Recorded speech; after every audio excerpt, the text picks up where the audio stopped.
Second, Secretary is directed to read the title only of the measure and to proceed to roll call vote. Anak amending sections 22, 24, 25, 27, 28, 32, 34, 38, 39, 42, 51, 52, 56, 57, 127, 149, 174, 176, 179, 190, 199, and 258 of RA 8424, otherwise known as the National Internal Revenue Code of 1997 as amended and for other purposes. Roll call vote. The Honorable Senator Binay, Senator Cayetano Alan, Senator Cayetano Pia, Senator De La Rosa, Senator Ejercito, Senator Estrada, Senator Gatchalian, Senator Go, Senator Ontiveros, Senator Lapid, Senator Legarda, Senator Marcos, Senator Padilla, Senator Pimentel, Senator Poe, Senator Revilla, Senator Tolentino, Yes. Senator Tulfo, Senator Villanueva, Senator Villar Cynthia, Senator Villar Mark, Senator Zubiri, the Senate President. With 21 affirmative votes, 0 negative, 0 abstentions, Senate Bill number 2865 is approved on third reading. What is the pleasure of the Honorable Gatchalian? Mr. President, may I be allowed to explain my vote, Mr. President? Last na. Okay. Thank you. Thank you, Mr. a Sorry, request- Mr. President. A request was earlier made for all of the explanations of vote to be done after we complete the 18 bills on third reading so submit that the this- others can go to the lounge to be able to answer or address the call of nature since they have to be on the floor for the entire 18 bills. I submit, Mr. President. Thank you for your understanding, Your Honor. Majority Leader? And that, Mr. President, for the record, should include likewise the insertion into the records of explanation of votes. So ordered. Mr. President, I move to consider on third reading Senate Bill number 2900, the bill on the Special Defense Zone Act. I so move, Mr. President. Any objection? Hearing none, Senate Secretary is directed to read the title only of the measure and to proceed to roll call vote. Anak establishing a special defense economic zone inside the government arsenal, defense industrial estate located in Camp General Antonio Luna, Lamau, Municipality of Limay, Province of Bataan, creating for this purpose the Special Defense Economic Zone Authority and appropriating funds therefore. Roll call vote. The Honorable Senators Binay, Cayetano Alan, Cayetano Pia, De La Rosa, Ejercito, Estrada, Gatchalian, Go, Ontiveros, Lapid, Legarda, Marcos, Padilla, Pimentel, Poe, Revilla, Tolentino, Tulfo, Villanueva, Villar Cynthia, Villar Mark, Zubiri, the Senate President. With 21 affirmative votes, 0 negative, 0 abstentions, Senate Bill number 2900 is approved on third reading. Majority Leader? Mr. President, I move to consider on third reading Senate Bill number 2814, the bill on the free legal assistance for military and uniformed personnel. I so move, Mr. President. Any objection? Hearing none, Secretary is directed to read the title only of the measure and to proceed to roll call vote. Anak providing free legal assistance to military and uniformed personnel facing any charge arising from incidents related to the performance of official duty and appropriating funds therefore. Roll call vote. The Honorable Senators Binay, Cayetano Alan, Cayetano Pia, De La Rosa, Ejercito, Estrada, Gatchalian, Go, Ontiveros, Lapid, Legarda, Marcos Padilla, Pimentel, Poe, Revilla, Tolentino, Tulfo, Villanueva, Villar Cynthia, Villar Mark, Zubiri, the Senate President. With 21 affirmative votes, 0 negative, 0 abstentions, Senate Bill number 2814 is approved on third reading. Majority Leader? Mr. President, I move to consider on third reading Senate Bill number 2895. This is the bill on the amendments to the Comprehensive and Ammunition Regulation Act. I so move, Mr. President. Any objection? There being none, Senate Secretary is directed to read the title only of the measure and to proceed to roll call vote. Anak amending Republic Act number 10591 as amended, otherwise known as the Comprehensive Firearms and Ammunition Regulation Act. Roll call vote. The Honorable Senators Binay, Cayetano Alan, Cayetano Pia, De La Rosa, Ejercito, Estrada, Gatchalian, Go, Ontiveros, Lapid, Legarda, Marcos, Padilla, Pimentel, Poe, Revilla, Tolentino, Tulfo, Villanueva, Villar Cynthia, Villar Mark, Zubiri, the Senate President. With 21 affirmative votes, 0 negative, 0 abstentions, Senate Bill number 2895 is approved on third reading. Majority Floor Leader? Mr. President, I move to consider on third reading House Bill number 6505. This is the bill on franchise renewal of the Intercontinental Broadcasting Corporation. I so move, Mr. President. Any objection? Hearing none, Senate Secretary is directed to read the title only of the measure and to proceed to roll call vote. Anak renewing for another 25 years the franchise granted to Intercontinental Broadcasting Corporation under RA 8954 entitled Anak granting the Intercontinental Broadcasting Corporation a franchise to construct, install, establish, operate, and maintain radio and television broadcasting stations in the Philippines. Roll call vote. The Honorable Senators Binay, Cayetano A, Cayetano P, De La Rosa, Ejercito, Estrada, Gatchalian, Go, Ontiveros, Lapid, Legarda, Marcos, Padilla, Pimentel, Poe, Revilla, Tolentino, Tulfo, Villanueva, Villar C, Villar M, Zubiri, the Senate President. With 21 affirmative votes, 0 negative, 0 abstention, House Bill number 605 is approved on third and final reading. Majority Floor Leader. 1 minute suspension, Mr. President. Session is suspended.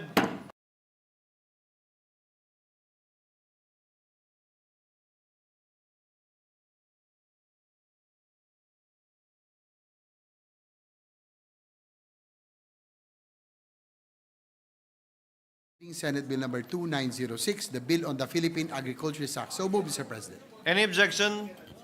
Hearing none, Senate Secretary is directed to read the title only of the measure and to proceed to roll call vote. An act regulating the practice of agriculture profession in the Philippines, creating for the purpose a professional regulatory board for agriculturists and appropriating funds therefore. Roll call vote. The Honorable Senators Binay, Cayetano A, Cayetano P, De La Rosa, Ejercito, Estrada, Gatchalian, Go, Ontiveros, Lapid, Legarda, Marcos, Padilla, Pimentel, Poe, Revilla, Tolentino, Tulfo, Villanueva, Villar C, Villar M, Zubiri, the Senate President. With 21 affirmative votes, 0 negative, 0 abstention, Senate Bill number 2906 is approved on third and final reading. Majority Leader. Mr. President, I move to consider on third reading various bills, the printed copies of which are electronically distributed to the members of this chamber on January 23, 2025, in compliance with the 3-day rule in the Constitution. With that, I move to consider on third reading House Bill number 8839, the bill granting Philippine citizenship to Lee Duan Wang. So moved, Mr. President. Any objection? Hearing none, Senate Secretary is directed to read the title only of the measure and to proceed to roll call vote. An act granting Philippine citizenship to Lee Duan Wang.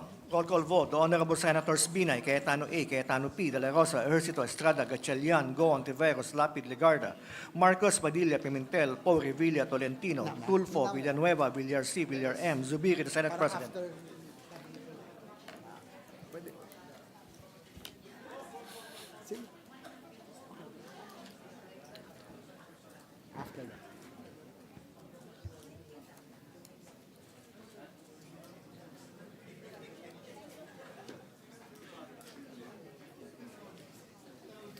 With 19 affirmative votes, 1 negative vote, 0 abstention, House Bill number 8839 is approved on third reading.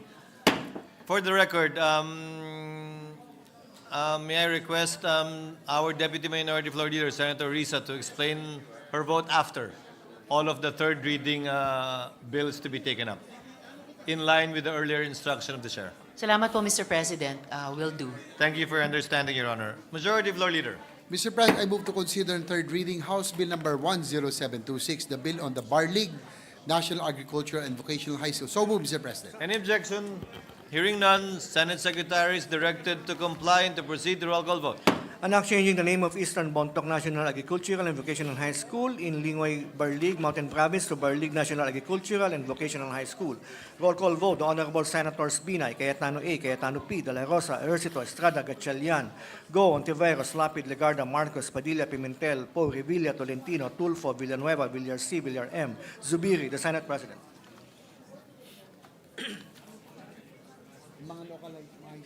With 21 affirmative votes, 0 negative, 0 abstention, House Bill number 10726 is approved on third reading. Majority Floor Leader. Mr. President, I move to consider on third reading House Bill number 10729, the bill on the Pasay City National High School. So moved, Mr. President. Any objection? Hearing none, Senate Secretary is directed to read the title only of the measure and to proceed to roll call vote. An act separating the Pasay City North High School, Tramo Campus in Barangay 57, Tramo Pasay City from the Pasay City North High School, converting it into an independent national high school, to be known as the Pasay City National High School, appropriating funds therefore. Roll call vote. The Honorable Senators Binay, Cayetano A, Cayetano P, De La Rosa, Ejercito, Estrada, Gatchalian, Go, Ontiveros, Lapid, Legarda, Marcos, Padilla, Pimentel, Poe, Revilla, Tolentino, Tulfo, Villanueva, Villar C, Villar M, Zubiri, the Senate President. With 21 affirmative votes, 0 negative, 0 abstention, House Bill number 10729 is approved on third reading. Majority Leader. Mr. President, I move to consider third reading House Bill number 10947, the bill on the Sinoropan National High School in Locomo, Zamboanga City. So moved, Mr. President. Any objection?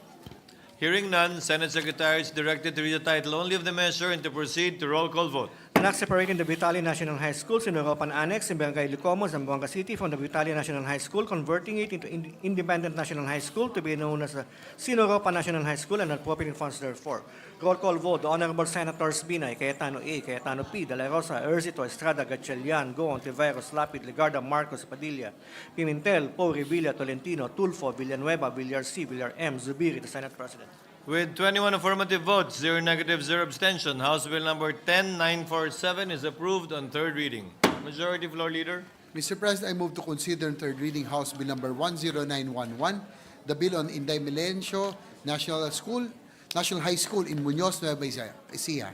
So move, Mr. President. Any objection? Hearing none, Senate Secretary is directed to read the title only of the measure and to proceed to roll call vote. An act establishing a national high school in Barangay Palusapi, Science City of Muñoz, Province of Nueva Ecija, to be known as the Inday Melencio National High School and appropriating funds therefore. Roll call vote. The Honorable Senators Binay, Cayetano A, Cayetano P, De La Rosa, Ejercito, Estrada, Gatchalian, Go, Ontiveros, Lapid, Legarda, Marcos, Padilla, Pimentel, Poe, Revilla, Tolentino, Tulfo, Villanueva, Villar C, Villar M, Zubiri, the Senate President. With 21 affirmative votes, 0 negative, 0 abstention, House Bill number 10911 is approved on third reading. Majority Floor Leader. Mr. President, I move to consider on third reading House Bill number 10945, the bill on Tomitos National High School in Tomitos, Zamboanga City. So move, Mr. President. Any objection? Hearing none, Secretary is directed to read the title only of the measure and to proceed to roll call vote. An act establishing a national high school in Tomitos, Zamboanga City to be known as the Tomitos National High School and appropriating funds therefore. Roll call vote. The Honorable Senators Binay, Cayetano A, Cayetano P, De La Rosa, Ejercito, Estrada, Gatchalian, Go, Ontiveros, Lapid, Legarda, Marcos, Padilla, Pimentel, Poe, Revilla, Tolentino, Tulfo, Villanueva, Villar C, Villar M, Zubiri, the Senate President. With 21 affirmative votes, 0 negative, 0 abstention, House Bill number 10945 is approved on third reading. Majority Floor Leader. Mr. President, I move to consider on third reading House Bill number 10946, the bill on Calabasa National High School in Calabasa, Zamboanga City. So move, Mr. President. Any objection? Hearing none, Senate Secretary is directed to read the title only of the measure and to proceed to roll call vote. An act establishing a national high school in Calabasa, Zamboanga City to be known as the Calabasa National High School and appropriating funds therefore. Roll call vote. The Honorable Senators Binay, Cayetano A, Cayetano P, De La Rosa, Ejercito, Estrada, Gatchalian, Go, Ontiveros, Lapid, Legarda, Marcos, Padilla, Pimentel, Poe, Revilla, Tolentino, Tulfo, Villanueva, Villar C, Villar M, Zubiri, the Senate President. With 21 affirmative votes, 0 negative, 0 abstention, House Bill number 10946 is approved on third reading. Majority Floor Leader. Mr. President, I move to consider on third reading House Bill number 10948, the bill on Kasanyangan National High School in Kasanyangan, Zamboanga City. So move, Mr. President. Any objection? Hearing none, Senate Secretary is directed to comply and to proceed to roll call vote. An act establishing a national high school in Kasanyangan, Zamboanga City to be known as the Kasanyangan National High School and appropriating funds therefore. Roll call vote. The Honorable Senators Binay, Cayetano A, Cayetano P, De La Rosa, Ejercito, Estrada, Gatchalian, Go, Ontiveros, Lapid, Legarda, Marcos, Padilla, Pimentel, Poe, Revilla, Tolentino, Tulfo, Villanueva, Villar C, Villar M, Zubiri, the Senate President. With 21 affirmative votes, 0 negative, 0 abstention, House Bill number 10948 is approved on third reading. Majority Floor Leader. Mr. President, I move to consider on third reading House Bill number 10949, the bill on Sapa Manok, Curuan National High School in Curuan, Zamboanga City. So move, Mr. President. Any objection? Hearing none, Senate Secretary is directed to read the title only of the measure and to proceed to roll call vote. An act establishing a national high school in Barangay Curuan, Zamboanga City to be known as the Sapa Manok Curuan National High School and appropriating funds therefore. Roll call vote. The Honorable Senators Binay, Cayetano A, Cayetano P, De La Rosa, Ejercito, Estrada, Gatchalian, Go, Ontiveros, Lapid, Legarda, Marcos, Padilla, Pimentel, Poe, Revilla, Tolentino, Tulfo, Villanueva, Villar C, Villar M, Zubiri, the Senate President. With 21 affirmative votes, 0 negative, 0 abstention, House Bill number 10949 is approved on third reading. Majority Floor Leader. Mr. President, I move to consider on third reading House Bill number 10950, the bill on the Latuan National High School in Latuan, Zamboanga City. So move, Mr. President. Any objection? Hearing none, Senate Secretary is directed to read the title only of the bill and to proceed to roll call vote. An act establishing a national high school in Barangay Latuan, Zamboanga City to be known as the Latuan National High School and appropriating funds therefore. Roll call vote. The Honorable Senators Binay, Cayetano A, Cayetano P, De La Rosa, Ejercito, Estrada, Gatchalian, Go, Ontiveros, Lapid, Legarda, Marcos, Padilla, Pimentel, Poe, Revilla, Tolentino, Tulfo, Villanueva, Villar C, Villar M, Zubiri, the Senate President. With 21 affirmative votes, 0 negative, 0 abstention, House Bill number 10950 is approved on third reading. Majority Floor Leader. Mr. President, relative to your previous instruction to allow the members of this chamber to express their explanation of votes, several members of this chamber are now ready to explain their votes in sequence, Mr. President, starting with Senate Bill, the recently approved Senate Bill number 1536. I move, Mr. President, to have Senator Cynthia Villar, the main sponsor, be recognized. Senator Villar is recognized to explain her vote. You may proceed, ma'am. Thank you, Mr. Senate President and Majority Floor Leader. I wish to convey my deep gratitude to my colleagues for the passage on the third reading of the Las Piñas Parañaque Wetland Park Protection Act of 2025. Thank you for taking this important step to conserve one of Metro Manila's last remaining wetland ecosystem, which is an area of immense ecological, cultural, and economic significance. The Las Piñas Parañaque Wetland Park is a protected area under the expanded NIPAS Act and an internationally recognized wetland of international importance under the Ramsar Convention. It is home to diverse ecosystems that support endangered species, vital fisheries, and mangrove forests, which act as natural shields against disaster. This legislation establishes an ample buffer zone to strengthen the park's protection and ensure its sustainability for future generations. Beyond preserving biodiversity, this act helps secure the livelihood of 300,000 fisherfolk in Manila Bay and contributes to food security in Metro Manila. It also fulfills our commitment to global environmental agreements, which reaffirm our role in the collective effort to conserve nature and fight climate change. I would like to extend a special thank you to Senator Bong Revilla for recognizing the importance of this measure and supporting its passage. With the provision of the seaward buffer zone dito sa bill, the Las Piñas Parañaque Wetland Park will be better conserved and will allow broader protection for its ecosystem. This measure will also ensure the free flow of water from 4 connected rivers, the Parañaque River of Parañaque, the Las Piñas and Zapote rivers of Las Piñas, and the Molino River of Bacoor. There is no doubt in my mind that this legislation will greatly benefit his kababayan in Bacoor City, as well as the other nearby cities and municipalities in the province of Cavite by mitigating the effects of flooding and climate change. Once again, I thank my colleagues voting with me in championing environmental protection and sustainable development for the Filipino people. Thank you very much. Thank you, Senator Villar. Majority Floor Leader. Mr. President, relative to the recently approved Senate Bill 2781, the E-Governance Academy, this representation, as well as Senator Go, would like to be made co-author of the said measure, Mr. President. Any objection? Hearing none, duly noted and entered into the records. Mr. President, this representation would likewise submit for insertion to the records an explanation of vote. For the record, members who wish to submit an explanation of vote for the 18 measures we approved on third reading, you may do so, and it will be reflected into the records and will be duly noted and recorded as such in order to save time. Thank you, President. Thank What you, is Mr. the President. pleasure of the Honorable Villanueva? Yes, Mr. President, may I avail of your latest statement? May I just be allowed to just insert into the records my explanation of votes, Mr. For the President? various bills. For all these measures that we have passed. Thank you very much, Mr. Noted. President. Majority Leader. Mr. President, for Senate Bill number 2900, the recently approved Special Defense Economic Zone. Senator Juan Miguel Zubiri would like to explain his vote. Senator Zubiri is recognized to explain his vote. You may proceed, sir.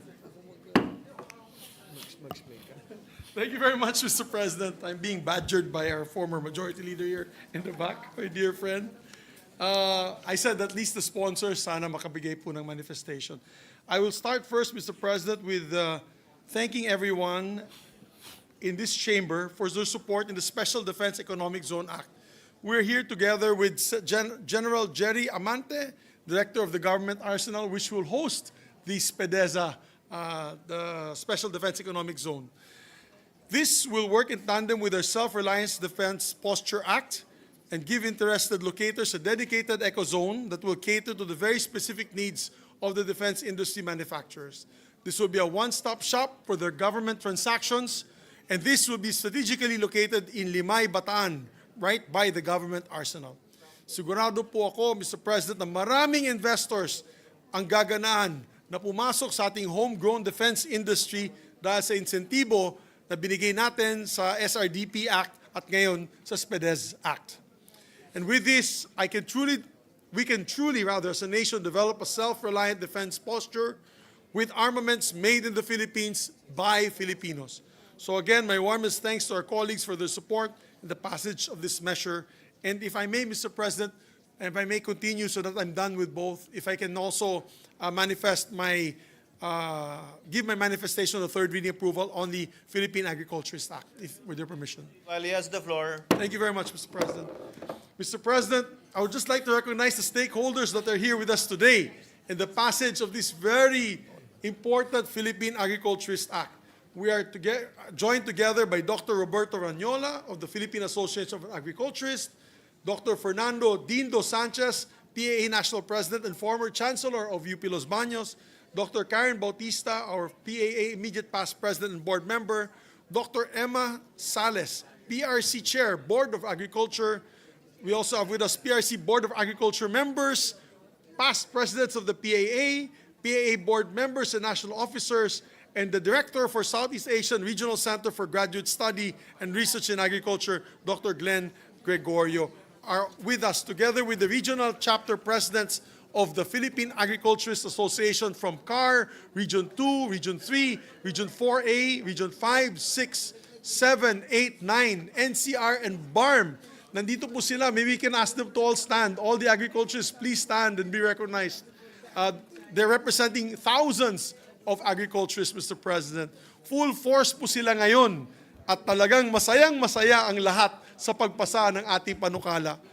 This I consider, Mr. President, a happy bill. And I'd like to thank also the minority for supporting this as well as the majority. Minority Floor Leader Senator Coco Pimentel and Assistant Minority Floor Leader Risa Ontiveros. Maraming salamat po, ma'am. And as one of our happy bills, we've been receiving throughout the weekend messages of gratitude from all our stakeholders in social media, thanking us for spearheading this measure and ensuring that our agriculturists are given the professional recognition and remuneration that they deserve. Nakakatuwa po ang buhos ng pasasalamat mula sa ating mga kapwang agrikulturista na matagal na pong naghihintay na magkaroon sila ng sariling professional regulatory law na may kasamang mga oportunidad para makapagsilbi sa gobyerno at sa bayan. Kaya muli, maraming salamat po sa inyo lahat, lalo-lalo na kay Senator Bong Revilla for allowing us to head the subcommittee for this measure. Maraming salamat, Sen. Bong. At salamat sa ating mga kasamahan para sa inyong suporta, hindi lamang para sa panukalang ito, kundi para sa mga agriculturist at buong agricultural sector. Maraming salamat, Mr. President. Thank you very much, my distinguished colleagues. Mabuhay ang mga agrikulturista. Mabuhay po. Majority Floor Leader.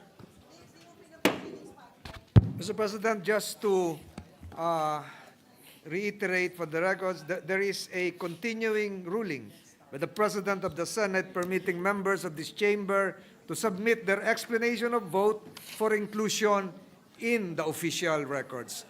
Mr. President, for Senate Bill number 2814, the act providing legal assistance to military and uniformed personnel, I move that we recognize Senator Jinggoy Estrada to explain his vote. Senator Estrada, our Senate President Pro Tem, may proceed. You are recognized, sir. Thank you, Mr. President. Mr. President, as your chairperson of the Senate Committee on National Defense and Security, Peace, Unification, and Reconciliation, I am honored to have been the principal sponsor and author of several key national policies of our defense establishment. I may already have served for almost 15 years as a duly elected senator of the Republic, but I am truly humbled to be a neophyte in the Defense Committee. Thank you for entrusting this representation with this difficult assignment, where not only have I gained deeper understanding of the complex defense and security issues, but also my respect, appreciation, and admiration for our soldiers and our men and women in uniform have grown exponentially. I sincerely thank our dear colleagues for supporting the approval of yet another LEDAC priority bill, Senate Bill number 2814, providing free legal assistance for our military and uniformed personnel, or MUP, which the Armed Forces of the Philippines has also included in their list of priority measures since the 18th Congress. Salamat po sa ating Pangulo ng Senado, Francis Chis Escudero, sa masigasig na pagtutulak at pagbibigay importansya sa panukalang batas na ito. Sa ating napakasipag at buting Minority Floor Leader, Senator Coco Pimentel, our resident legal luminary, sa pagbibigay linaw sa mga probisyon ng ating panukala, at sa ating magiting na Committee Vice Chairperson at former Chief ng Philippine National Police, Senator Bato de la Rosa, sa kanyang mga amendments. Gayon din sa ating mga kasama mambabatas at kapwa may akda ng panukalang ito, Senator Bongo, Bong Revilla, Amy Marcos, Mark Villar, Grace Poe, Rafi Tulfo, at former Senate President Mig Subiri. And we wish to emphasize that this legislation provides legal assistance exclusively for cases relative to the discharge of their official functions and legitimate performance of their duties. We recognize the unique position of our men and women in uniform who swore to protect national security and public order, run after criminals, and apprehend lawless elements. Unfortunately, the nature of their work exposed them to harassment suits and counter charges, causing them financial stress, anxiety, and demoralization. And we thank the honorable members of the Senate for providing this much-needed support to our military and uniformed personnel from the AFP, PNP, Philippine Coast Guard, Bureau of Fire Protection, Bureau of Jail Management and Penology, Bureau of Corrections, and NAMRIA. Malaking moral boost po ito sa kanilang hanay. Gaya na nangyari sa period of interpellation, marahil ngayon ay napapalakpak ulit sila sa tuwa. Ngayon po ay muling pinatunayan ng Senado na buong ating suporta sa kanilang tapat na pagtupad sa sinumpaan ng tungkulin at nakaalalay tayo sa pagsuong nila sa bawat misyon at operasyon.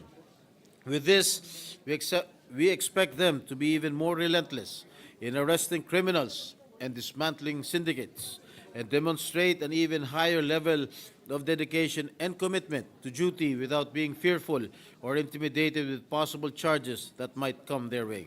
Thank you, Mr. President, and to my distinguished colleagues.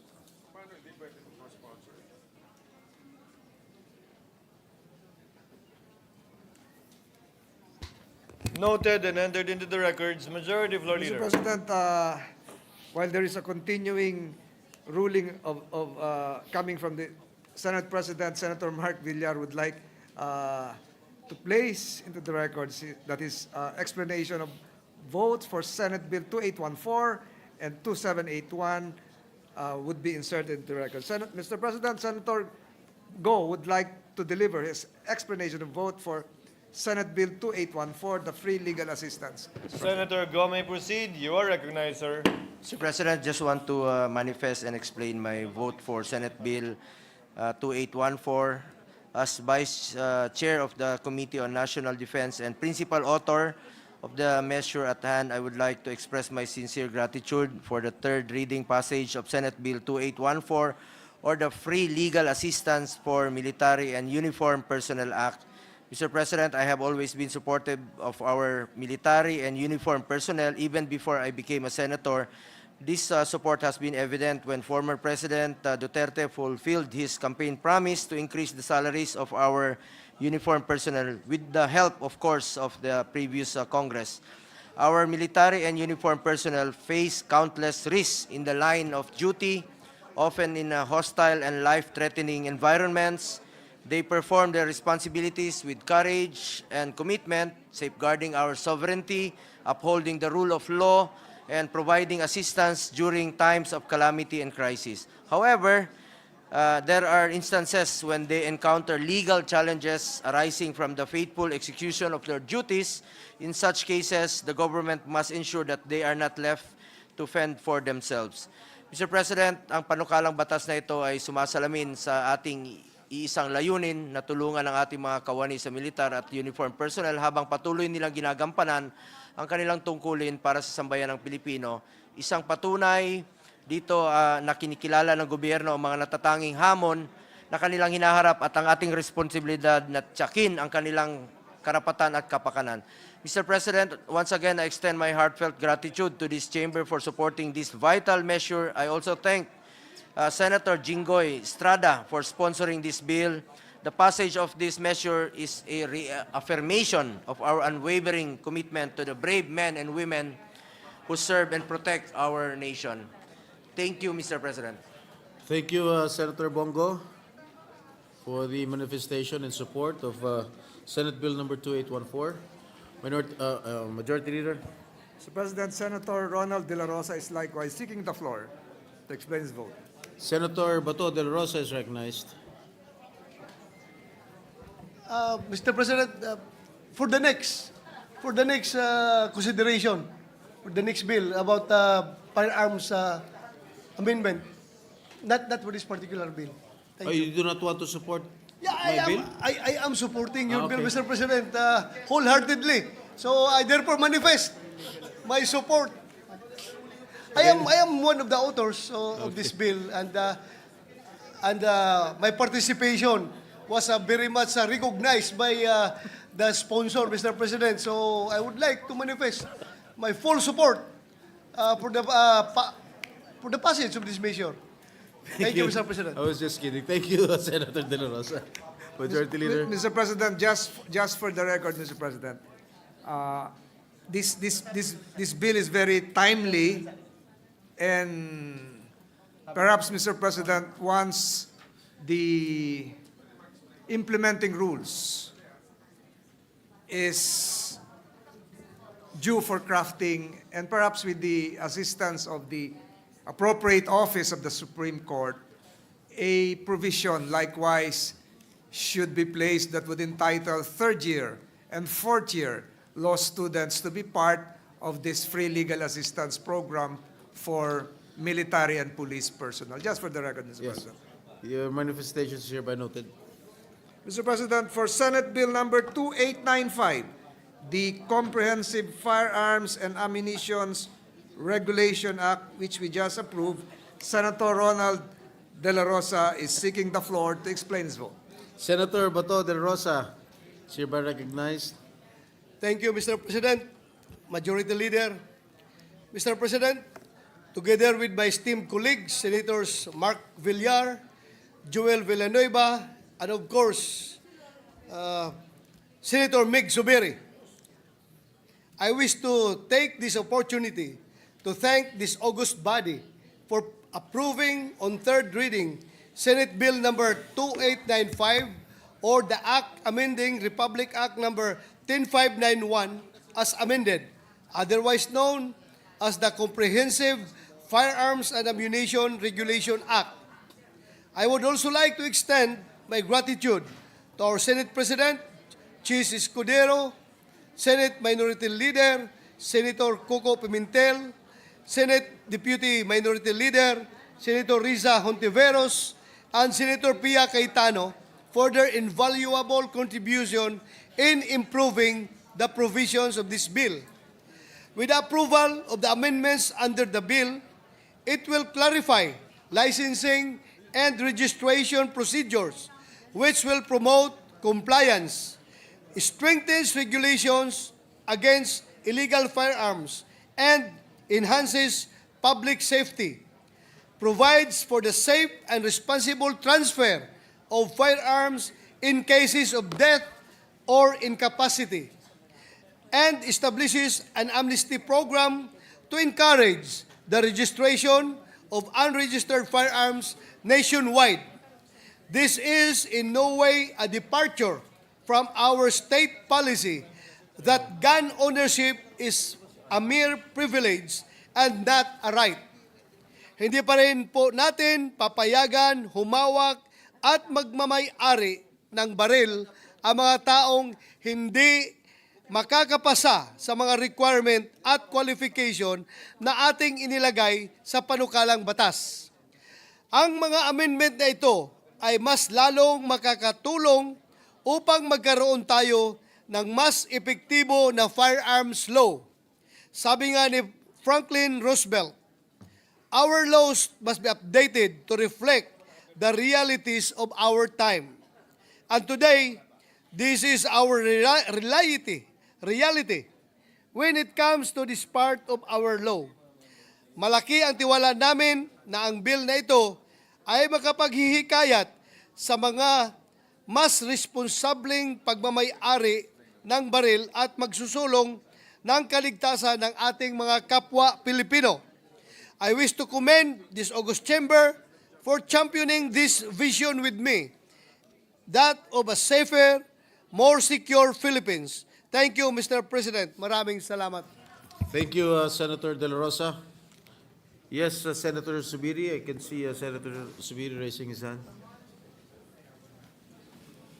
Thank you, Mr. President. Mr. President, I just want to express my deepest satisfaction and appreciation to our sponsor, Senator Bato De La Rosa, on behalf of the almost 2 million gun owners of this country or responsible gun owners. Maraming salamat po, sir, sa inyo.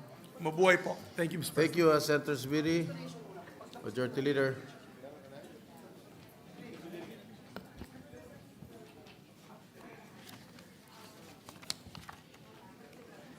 Mr. President, for Senate Bill number 2906, the Agricultural Profession Act. Senator Juan Miguel Zubiri. I retract, Mr. President. For House Bill number 8839, the Citizenship Bill, understand, Mr. President, that the Deputy Minority Leader would like to explain her vote. What about House Bill number 6505? 65. You might have overlooked it. Mr. President, After that. I think the Senate President Pro Tem would be giving an explanation of vote. Of 6505? 6505? No, this representation would like to insert into the records the explanation of votes. All right. Yes, Mr. President. There is a standing ruling of the Senate President to have all explanation of votes be inserted into the records. Mr. President, Senator Risa Ontiveros is taking the floor. Yes, Senator Risa Ontiveros. Mr. President, Mr. President, mea culpa, Mr. President, the Honorable Rafi Tulfo sought the floor earlier relative to 6505, Mr. President. The franchise of Channel 13, IBC.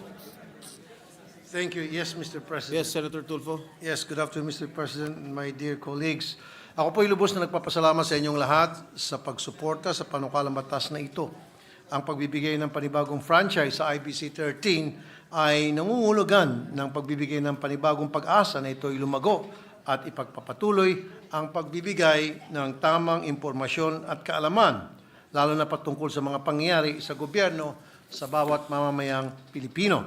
Isa na itong pagkakataon na mabigyan ng trabaho ang mas maraming Pilipino sa pamamagitan ng mandato ng IBC 13 to create employment and job opportunities. Ang panibagong franchise na ito ay magpapatuloy din sa mga programa ng IBC upang matugi sa mga fake news, mapangalagaan ang kulturang Pilipino at mabigyan boses ang ating mga kababayan sa lahat ng mga issues pampolitika at pang-ekonomiya. Again, thank you so very much, Mr. President, and to all my dear colleagues. Magandang hapon po. Thank you, Senator Tulfo. Majority Leader. Since there are no senators who who have reserved for the manifestation of support for House Bill for ano ba yan? House Bill number 6505. Maybe you can recognize Senator Tiveros. Mr. President, Senator Revilla would like to have his explanation of vote for Senate Bill 2814 as well as 2906 be inserted to the records. The same is true with Senator Gatchalian, Mr. President. Okay, for the Senate Bill manifestation of the majority leader 2781. is hereby noted. Senator Tiveros, please proceed. Salamat po, Mr. President. Bago yung aking explanation of vote, for the record, nakikiisa din po ako kay Chairman Raffy Tulfo doon sa pagpasa ng bill sa IBC 13. Bilang nagtrabaho din po ako dati doon bilang isang anchor person. At ako po yung nagpapasalamat kay Chair Raffy sa pagtitiyak na yung probisyon tungkol sa pagtupad ng IBC 13 management sa kanilang mga dating empleyado ay kasama po dun sa ating ipinasang batas. Salamat po, Mr. President. Malaki ba ho ang sweldo niyo ron ng araw? I'm sorry, Mr. President? Malaki ba ho ang sweldo niyo ng araw sa IBC 13? Talent lang po ako, kaya talent fee lamang po, hindi sweldo. Okay. Salamat, Mr. President. Mr. President, I could not in good conscience vote to grant Filipino citizenship to Lee Duan Wang. Ang pinag-uusapan natin ay hindi naman po simpleng application para sa driver's license o business permit kung saan simpleng checklist ng isinumite ang kailangan. Ang sangkot dito, timbang ng buong kapangyarihan at autoridad ng lehislatura para sa iisang tao. What was on the floor was an act of Congress, a law granting Filipino citizenship to a foreign national.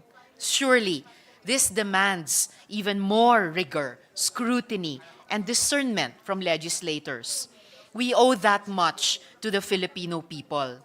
Obligasyon nating siyasatin ang kasaysayan at pagkatao ng aplikante beyond what he has already declared in his own interest.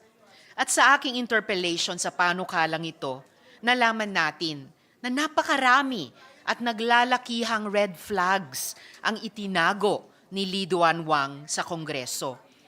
Si Lee Duan Wang ay junket operator at kasosyo ni Duan Renwu, ang sinasabing big boss ng na-raid na Pogo sa Porac, Pampanga.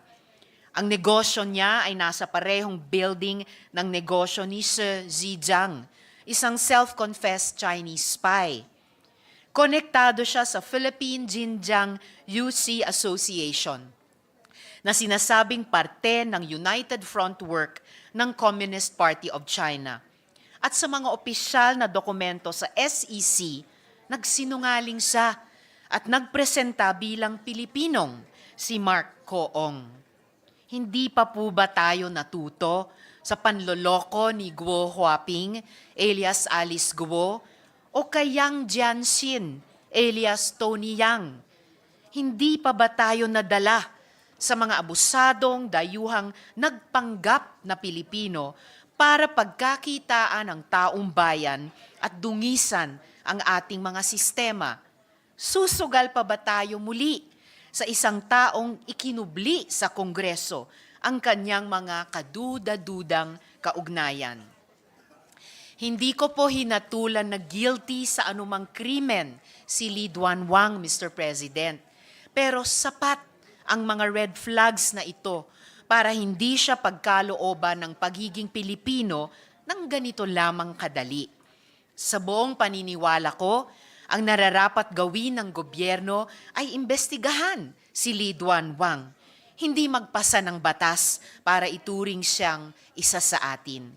For these reasons, Mr. President, I voted no on this measure. Salamat po, Mr. President. Thank you, Senator Rizal Tiveros. Majority Leader. Mr. President, Senator Sherwin Gatchalian would like to deliver an anterior explanation of vote for the E-Governance Act, Senate Bill number 2781. Senator Gatchalian is recognized.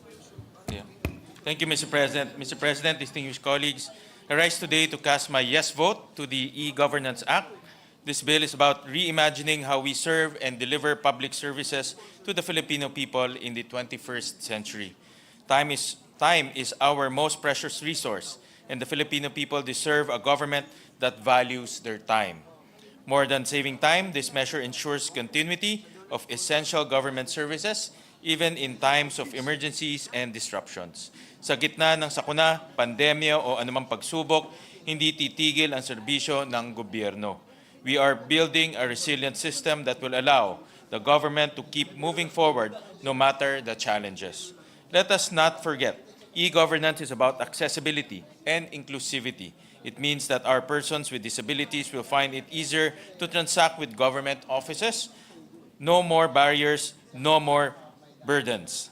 This is a government that reaches out to everyone, wherever they are and whoever they may be. Further, this is about trust. Trust in the digitalization of government processes. We know that not everyone is digitally adept, but this measure ensures that the system we are building is transparent, secure, and user-friendly. With stronger transparency, measures, and real-time feedback mechanisms on digital delivery of public services, we can bridge the gap between government and citizen. Kapag malinaw at mabilis ang proseso, tataas ang kumpiyansa ng tao sa pamahalaan. Mr. President, before I end, allow me to take this opportunity to thank Senator Alan Peter Cayetano for accepting my amendments to this measure. E-governance means empowerment. Empowerment for businesses, for policymakers, and most importantly, for our citizens. It means more jobs in the ICT sector, a stronger digital economy, and a government workforce equipped for the challenges of tomorrow. Mr. President, I cast my yes vote to unlock the full potential of our nation. It is for a future where every Filipino feels the presence of a government that is accessible, transparent, and efficient. Thank you, Mr. President. Thank you, Senator Gatchalian. Majority Leader.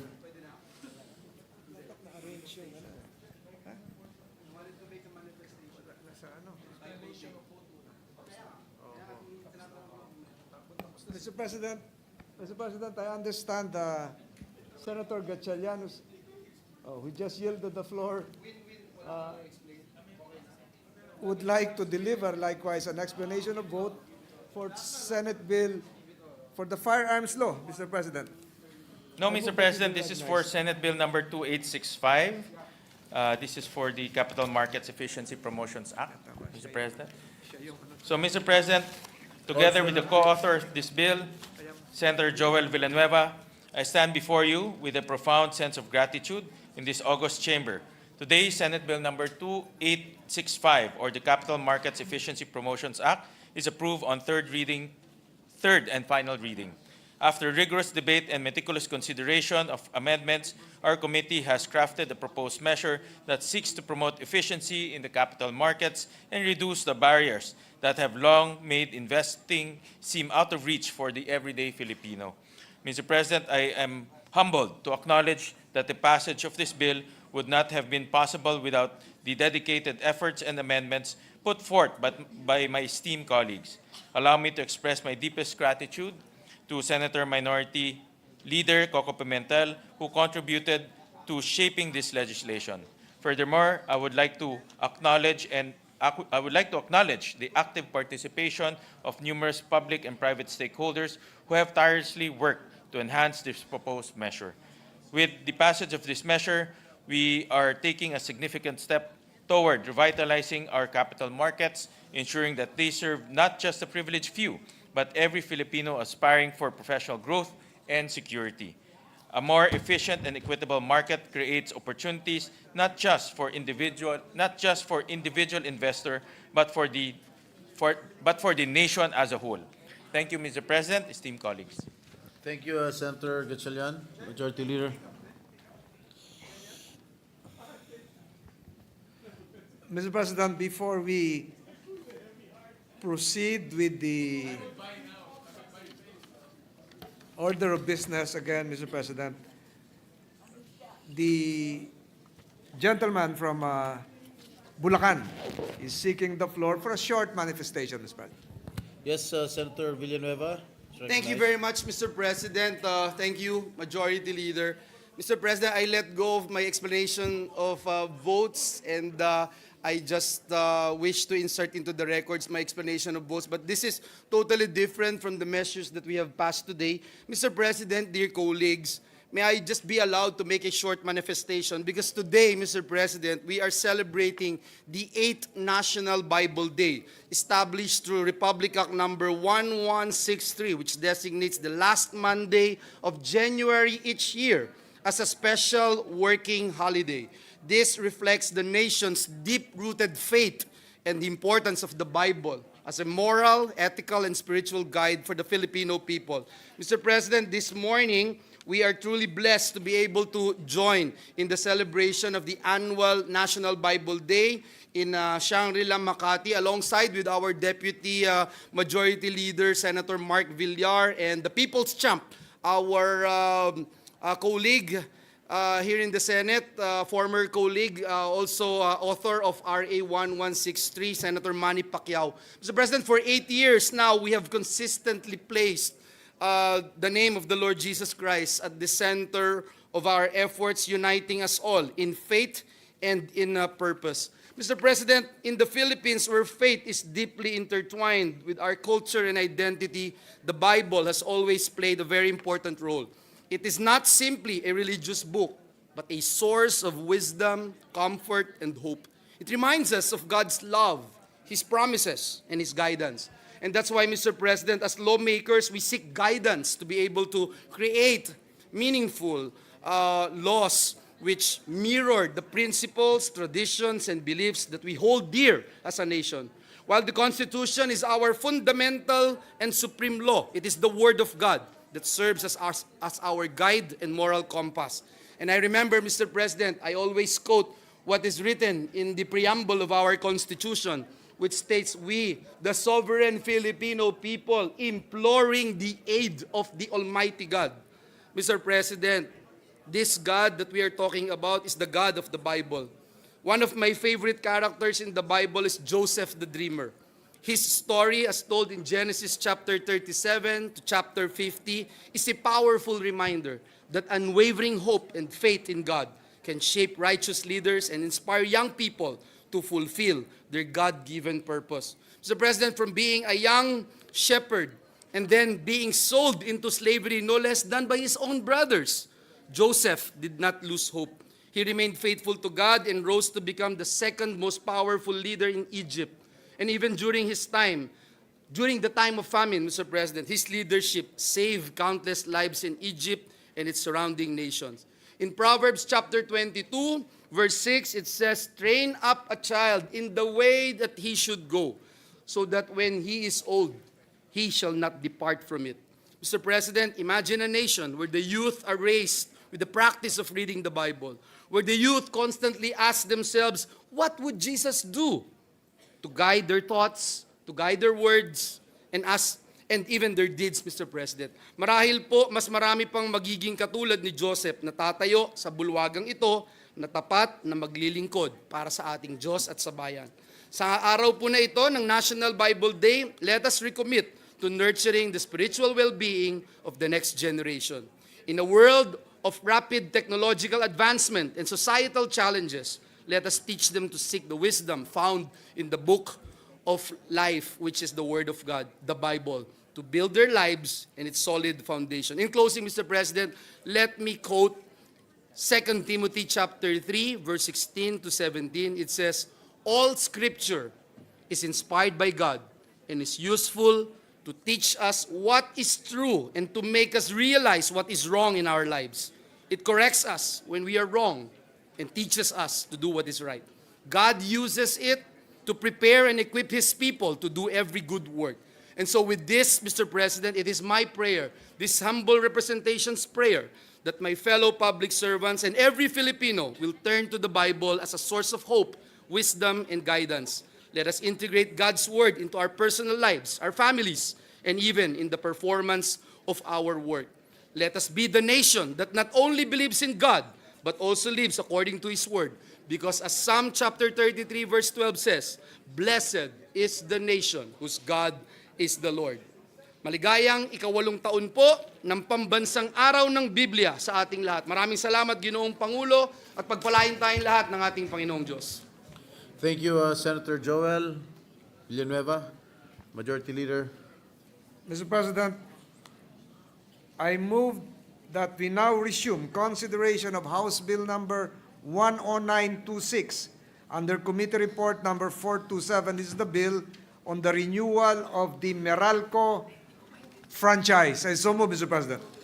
Any objection? Hearing none, the resumption of consideration of House Bill number 10926 under Committee Report number 427 is now in order.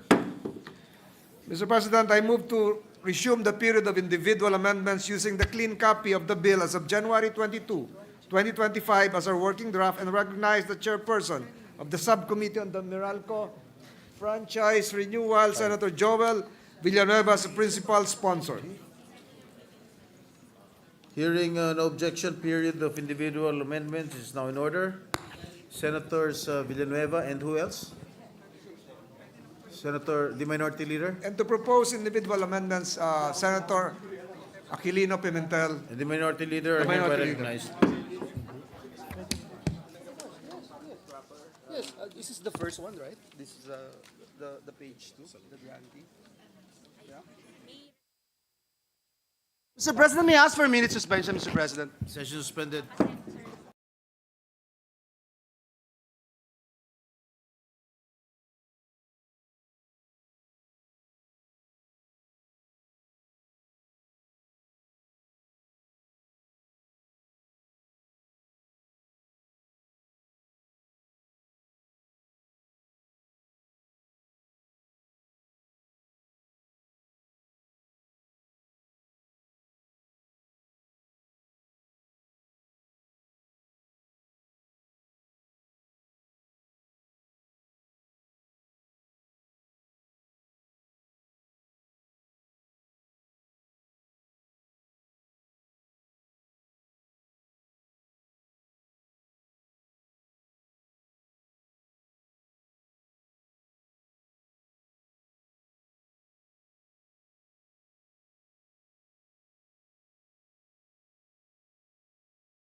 place into the records and wish to inform the body that Meralco has submitted all the data and information requested by our colleagues, particularly the last interpellator, Deputy Minority Leader Senator Risa Hontiveros. And we are assured, Mr. President, that copies of these submissions can be made available to any of our colleagues to ensure transparency again and facilitate informed discussions. With that, Mr. President, may I be allowed to just propose some of the individual amendments given to us by our distinguished colleagues. On page 2, line 19, after the word proper, insert a colon and the following proviso, provided that the grantee, its successors, or assignees shall comply with relevant technical standards, rules, and regulations of the DOE and ERC. I so move, Mr. President. Is there an objection? There being none, the amendment is approved. Thank you very much, Mr. President. Mr. President, this amendment came from our distinguished minority leader on page 2, line 24. After the word parties, insert a colon and the following proviso, provided that the grantee shall ensure the proper management and systematic organization of distribution lines as defined under Republic Act number 11361 or the Anti-Obstruction of Power Lines Act, without prejudice to any claim or action it may pursue against utilities or entities sharing in its infrastructure to prevent hazards, maintain the structural integrity of its facilities, and minimize cable collateral. I so move, Mr. President. Is there an objection? There being none, the amendment is approved. Thank you very much, Mr. President. On page 3, line 10, after the word shall, insert the phrase provide universal service and. I so move, Mr. President. Any objection? There being none, amendment is approved. Mr. President, on page 3, line 11, after the word area, insert a comma and the phrase including unviable areas. Thereafter, insert another comma. I so move, Mr. President. Any objection? Hearing none, amendment is approved. Mr. President, on page 3, delete lines 24 to 27, starting from the word energy, and in lieu thereof, insert the following. And new and renewable energy sources in accordance with Republic Act number 9136 or the Electric Power Industry Reform Act of 2001 as amended, Republic Act number 12120 or the Philippine Natural Gas Industry Development Act and Republic Act number 9513 or the Renewable Energy Act of 2008. I so move, Mr. President. Any objection? There being none, amendments approved. Mr. President,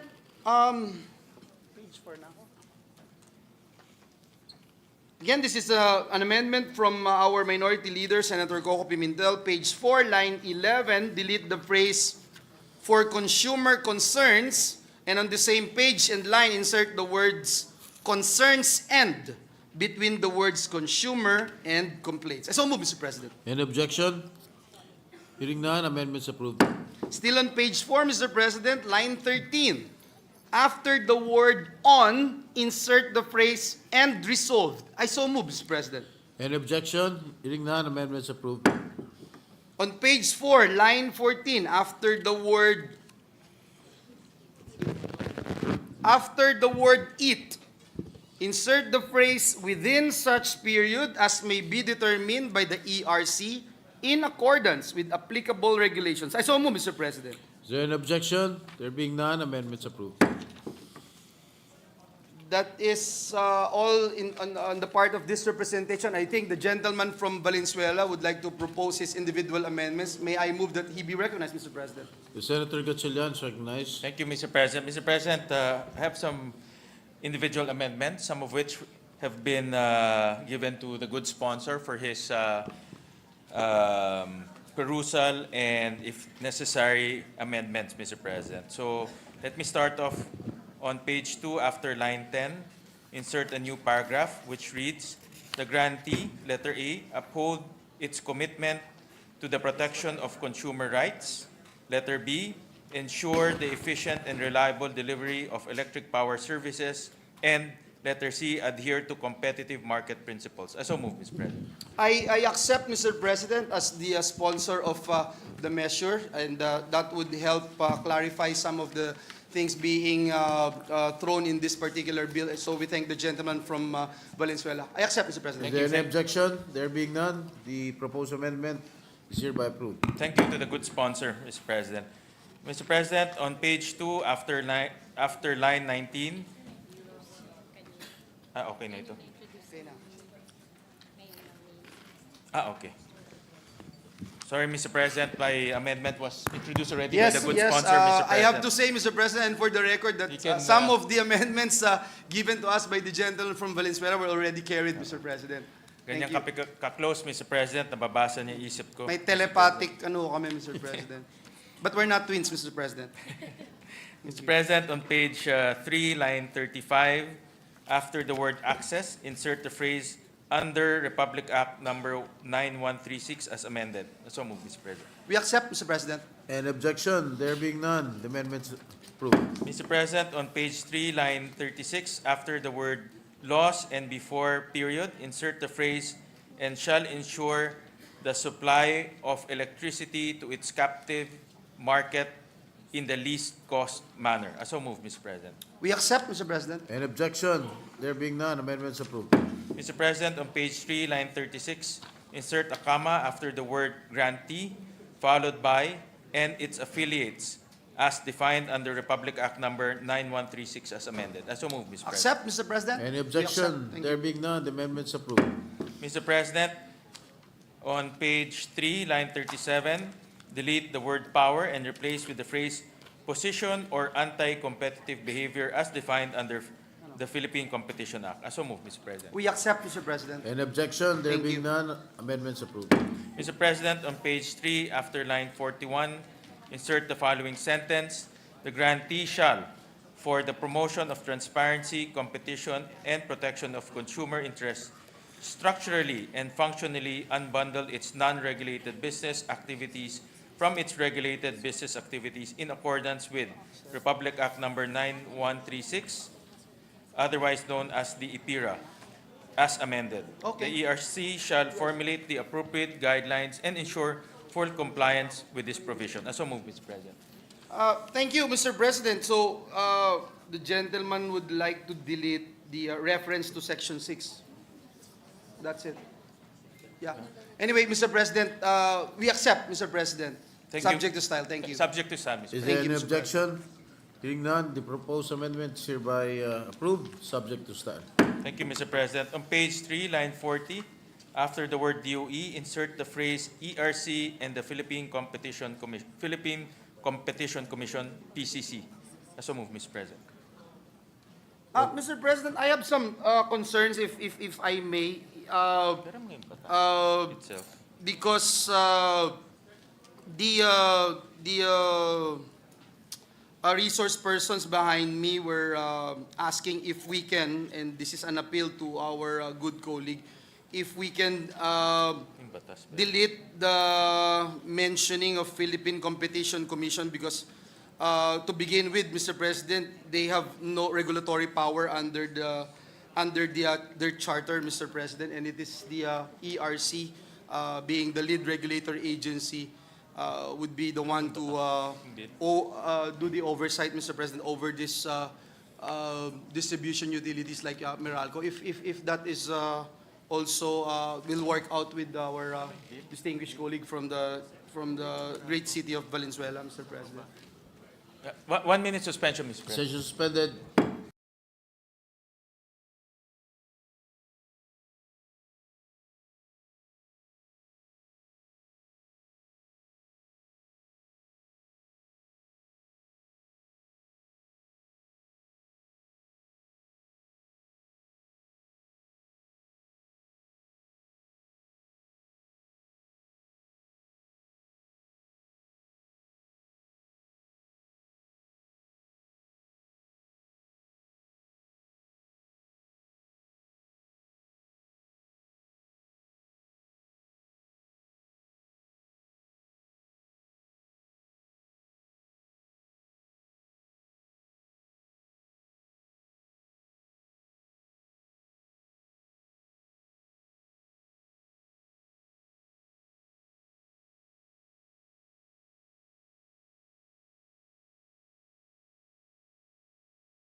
Thank you, Mr. President. During the break, Mr. President, the gentleman from Valenzuela in this representation talked extensively about the importance, Mr. President, of checks and balances. And we'd like to again put into the record, Mr. President, that the Energy Regulatory Commission has a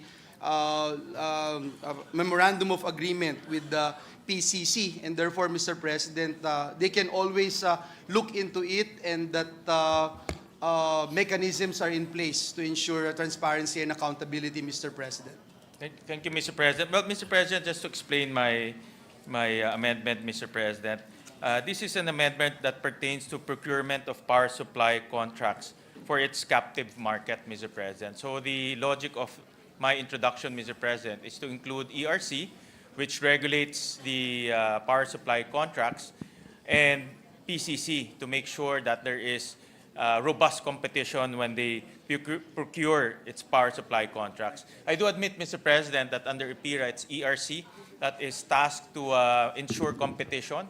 And because of that seeming conflict with PCC, they entered into a memorandum of agreement so that there will be no conflict insofar as competition is concerned, so far as competition aspects are concerned, Mr. President. So with that explanation, Mr. President, I will withdraw my my amendment because that MOA is outstanding right now, and ERC is empowered to ensure competition among in procuring power supply contracts, Mr. President. Thank you, Mr. President. We'd like to thank the gentleman from Valenzuela, our energy expert here in the Senate, and also would like to again put into the record, Mr. President, that ERC is in its first level of review checks, Mr. President, for anti-competitive behavior. Thank you, Mr. President. Thank you, The Mr. President. recent amendments of Senator Gatchalian is hereby withdrawn. Mr. President, moving on to the next amendment on page 3, line 41. After the word market, insert a new sentence which reads, "The grantee shall, as may be allowed under applicable laws and regulation, give fair access to information for the promotion of retail competition and open access framework under EPIRA." So move, Mr. President. What does the sponsor say? Nasaan yan dito? Mr. President, if I may, we are okay and acceptable po, Mr. President, hanggang dun po sa pag-add ng ERC, Mr. President. But with respect to the, and I understand where the gentleman from Valenzuela is coming from, the sharing of information for the promotion of the retail competition and open access framework under the EPIRA. May I just pose a question, Mr. President, to the gentleman proposing the amendment, Mr. President, as to what particular information are we looking at from on the side of Meralco that we are asking them to provide? Is it the promotion access to RCOA, Mr. President? Well, Mr. President, this is the logic of the amendment, Mr. President. Meralco is by far the biggest utility in the country. It commands 48% of our total peak demand in the country.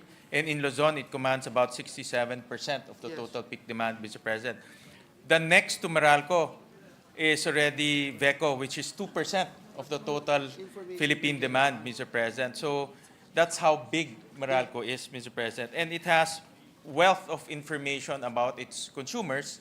And in a deregulated environment, with respect to retail electricity suppliers, Mr. President, other RES suppliers cannot compete with Meralco because it doesn't have that wealth of information. So where we're coming from, Mr. President, is to even the playing field. So for example, I'm a RES.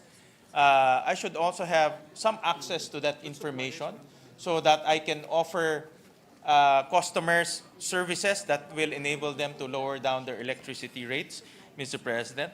And those information should enable me to compete with Meralco itself, even though it holds the information, Mr. President. So that's the logic of this proposal, Mr. President, just to even the playing field in terms of information, Yeah. Mr. President. Thank you very much, Mr. President. We understand clearly where this amendment is coming from, but may we also respectfully put into the record, Mr. President, that even during the technical working meeting and consultation with consumers, some consumers are actually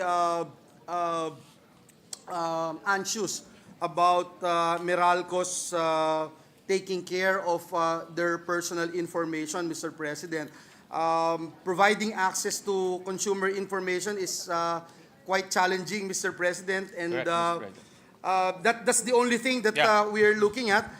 With regard to suppliers, Mr. President, we were told that That's why, Mr. President, I acknowledge the statements of the good sponsor that even some consumers are hesitant to divulge their privileged information, Mr. President. So what we introduced in this amendment is applicable under laws and regulations so that ERC will come up with regulations that will be in line with what the consumers want to divulge in terms of information. And if ERC deems that some information are not available to the public, then it can promulgate regulations to regulate that. But at the same time, ERC can also make sure that the playing field is even. No? So they will balance the playing field and information availability, Mr. President. That's why we left it to the regulator to come up with regulations to that effect. yeah. Thank you, Mr. President. I understand where the gentleman from Valenzuela is coming from. But again, Mr. President, if I may, if that is the case, Mr. President, perhaps it should be to all distribution utilities, Mr. President, and that is the essence of this representation's position. But anyway, Mr. President, may I ask for a minute suspension to just confer with our resource persons, Mr. President? Session suspended. Thank you. Thank you.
Mr. President, during the lull, Mr. President, we were able to get an explanation from our resource persons with regard to the access to information, the standard information that Meralco is always willing to give out to its customers, Mr. President, especially to the regulators, and perhaps the gentleman from Valenzuela would further explain, Mr. President, Thank- because of so many technical terms, Mr. President. Thank you, So, Mr.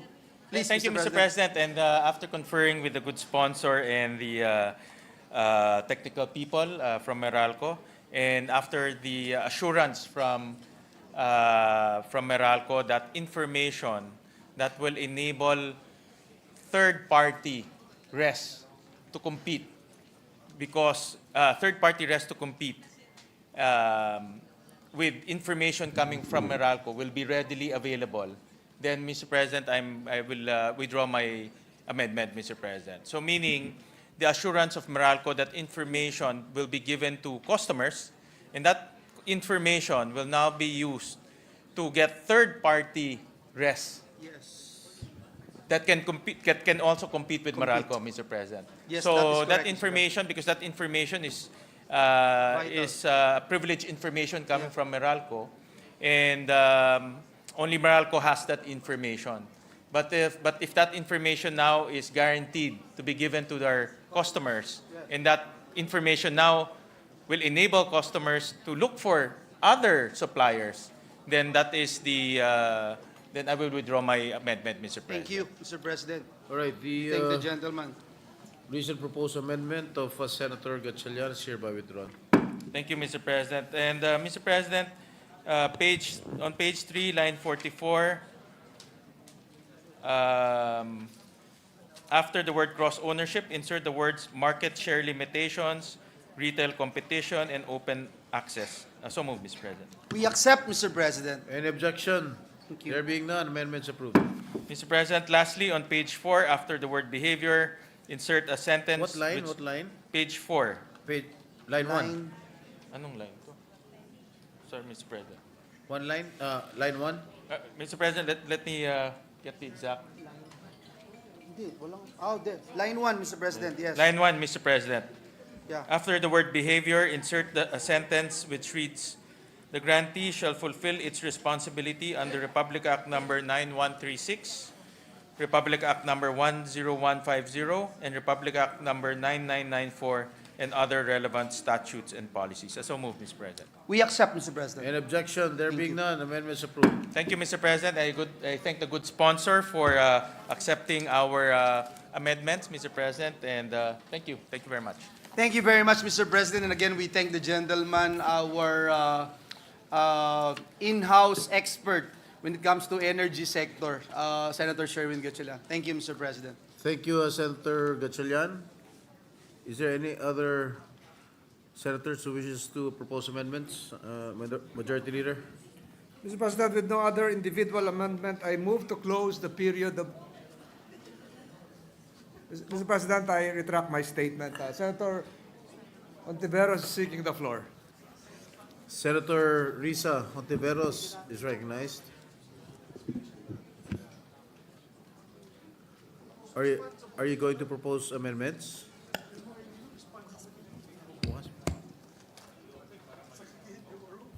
Majority Leader?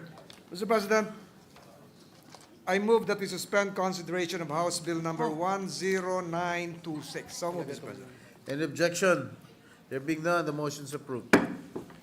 Mr. President, before we continue, Mr. President, may we know, Mr. President, because I have been waiting for all the amendments, is there any other than, is it our Deputy Minority Leader, and who else, Mr. President? Because we are pressed for time also, Mr. President, just to remind the body that there's no session on Wednesday, Mr. President. Yes, I think it is only Senator Risa Hontiveros who is going to propose amendments tomorrow. I think. Yes, Mr. President. So that's the last one, Mr. President. Just to Hopefully. because, Mr. President, just to put on record, Mr. President, I have been in this podium for the past 4 weeks, Mr. President, and just to put on record, I hope that the Deputy Minority Leader is the last one, Mr. President. And if there are any other, Mr. President, may I just appeal to the members of the Senate to at least give us an advance copy of their individual amendments so we can fast-track the proceedings, Mr. President. Yes. As we always do. Thank you very much, Mr. Thank President. you, Senator Joel. Majority Leader. Mr. President, I move that we resume consideration of Senate Bill 2942 under Committee Report Number 466. This is the bill resetting the first regular elections in the Bangsamoro Autonomous Region in Muslim Mindanao. And so moved, Mr. President. Is there an objection? There being none, the resumption of consideration of Senate Bill number 2942 under Committee Report number 466 is now in order. Parliamentary status, Mr. President, is having sponsored the measure, I move to open the period of interpellation, recognize the sponsor, Senator Joseph Victor Ejercito, and to interpellate Senator Aquilino Coco Pimentel, and thereafter I was informed that Senator De La Rosa would likewise interpellate. Mr. President. Hearing no objection, period of interpellation is in order. Senators Ejercito and Pimentel are hereby recognized. I'll give way, Mr. President, to a member of the majority to interpellate first, Senator Bato de la Rosa. Is Senator De La Rosa ready to interpellate?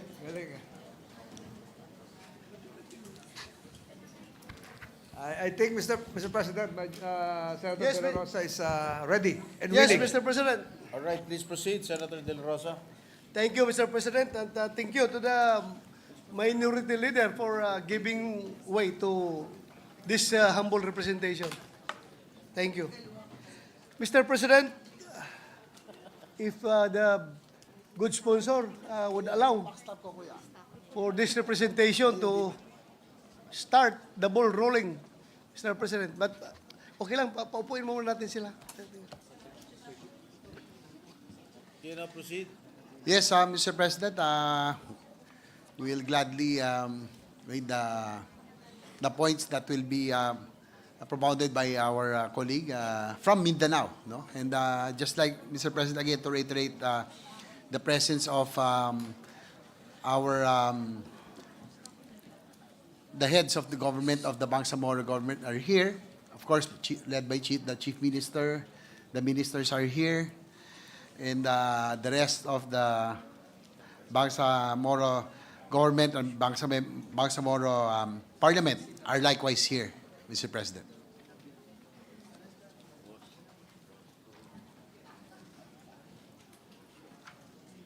Okay. Thank you, Mr. President. Thank you, good sponsor. Mr. President, for the record, I supported the first resetting of the BARM election in 2021 due to a threat to the health of our people. The COVID-19 pandemic proved to be a formidable opponent, and there was an urgent need to focus resources on ensuring everyone's survival and well-being. And now, Mr. President, the BARM is faced with an issue of a different character, no longer threatening physical health, but this time, perhaps, the peace and order situation in the BARM. Apart from the fact that the peace process has not yet reached its end game, the recent Supreme Court decision that separated Sulu from the BARM only serves to underscore a pressing need to reset the elections once more. After all, on our list of priorities, peace remains at the top, a priority that sits much higher than any need to follow a strict schedule to the letter. In order to clarify on the necessity of resetting the elections, would the good one from San Juan, of course, the presiding officer is the better one. Would the good one, but both of them are the best ones, Mr. President, the best ones.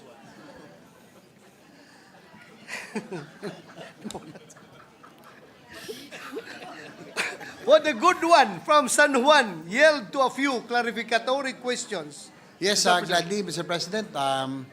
a matter as sensitive as the postponement of BARM, because, Mr. President, we really have to understand fully the rationale why we are pushing for the postponement, once again, of the BARM elections because of the sensitive situation in the area. And I think we're glad that the principal sponsor of the Bangsamoro Organic Law, our former Senate President Mig Zubiri, is here also.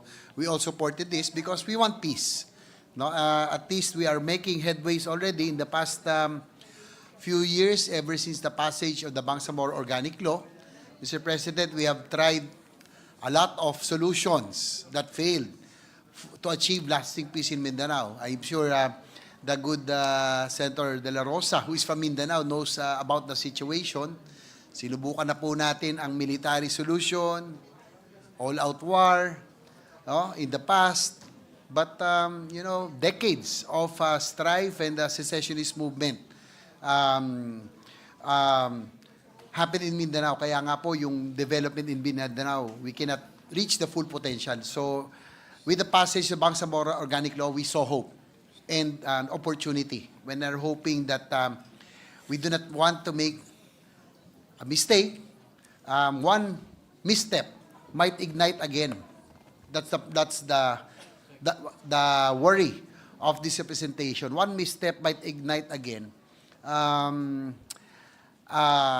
conflict in Mindanao, which we do not want to happen, because in the past, as I mentioned, Mr. President, the past few years after the passage of Bangsamoro Organic Law, we have already experienced peace, especially in that area. So we're very glad to answer some queries from the gentleman from Mindanao, Davao del Sur, Senator De La Rosa. Thank you, Mr. President.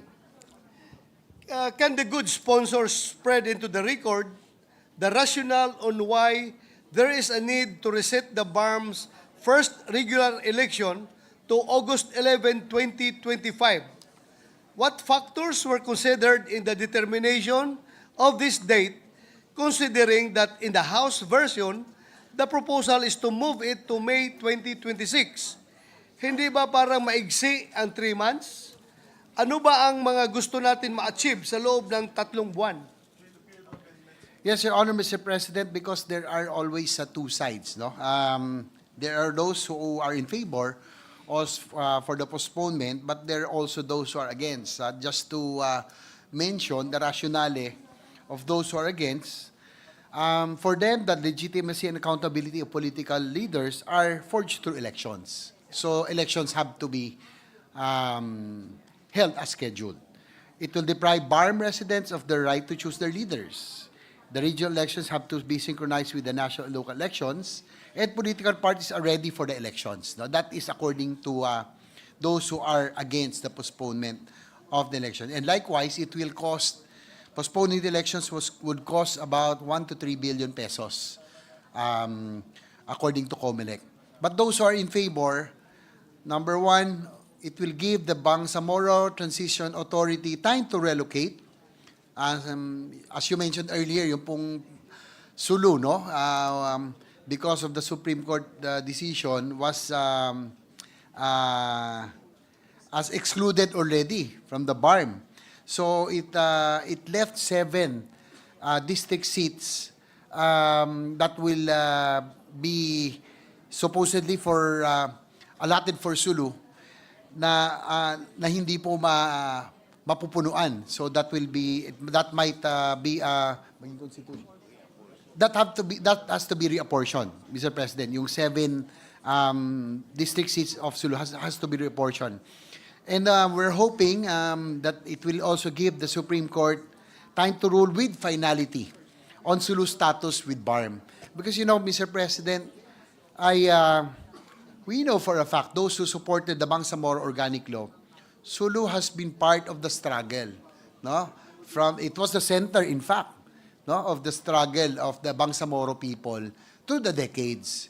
And excluding them from BARM,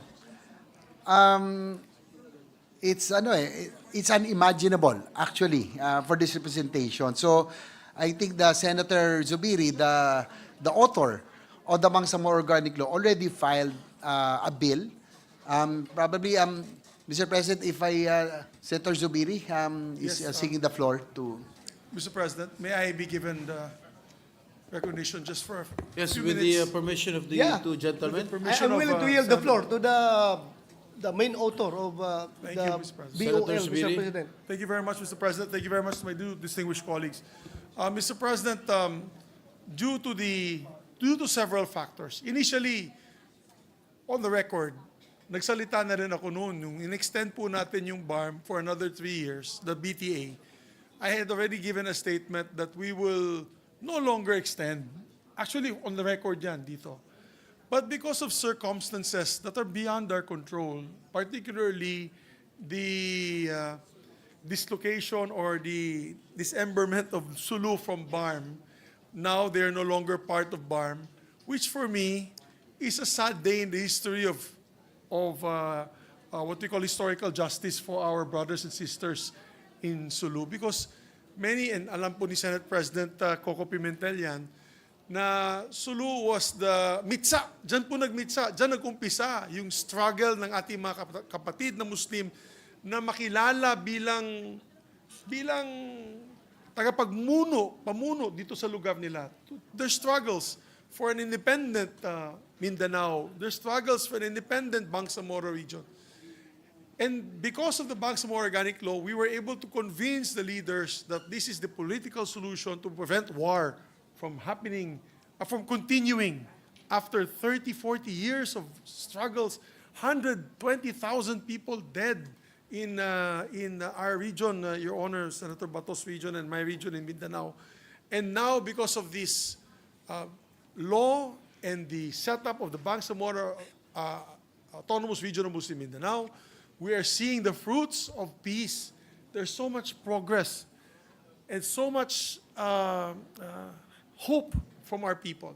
So in this decision of the Supreme Court, parang nabulaga ulit tayo, Mr. President. Nabulaga ulit tayo dahil alam naman po natin, ayaw po natin magkaroon muli ng extremism sa ating mga kapatid na tausug dun sa Sulu. Dahil ang haka-haka po ay kasalanan naman po ng national government, kasalanan naman po ng Manila dahil kinausap nila yung Supreme Court para matanggal yung Sulu. Parang ganun ang mga haka-haka. Maraming fake news eh. Maraming fake news na ginagamit po ng mga extremists para magsabi na, kita mo, ginugulo na naman tayo ng Manila. Parang ganun. Kaya ako po, bahala na po sino magalit sa akin. Alam ko, I'm always getting the political brunt of this because there's always people who are against and for it. I am looking at the bigger picture. I'm looking as a statesman, what is the bigger picture for the betterment of Mindanao? Ang aking sagot dyan po, Mr. President, is to file a bill to allow Sulu to go through a plebiscite once more. Kung ano ba talaga, after 5 years of BARM assistance, no? Almost hundreds of millions of pesos, almost billions of pesos spent on Sulu for the development of their water systems, their farm-to-market roads, the different educational, the new classrooms. Siguro naman, na yun siguro marami na pong, baka gusto na po nila na bumalik sa BARM. Dahil yung last election, naalala ko po, 130,000 was in favor, and 160,000 was against. So hindi po ganun kalaki ang diferensya ng boto, no? Your Honor, correct me if I'm wrong, I may be mistaken. But my point is, let's give them one more chance to make that decision. And we cannot do that if we have an election now, Mr. President, because if we have an election now, first of all, Sulu will be disenfranchised because yung 80 seats of the Bangsamoro Parliament will only be electing 73 seats. Mawawala po 7 seats representing Sulu. So that alone is a violation of the BOL because the BOL says that there is an 80-seat member of the Parliament of the Bangsamoro Autonomous Region of Muslim Mindanao. So because of these circumstances, Mr. President, these factors that are prevailing, there is a bit of discontent and there's now also confusion. So ako na yun, with due respect to all those that listen to my speech, I am taking a step backwards and allowing myself to agree to a postponement Pero definitely, tama po sinabi nyo, 3 months is useless. 3 months is useless. Kaya I appealed to the sponsor earlier. Dapat yan at least 6 months. Kasi pag naipasa po natin yung, napakasimple lang po yung plebisito sa Sulu na final ko po ay 1-pager lang. 1 page lang yun. To allow the Sulu to proceed with the plebiscite to re-enter into the BARM. No? So, kung maipasa po natin yan, Your Honor, we can have a plebiscite within 2 months, and then right before the election of the Bangsamoro Bangsamoro Parliament, kung yes sila, nasama natin yung may 7 seats pong Sulu sa Bangsamoro Parliament. Pero kung mag-no sila, then wala talaga tayong magagawa. Kung mag-no sila muli. But that is the reason why I'm appealing to this August chamber, Mr. President. Every decision that we make here, parang BOL yan. May katumbas na consequence or benefit. We have to weigh the benefits and we have to weigh the consequences. And one thing that we have to think about is the possibility of outbreaks and skirmishes and outbreaks of violence. And yan ang ayaw na ayaw po natin. Kaya ginagawa po natin lahat politically na kaya natin bilang isang institusyon para maging peaceful itong lugar na ito. So I hope that helps with the explanation, Your Honor. We have to discuss that issue of the Sulu, and we have to, and if they do not agree and there is no one who will sponsor in the House, and I'm hoping that somebody can sponsor this in the House, particularly from their province, from the region, para matuloy na rin yung discussion doon. Pero kung wala talagang mangyayari, then they will have to go back and amend their electoral code. So that will take time because they will have to go back and amend their electoral code. Right now, their electoral code includes Sulu. So that's why, because of this confusion, we would request this August chamber for an extension, Your Honors. Thank you. I hope that helps, dear sponsor. I'm here to continuously add to the knowledge of our good sponsor already on the issue. Thank you. Maraming Yes. salamat po, sir. Thank you. I would like to thank our colleague and the author of the Bangsamoro Organic Law, the principal author and sponsor. And to add to that, as mentioned earlier, there are legal issues that need to be addressed. It was already mentioned, the exclusion of Sulu from BARM brought legal issues, which includes, as mentioned by Senator Zubiri, the reallocation of seats to other BARM provinces.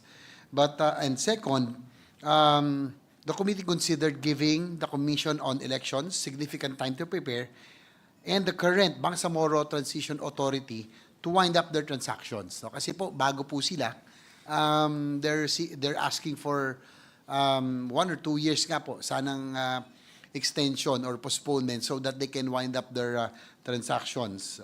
And lastly, meron pa kung there are also security concerns in the region while ensuring the complete, we are also looking at and monitoring the complete commissioning of the MILF combatants, which is still continuing up to this day, Your Honor, Mr. President.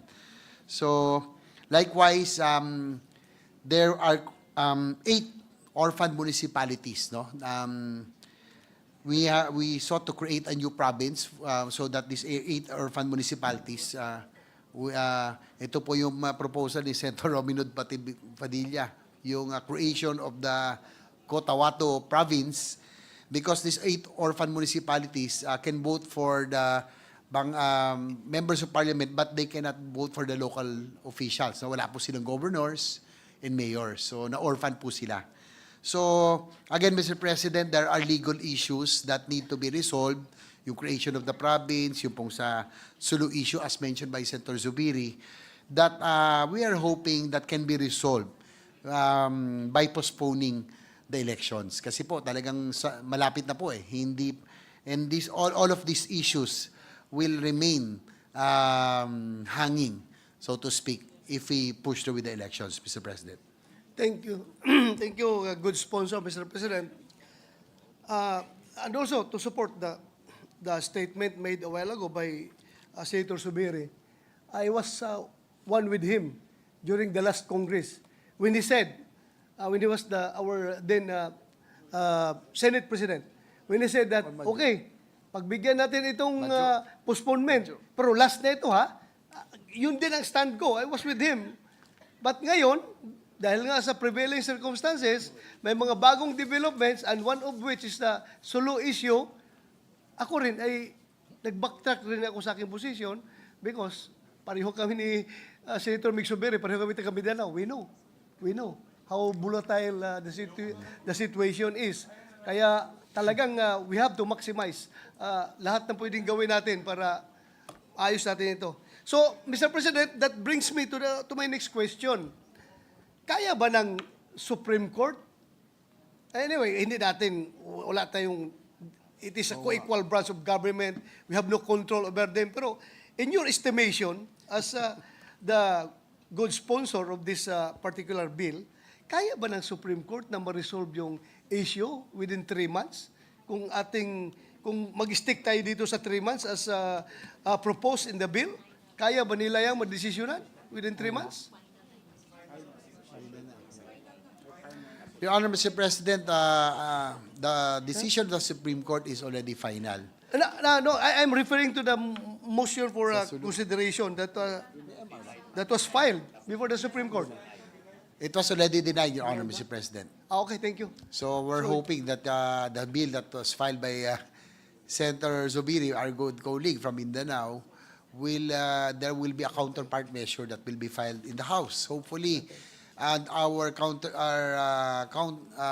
counterparts from Mindanao will also file a similar measure because I'm sure both of you from Mindanao know how volatile, how precarious the situation, how sensitive it is. Ayaw na ho natin na misstep eh. Now that we have already experienced peace in Mindanao, we would want to focus on important things that would improve the lives, the quality of lives of our people in Mindanao. Decades of strife, conflict, really affected the economy of Mindanao. But what really is the cause of all of this struggle? No, yung secessionist movement in Central and Western Mindanao, the rebellion in the Eastern Mindanao, it's all about hunger, poverty, no? And the only way we can address poverty and hunger is to improve the quality of lives by having opportunities. Now that and that opportunity has been very hard to reach for Mindanao because of the conflict through the decades. Wala hong mag-i-invest na negosyante sa Mindanao. Nobody in his right mind will invest in an area where there is a problem of peace and order. Especially may secessionist, may rebellion, kakaiba po yun. Now that we are already experiencing relative peace in Mindanao, Mindanao has been, has been referred to as the land of promise. Alam niyo po, nung panahon ng aking ama ni President Erap, mahal na mahal po niya Mindanao. Sabi ko, bakit kaya? Nung napunta po ako doon, that's when I saw how the potential of Mindanao, talagang the richest soil, the vast natural resources, no? Hindi binabagyo. Doon nga daw, magtapon ka lang ng buto, kinabukasan, tutubo na eh, no? Ganun So, he had plans of making Mindanao as the food basket of Asia, but that would not be realized during that time because of the conflict. Now that we already have experienced again relatively a peaceful Mindanao, now is the time for us to concentrate on putting the different instruments, different factors that are needed for development. No? Kaya nga po, Mr. President, Your Honor, ako po ang advocacy ako talaga, infra development. I've been pushing for that. Even during the Duterte administration, I pushed for the Mindanao railway system. No? But it was put on hold because I feel that by putting the necessary infrastructure, we will be able to spread out the development. Hindi naman po pwedeng Davao lamang at Cagayan de Oro ang centers of development in Mindanao. No? Yung pong mga probinsya na nasasakupan ng BARM ngayon, sa western side, central side, tapos yung pong nasa Caraga region, eastern side, diyan po yung mga mahihirap na probinsya, diyan po nagkakarebelyon kasi mahirap ang mga probinsyang yan. Now, by pushing the infrastructure development, we have good highways now in Mindanao, 4 lanes, 6 lanes, 8 lanes. Hopefully, maitulak talaga natin yung Mindanao railway system to make movement of people faster, movement of goods faster, spread out the development. Again, kung Davao, pag meron kang railway at highways, ma-spread out mo, we create new growth areas around, no? We create new growth areas in BARM, we create new growth areas in Eastern Mindanao. Pag meron kang railway na highway, magkakantayang industrial estate, commercial complex, food terminals, so warehousing, lahat po. That will create new growth development areas. We spread out the development. Yan po ang problema ng Mindanao sa tingin ko, and as well as other provinces in the country. Because of our poor infrastructure, ang centers of development, Metro Manila, Cebu, Davao, and Cagayan de Oro. In Mindanao, lagay natin railway, highway, sports. We will create new growth nodes, growth development areas, produce jobs and opportunities pag nagkaroon na ng mga pabrika, commercial centers, food terminals for our agriculture. So, I think in the long term, yan po ang aking nakikita. But we need to put, first, we have to lay down the framework, we have to make sure that there is peace. Yun po ang pinakaunang requirement for investments to come in. No? Yun pa, infrastructure lang, tsaka energy.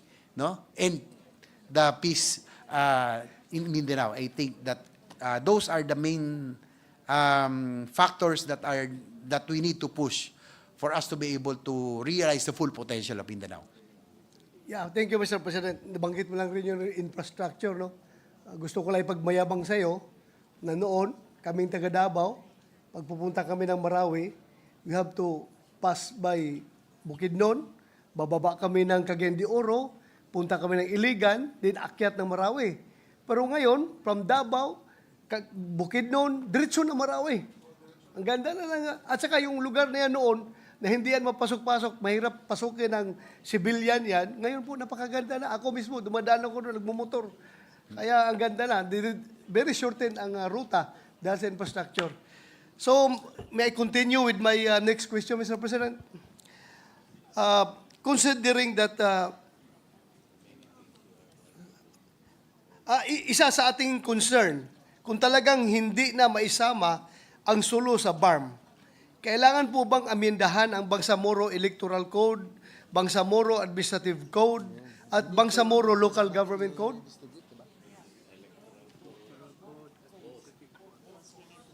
Yes, Your Honor, Mr. President, both codes have to be amended, no, so that the 7 seats have to be reallocated or reapportioned, no, to the remaining to the existing districts, Your Honor, Mr. President. Thank you, Mr. President. At bilang mambabatas, alam po natin kung ano ang proseso na dinaraanan ng paggawa ng batas. Sa tingin po ba ninyo ay sapat na ang 3 buwan para maipasa ang amendments sa Bangsamoro Electoral Code, Bangsamoro Administrative Code at Bangsamoro Local Government Code? Your Honor, Mr. President, that was what was arrived by the committee or recommended by the committee. In the proper time, Your Honor, Mr. President, we will reconsider. No, if the body of or any of our colleagues would make the amendments, then we will reconsider. And because admittedly, 3 months is really too short. No? But it's a sort of a compromise. Kasi po 1 year ho talaga yung recommended, no, or passed by the House and also recommended by the peace process. 1 year po talaga. So doon naman sa mga against, they want the elections to be held as soon as possible. So it was sort of a compromise. So that's why the committee arrived at 3 months. And there's still a lot of if you would look at the indicative timeline of in the screen, no, there are a lot medyo marami-rami po, no? The time na ito of passing the amendments. So medyo mahaba-haba yung kanilang hinihiling na extension. No, but according to the BTA, the Office of the President for Presidential Advisor for Peace Process and others,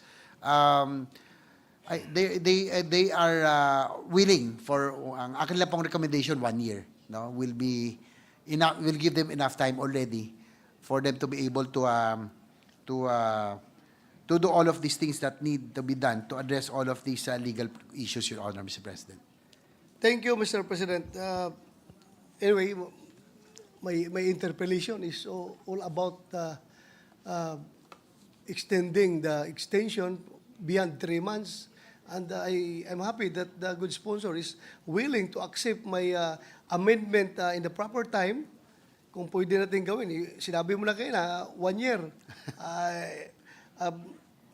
Doon po papunta yung aking mga amendment, Mr. President. So,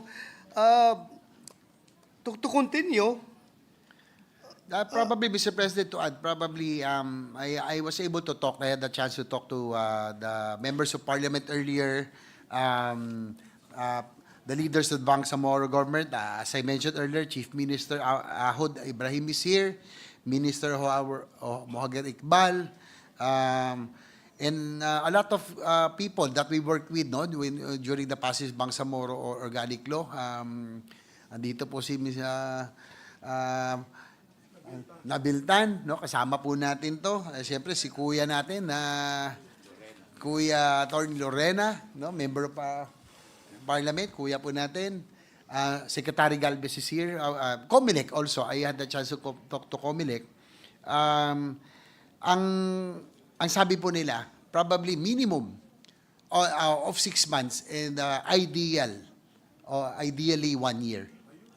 okay, that will be decided by this body once we are going to introduce our amendments during the proper time, Mr. President. But to move forward, Mr. President, Section 2 of the proposed bill provides that the BTA shall continue as the interim government in the BARM, and the interim members of the BTA shall serve until their successor shall have been elected and qualified.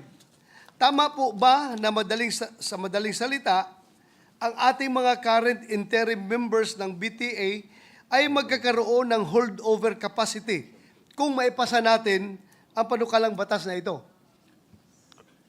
Yes, Your Honor, Mr. President, it will be advisable for them to have to be on a holdover capacity, because if the President would still appoint new members of Parliament, sayang po yung oras, learning curve and everything. Wala na ho silang magagawa in so short a time. So might as well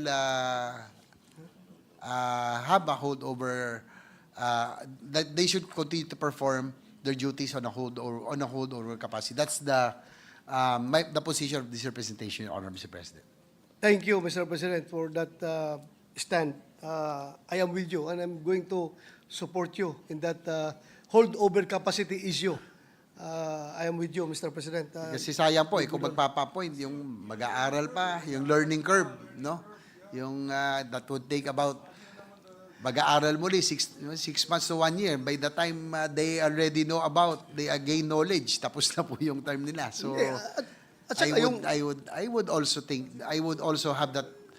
believe that it will be best to have for the current members of Parliament and the BTA to perform the duties continually on the holdover capacity order. Idagdag mo pa dyan, Your Honor, Mr. President, yung pag nagpalitan dyan, sigurado ko yung aalis, kukunin yung mga gamit niya sa opisina, yung papasok, maghanap ng gamit para ilagay sa opisina. So, matagal pa yan bago magkapag-operate yung opisina na yan kung baguhin natin. So, what is 1 year? Baka mamaya, ang 1 year na yan, mabawasan ng 5 months yan for physical preparations lang sa opisina. So, kung pwede pa nga, more than 1 year. Sana, kung po pwede pa, more than 1 year, aking magiging proposal. But pag-usapan natin yan, Mr. President, sa period of amendment. ang ikinabahala po natin ay ang posibilidad na kung hindi magpatuloy ang current interim members sa BARM, baka magkaroon ng disruption ng public service. Kung magkakaroon po ng mga bagong miyembro ang BTA, baka mas mahirapan po tayo ma-accomplish sa madaling panahon ang mga gusto nating ma-accomplish sa BARM. Katulad ng mga pagpasa ng batas na nabanggit natin kanina. Posible rin po ba na magkaroon ng problema sa pagpapasweldo sa mga employee ng BARM katulad ng mga teachers kung magbabago po ang komposisyon ng BTA? Yes, Your Honor. According to our resource persons, yes, it is possible that that would pose a problem. Kasi po magkakaroon pa ng that would not give them enough time for a transition, no? Turnover of a record. So we all know for a fact that every time there's a new administration taking over, it takes time, Your Honor, Mr. President. So it is possible na maapektuhan po talaga pati pasweldo at iba pong proyekto, the ongoing projects, Your Honor, Mr. President.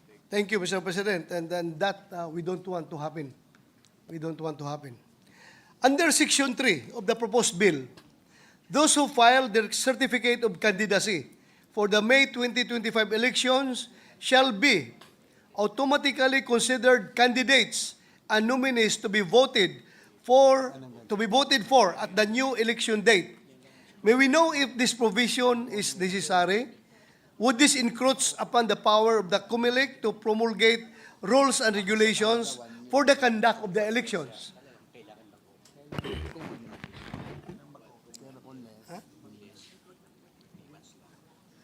Your Honor, Mr. President, according to COMELEC earlier, we had a discussion. If it reaches about 6 months to 1 year, 6 months to 1 year, it is possible to open, no? Kumbaga back to zero, reopen the filing of certificates of candidacy. But if it's less than 6 months, kung 3 months po talaga, or talagang matutuloy na po, or shorter, hindi na ho pwede. Whoever filed was able to meet the deadline, yun na po yun, yung magiging kandidato. So kung aabot po ng 6 months to 1 year, it is possible and advisable to reopen the filing of the certificates of candidacy, Your Honor, Mr. President. Thank you, Mr. President. We will include that in the period of amendment. Mr. President, in closing, I would like to thank our good sponsor for answering our questions today. Indeed, the question that lies before us, whether to reset the BARM elections, is tied to the question of priority. It is the position of this representation then, Mr. President, that we prioritize peace and that we treat it as an enabling condition for a prerequisite to a full-blown electoral process. Thank you, Mr. President. Thank you. I would like to thank Senator De La Rosa. Of course, you know too well the situation in Mindanao. Thank you, Mr. President. Thank you, Senator De La Rosa. The chair would like to remind the people in the gallery to please refrain from clapping. Thank you. Senator Robin Padilla is hereby recognized to interpolate. Maraming salamat po, Ginoong Pangulo. A'udhu billahi minasyaitanir rajim. Bismillahirrahmanirrahim. Alhamdulillahi rabbil alamin. Bismillahi wassalatu wassalamu ala rasulillahi. Assalamualaikum. Inaasahan ko po ang aking kaibigan, Senator J.B. Ejercito, kung papayag po makapagtanong po tayo. Siyempre naman, no? Siyempre sa ating kapatid na the only Muslim representative here in this chamber, of course, definitely, your question, yung mga tanong mo ay talagang ating pong inaantabayanan. Maraming salamat po. Ang katotohanan po, Ginoong Pangulo, marami po sa aking katanungan ay nasagot po ng aming tinatawag na Godfather, yung amin pong sandigan, yung amin pong tinitingala, Senator Mig Subiri, sa kanya pong manifestasyon kanina. Nasagot na po ang maraming katanungan. Ngunit meron lang po akong gustong liwanagin pa. Una po sa lahat, gusto ko pong ipaalam sa ating mga mahal na kababayan na ang akin pong relasyon sa Bangsamoro ay espiritual. Never po itong naging political. Naging political lang po ito sa usapin na maisusulong ko po yung mga batas na may kinalaman po sa aming religion. At ito pong pinag-uusapan, ito po ay isang political issue, kaya ang akin pong concern uli ay yung spiritual na aspeto ng aking mga kapatid sa Bangsamoro. Number one, unang-una po, kung wala pong katahimikan, walang kapayapaan, imposible pong magkaroon ng practice ng kanilang spiritual. Kaya, ito pong mga katanungan ko ay, una, meron po akong panukala na nabanggit po kanina ng ating kaibigan na sponsor patungkol po doon sa Cotabato. Meron po tayo mga kababayan na hanggang ngayon, mahigit po sa 60 po na mga barangay ang hindi pa po nakakaboto. Hindi po ba dapat na ginoong aming sponsor at anak ng masa na dapat po yata, mauna muna po yata natin gawin yon bago po tayo magkaroon ng eleksyon sapagkat sinasabi po ng konstitusyon na karapatan ng bawat Pilipino ang siya ay makapaghalal ng kanyang lokal at national na pinuno. Malungkot po yung dyan sa mahigit na 60 barangay na yan at pagkakaalam ko po 200,000 na tao ay hindi po nakakaboto. Hindi po ba dapat bago po natin pag-usapan ang halalan, pag-usapan muna po natin kung kailan po sila makakaboto?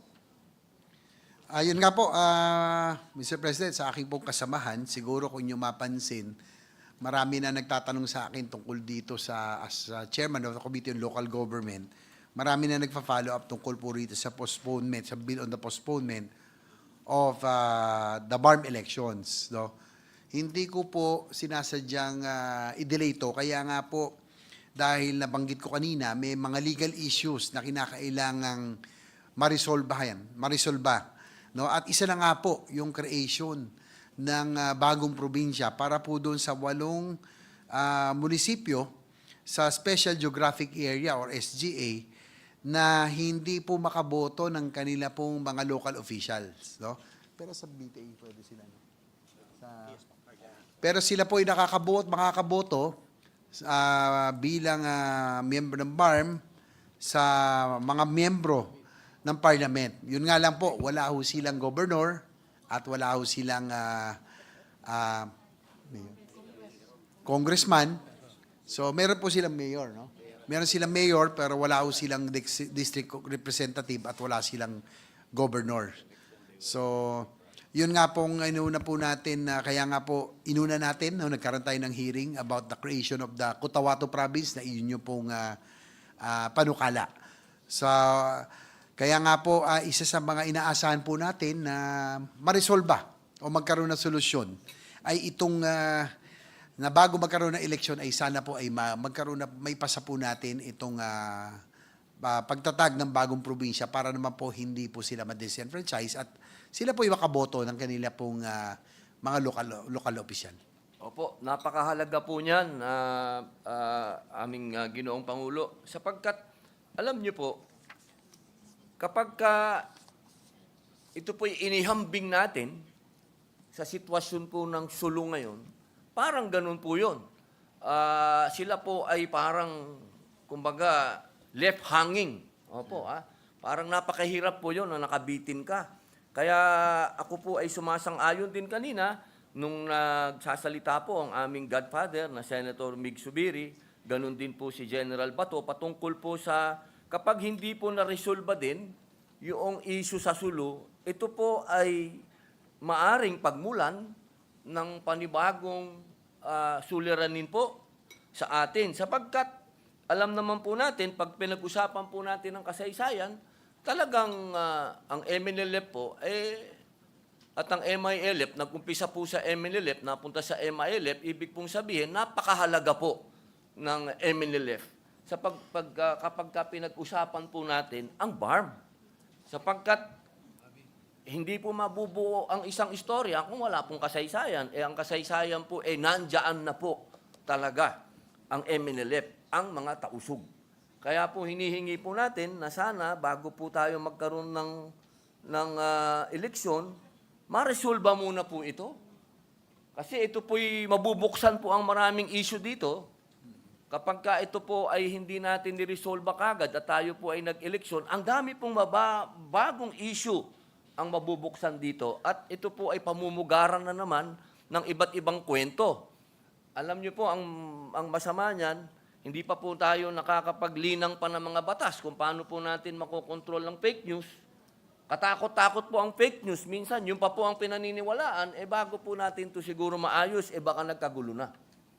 Kaya sana po, bago po tayo tumalon, kung ilang buwan, kung ilang buwan ba talaga, 3 buwan, 6 na buwan, 1 taon, sana po lahat po muna na mga issue, ma-resolve muna po natin. Sapagkat ang lahat po ng ito, hindi po tayo pumapabor sa MILF, o pumapabor po tayo sa mga political families.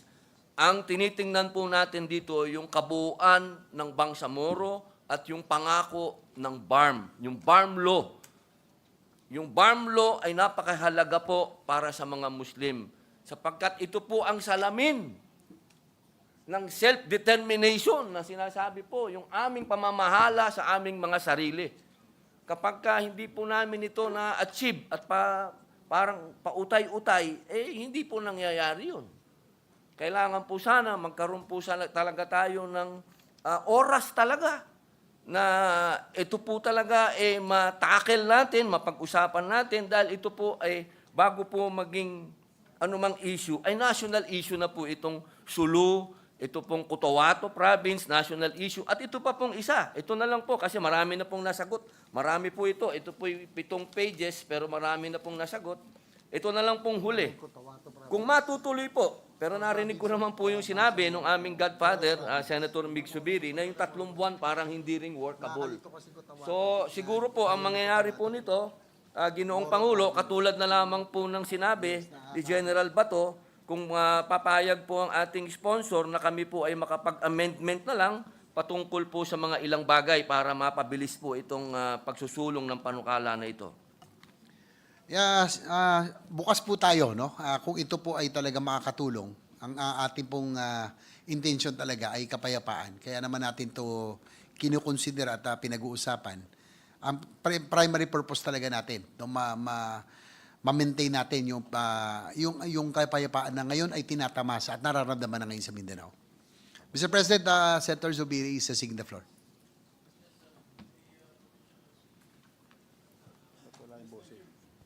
Maraming salamat, Mr. President. Mr. President, tama yung sinabi po ni Senator Padilla, yung kanyang Cotabato Province, mahalaga din po yan. Actually, dapat isabayan yung plebiscite, yung bill ng plebiscite ng Sulu at yung kanyang creation ng panibagong province doon sa North Cotabato, yung carved out 60 barangays, 63 barangays para hindi po sila ma-disenfranchise. And that takes time. Because dito lang sa Senado, for example, sa 6 months nga lang, binilang ko, alanganin tayo. You are Deputy Majority Floor Leader, I was once a Majority Floor Leader. Pag ang bilang po natin ay after May elections, yung kanilang 6 months, that is June, July, May. June, July, August, September, October, November.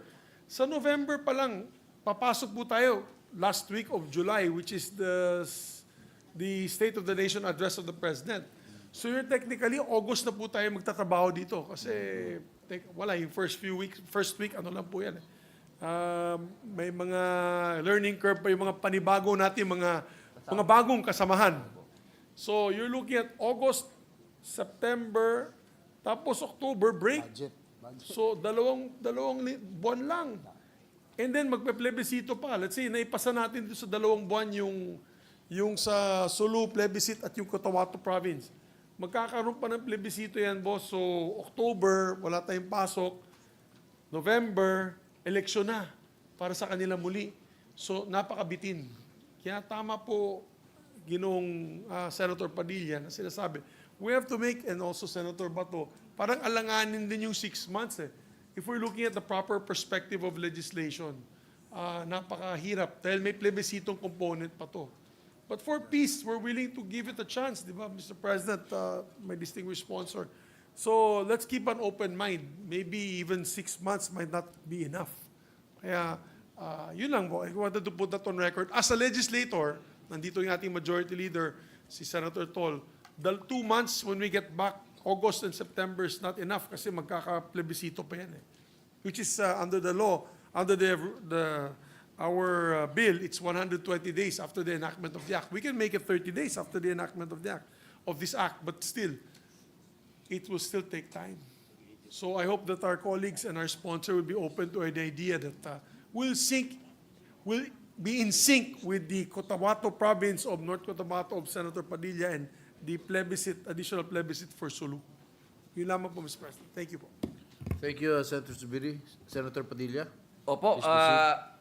wala na pong gaganda pa sa paliwanag po ng aming godfather, Senator Mig Zubiri, sapagkat siya po ang mas nakakaalam kung paano po nag-umpisa ang BARM law. Kaya po ako po ay nakikiusap muli sa ating sponsor. Sana po ay pagmuni-munihan, linangin ng maayos, at iniimbita ko rin po. Alam ko naman pong ang ating pong sponsor ay madalas na sa Mindanao, pero sa usapin po nito, mas maganda din po siguro kung makapasyal kaming dalawa para makita din po namin ang sitwasyon doon at maramdaman mo namin talaga mismo sa mga tao na talaga pong napakarami pang naipangako ng national government ang hindi pa po naisasagawa. Yun lamang po. Maraming salamat po, Ginoong Pangulo. Maraming salamat, Senator Padilla. I think it is it's the minority leader who is next to interpolate. Yes, the minority. 1 minute suspension, Mr. President. Session suspended.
Mr. President, next to interpellate would be our Minority Leader, Senator Aquilino Pimentel III.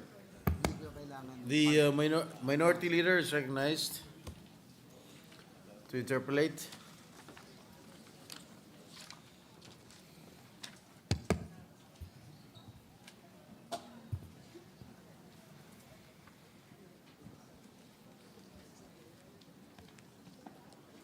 Thank you, Mr. President. With the permission of our sponsor. Yes, Mr. President, of course, the interpellations, the minority leader is always welcome. Thank you.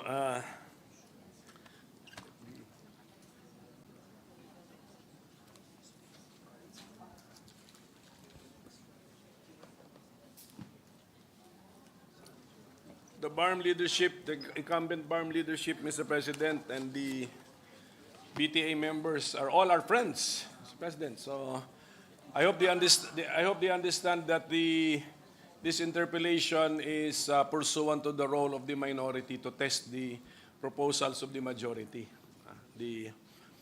So the committee report defers the election for just 3 months. Yeah, instead of May 12, which August. is that's scheduled for May 12 now, to August 11, 2025. May we know where the committee got the input that let's defer it for just 3 months? Yes, Your Honor, Mr. President, as I mentioned earlier, during the earlier interpellation, there are always two sides. No? There are those that are against the postponement, and they would want the elections to push through already, claiming that the Bangsamoro Transition Authority has been in office for almost 7 years. 7 years na ba tayo? 6 years, Your Honor, Mr. President. So that sa kanila po dapat magkaroon ng eleksyon, no? And they are depriving the residents of BARM the right to choose the leaders. But there, as I again also there are still a lot of issues that need to be resolved. First and foremost are the legal issues. No, first is the exclusion of Cebu, which was discussed earlier, because there will be 7 district seats. No, that will need No, to but be can we reapportioned. focus Mr. on President. the period of the deferment first? So, yung against, they want it on May 12, Yes, that is correct. 2025, di ba? Yes. So, So, sa House po paano po kasi- na-decide ng committee na 3 months po ang deferment? Yes, our counterparts passed a similar measure, no? Pero yung kanila po 1 year. But the committee decided that to sort of a compromise between the two sides, yung 1 year, tsaka yung to proceed already as scheduled in May. So binigyan po natin ng 3 months. After hearing both both sides. Your Honor. Hindi po pinili ng committee yung gitna. 6 months sana yung gitna, pero we chose 3 months.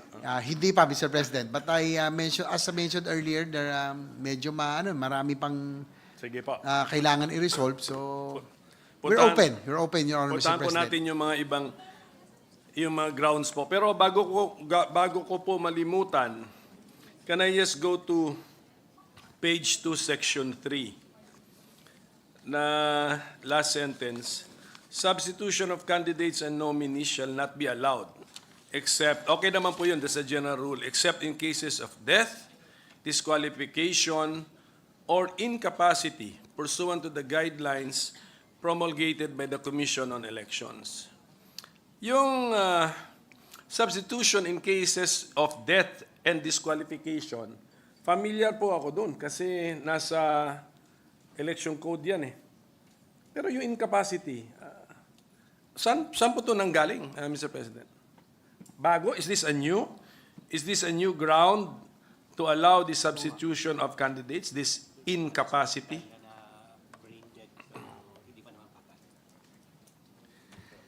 Your Honor, Mr. President, there are instances that there are officials that might be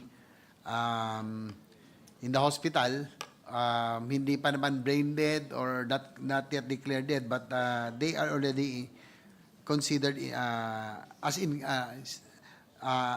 incapacitated, Your Honor, Mr. President. Kaya po nasama po ito. Who should declare that that person is already incapacitated so that he can be substituted for, but still alive. Your Honor, Mr. President, the best person probably in authority is any government doctor, Your Honor, Mr. President. Is this the, am I correct that this third ground for substitution is not found in our current election laws? Yes, Your Honor, Mr. President. It's not included in the election, Yes. election laws, Your Honor. But am I also correct that COMELEC allows this as of the moment? Not in the Burma, but generally speaking. Yes, Your Honor, Mr. President, according to COMELEC representative, in certain instances, they do allow. Kasi dito, at least dito, we are providing the legal basis to do it in BARM. But right now, that is practiced by COMELEC kahit walang legal basis, Mr. President. Paano po nangyari yun, Mr. President? Bali, i-declare natin incapacity. Anong may isa siya? Your Honor, Mr. President, there's one instance in the case of former congressman, the late Charlie Cojuangco, in Tarlac, who was declared incapacitated, Your Honor, Mr. President, when he suffered massive heart attack or stroke. So he was still alive, but he was declared incapacitated, Your Honor, Mr. President, according to COMELEC, Your Honor. And he was substituted, Your Honor, eventually, Your Honor. Yeah, without his signature, for sure, Mr. President. So, yun na. At saka, I think there's a recent case, yung kasitmate nyo, Mr. Sponsor, si Senator Binay, has shared with us a recent incident in Makati where a candidate for councilor ata was substituted for on the ground of incapacity. So, and COMELEC allowed it. Yet, he's still the barangay captain. Sabi ni Senator, hindi ko alam yung pangalan or facts, but as relayed to us by Senator Binay. So, incumbent barangay captain continues to be barangay captain and yet declared incapacitated to be allowed to be substituted. That is what happened in Makati. Tama ba? Can we ask our COMELEC resource persons if this happened in Makati?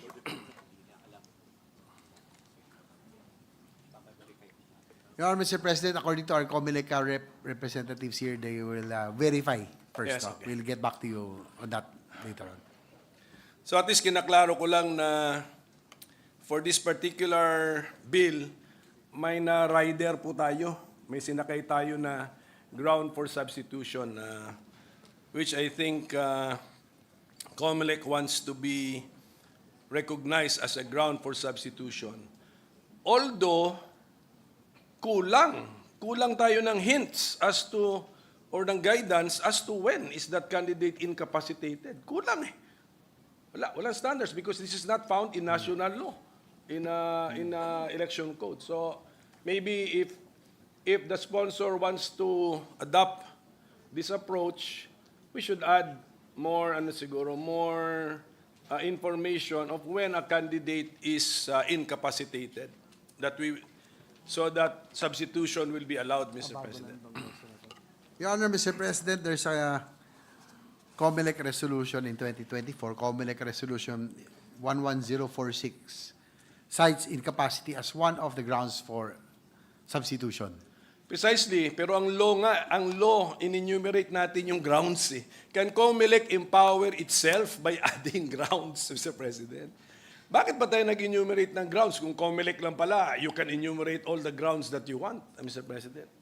So anyway, at any rate, napansin ko po ito. So bantayan lang po natin ito kasi baka ini-insert nga natin yung konseptong yan kasi pinapractice ng COMELEC pero wala sa existing national laws, including election laws. So legal basis nila is their circular or anong tawag nila?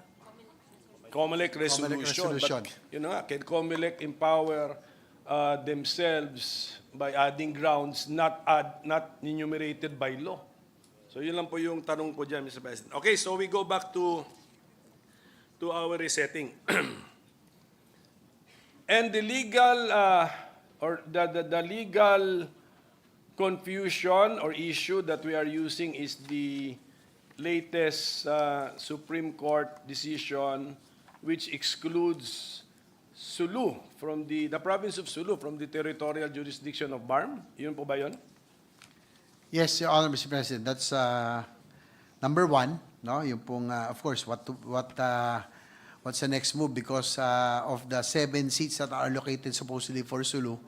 So there is a need for them to be reallocated to other provinces. And second is the disenfranchisement of voters in the 8 newly created municipalities in the special geographic area. Ito po yung mga areas na hindi po bumoto. Ito po yung bumoto, no, na masama sa BARM. Yes. So sila po ay hindi na po nakasama sa kanilang mga original na probinsya. So 8 municipalities are orphaned, so to speak, kasi wala po silang probinsya, Your Honor, Mr. President. So these are the 2 legal issues that need to be resolved. Ito po yung 63 barangays Yes, Your Honor, Mr. na President. bumoto pabor, sumali sa BARM, and then by action of the BTA, inorganize sila into 8 municipalities. Ganun po ba yan? Yes, Your Honor, Mr. President. That's 8 barangays, 63 barangays, 8 municipalities, and about, according to census, about 215,433 ang kanila pong population total.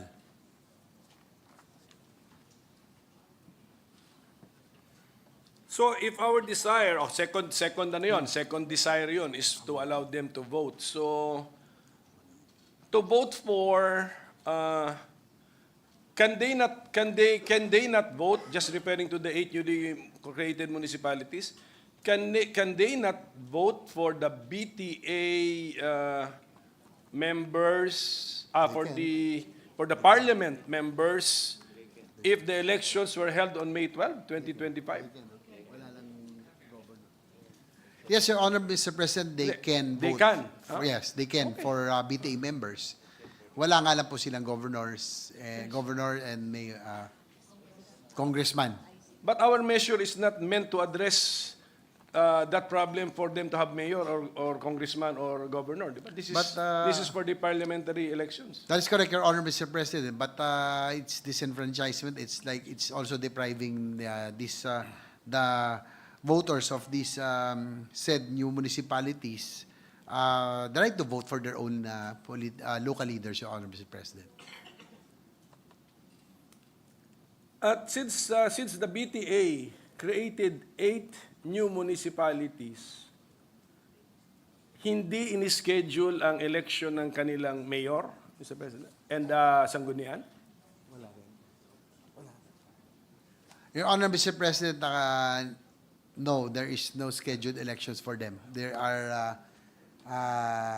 are all appointed, Your Honor, Mr. President. Yung po mga mayors doon, yung mga local officials are appointed.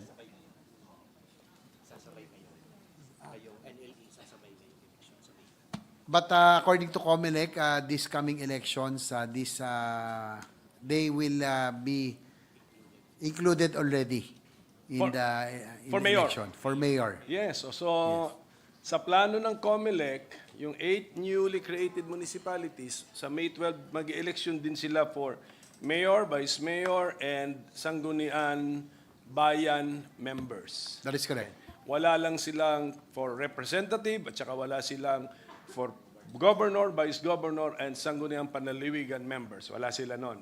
That is correct. Pero meron din silang for parliament district. Meron. Yes, Mr. President. That's correct. Okay, so kasi mukhang iba pong sagot dun eh. Hindi yata dito dapat sagutin yata yun. Sasagutin dapat yung problema na yun, but I do not think na dapat nakatali siya rito dito sa panukalang batas na ito na hindi tayo makapasa nito dahil may problema pang ganun. Aren't we making the problem even worse, Mr. President? Diba? Na appointed. Mas gusto natin appointed na lang kaysa sa may mandato sana, Mr. President. Well, Your Honor, Mr. President, that's why we wanted also that before we schedule this BARM postponement, we wanted to to solve that problem. One of the legal issues, sana nga po maipasa po natin din yung creation of the new province, no? So that these 8 municipalities will not be orphaned anymore, Mr. President. Kaya nga po nagkaroon tayo ng hearing, yung pong proposed ni Senator Robin Hood Padilla, yung creation of the new Cotabato or the province of So, of the Moro province, Your Honor. so Mr. we want to link the problem of the 8 newly created municipalities sa election nila ng member of the House of Representatives tsaka provincial leaders. We want to link it with the parliamentary elections, Mr. President. Na habang hindi nasusolve yun, hindi tayo magpa-parliamentary elections, baka taon po ang ating pinag-uusapan. Your Honor, Mr. President, according to our resource persons, isa po sa mga member parliament, thinks it's an issue, no, that has to be resolved as well. Kasi nga po, But orphaned is it linked to this? Should it be linked to the parliamentary elections, Mr. President?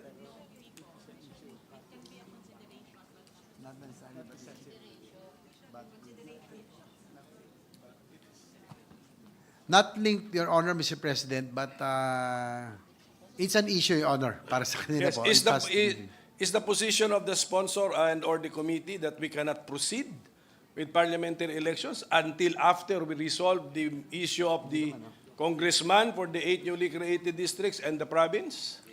Not necessarily, Your Honor, Mr. President. But So we ideally, can- kung maganda ho sana, Maganda nga sana, opo. na At naintindihan natin bakit hindi to kasalanan ng BTA kasi ang paggagawa ng probinsya, sabi rin ng Supreme Court, beyond the power of the by BTA or even of the Parliament because it automatically creates a seat in the House of Representatives. that is correct. Yes, which is by law only, by national law only, Mr. President. So tulungan natin sila to solve that that issue, but I do not think that should be cited as a reason to postpone the election, Mr. President. Yes, Your Honor, as I mentioned earlier, it's not linked, but sabi nga ng ating kasama si Hamilton, it's inevitably related, Your Honor, Mr. President. So sana po ma-resolve ito in the soonest possible time as we tackle this measure, Your Honor. Meron nata tayo nakaschedule na Parliament Congress Forum. Next week ba yun? Kailan yun? Yes, Your Honor, Mr. President, Meron. scheduled on February 4. Dapat ito doon pina-point out ito na Congress, National Congress, kilos kayo kasi meron orphaned 8 na newly created municipalities. I think that's the purpose. I think we have anticipated all of these issues na kung may ganyan, dito ilalabas, dito sa Bangsamoro. Ano that's the official name of the body?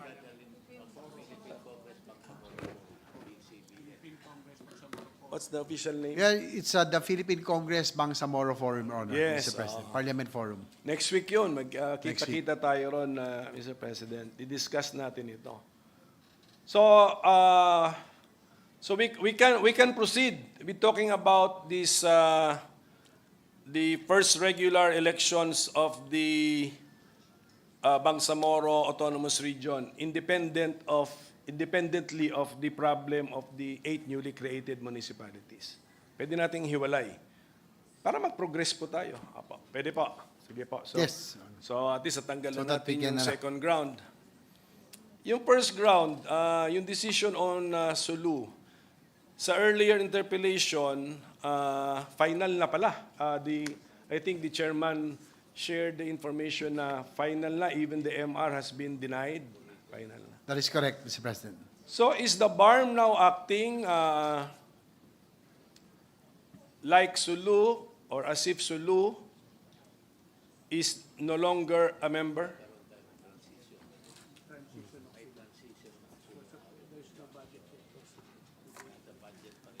Your Honor, Mr. President, according to our BARM representatives who are here, not yet, Your Honor, Mr. President, but they are transitioning right now so that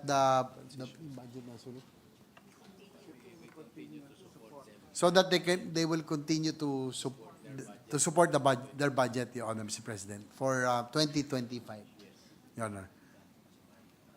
So nanggagaling pa sa BARM yung budget po nila. But our BARM is already following the decision of the Supreme Court and anticipating the effects of the decision. Siyempre, understandable naman yun na siyempre we cannot just parang abruptly end everything and end the relationship immediately. Naintindihan ko po yun. At present, Your Honor, Mr. President, they created a technical working group to and an IGRB, Intergovernmental Relations Body, Your Honor, Mr. President, to oversee or to handle the transition, Your Honor, Mr. President. Para po yung mga employees at iba pang things that need to be, or issues that need to be resolved, Your Honor, during the transition. Ang ginawa kasi natin sa Bangsamoro Organic Law, we treated the then ARM as one LGU na doon natin binase yung plebiscite results. What was if just in case lang the sponsor is familiar with the Supreme Court decision, what did the Supreme Court find wrong with our treatment of the plebiscite results, Mr. President?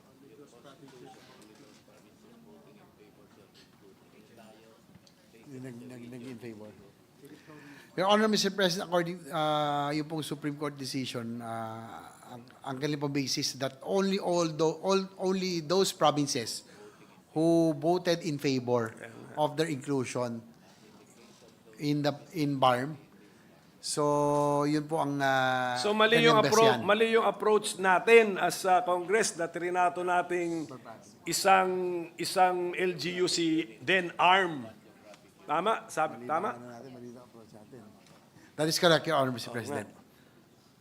Okay. How close was just in case lang the sponsor knows, how close was the election results for yes or no dun sa Sulu, province of Sulu, Mr. President?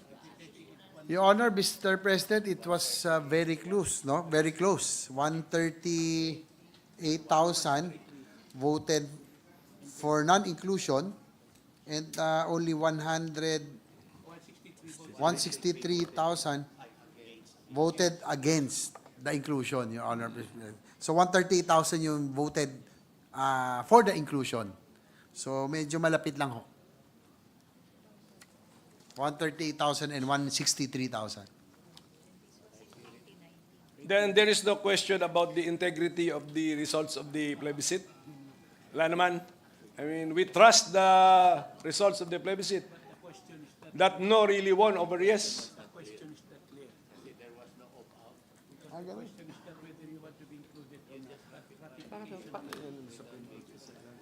But Your Honor, Mr. President, according to our members of Parliament, the resource persons here, the question in the plebiscite was not clear, no?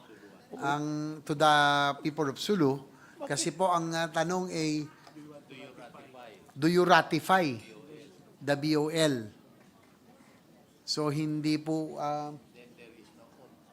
and there is no opt-out provision, Your Honor, Mr. President. Ang tanong lang po, do you ratify the BOL? It's a question. Also without an opt-out provision, Mr. President. I think that's important, Mr. President. May we know talaga may we know what the exact wording of the question in the plebiscite, Mr. President? There are two questions, one for Sige. those that part of the act, Ganun pala yun. and whether you want to join. The question for part those provinces in the BARM is, do you ratify? Ang dalawa. Ano po yung una? Ano yung first muna? Yung isa, yung outside BARM, we want to be part of BARM. Your Honor, Mr. President, there were two questions, no? For those outside of BARM, ang katanungan, do you want to join? Tapos yung isa naman, do you ratify the Bangsamoro Organic Law? Exact talaga. Do you let's just for Sulu lang, sa Sulu. The question asks Yes, in Your the Honor, Mr. Sulu President, we'll try plebiscite. to get the... Nasa Section 5 po ng, ano bang article ito? Section 5 ng Article 15 ng Bangsamoro Organic Law on the plebiscite. Plebiscite questions. The questions to be asked of the voters in the plebiscite shall be determined by the Commission on Elections. So, COMELEC ang nag-formulate ng katanungan? Yes, Mr. President. And may we know, for the province of, but sa province of Sulu plebiscite, only one question. Tama, okay. That is correct. May we know the exact question asked? Kung pwede po, eksakto po talaga. Can we have a minute suspension, Mr. President, habang kinukuha yung information? Okay, session suspended.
Mr. President, I have with me here yung pong question po ng ating minority leader tungkol puro sa question sa plebiscite. Ito po, yung official ballot ng Bangsamoro Organic Law Plebiscite, January 21, 2019.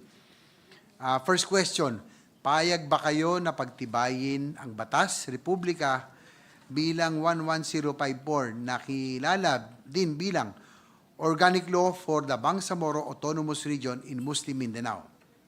That's the first question. Para po ito sa mga taga-arm. Correct. Itong pangalawa po ay payag ba kayo na isama ang lungsod ng blank sa rehiyon ng autonomo ng Bangsamoro? Para po doon sa mga outside arm. So doon lang, so since si Sulu ay arm, so yun ang, yung unang question yung natanong sa mga taga-Sulu. Yes, Your Honor, Mr. President. At napresenta po ito sa balota sa Tagalog? Yes, Your Honor, Mr. Walang President. English man or Arabic? May Arabic ba? May Arabic no? May Arabic, Your Honor, Mr. President. Nakita ko po sa baba. May Arabic. Walang also. English. Wala. Meron ba? Wala po. Sa official ballot. So, Tagalog, in Filipino and Arabic. Mr. Yung President. yung mga marunong mag-Arabic, kung literal translation nila yung nakasulat, ano naman ang ibig sabihin? Anong ibig sabihin? Ganun pa rin. Gusto ko lang malaman. Kaya gusto ko malaman. Kasi, Ganun din, Mr. President, according to Ganun din, do you ha? ratify? Ganun po. Parang, the BOL. okay. Apa. So thank you for that. And then sinabi na yung resulta po sa atin. So Mr. President, so the Sulu, the results of the Sulu plebiscite were contested before the Supreme Court. The Supreme Court said that the no won over the yes. Therefore, Sulu did not vote to join the new BARM. And that decision is now immediately executory or now executory. That is the state of facts, Mr. President. Yes, Tama? Your Honor, Apo. Mr. President. Sige po. And then, Ito po yung for the record, Mr. President, Supreme Court said in its decision that the no vote against ratifying the Bangsamoro Organic Law is Sulu's vote of its exclusion from the BARM. is, ano? Is Sulu's vote Yes, of its exclusion from BARM. from exclusion from BARM. Okay. Na sabi nga po ng ating mga kasama rito, mga resource persons, which is wrong kasi hindi man lang daw natanong, no? Kung gusto ba nila talagang lumabas, no? Kasi nga walang opt-out, no? Okay. Because there was no yes. opt-out. Precisely, kaya nga Vision, pinalabas natin dito yung tanong eh. Sige, kung familiar lang po si sponsor and or yung mga resource persons, ano naman ang issues na linabas sa kaso sa Supreme Court na rinisolve ng Supreme Court? May we know? Baka si Kuya Joe Lorena, alam niya, kabisado niya lahat dyan. eh. First po, yung constitutionality of the BOL, according to Attorney Lorena, our member of parliament here. Sige, how many issues muna? Enumerate natin lahat para daan natin isa-isa. Alam niyo ba? Ilang issues?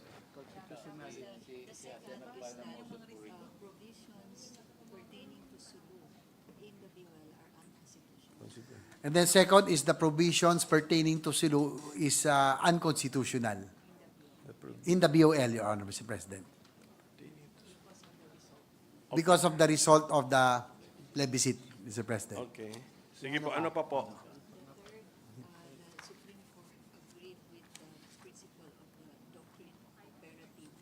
Sige po, Ting. And the third is that the Supreme Court agreed with the doctrine of operative fact. And fourth,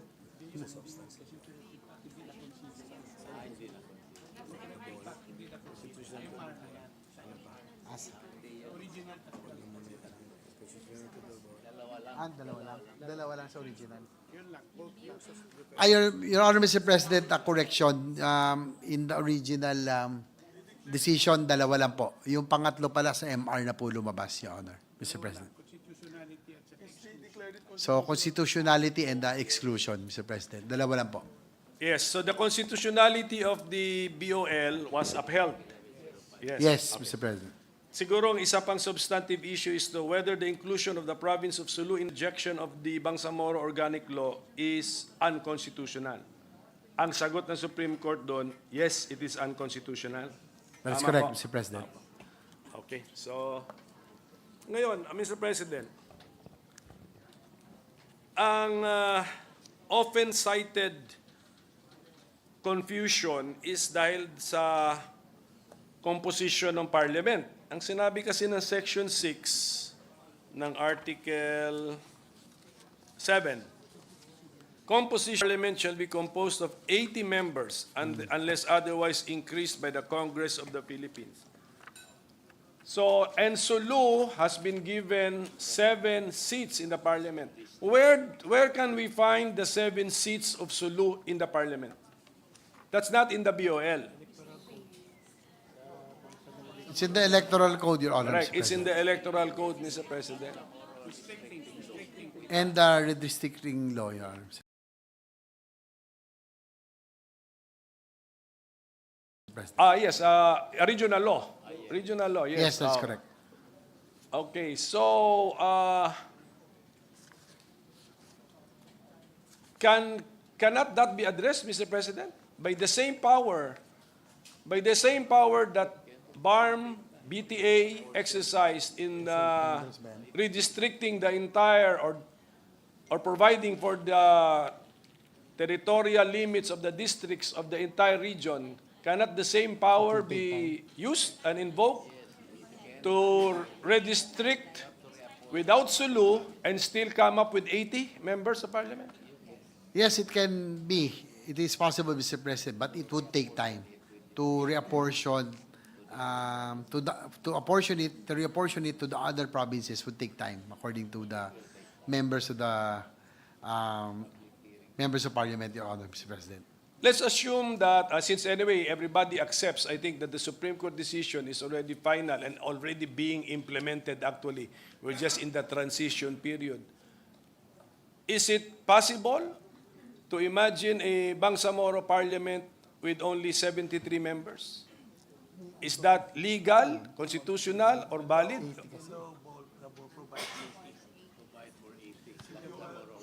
Your Honor, Mr. President, the BOL law, the Bangsamoro Organic Law provides for 80, Mr. President. So, Hindi ba the Constitution provides for 24 senators and we are only 23? What is our problem, Mr. President? but we were 24 before. Can we ask you what will be the problem, Mr. President? Ang daw yung problema kung 73 lang. The law provides for 80. Because even in the districting now, there are requirements required by the ball, yung 100,000 population, contiguity of the area.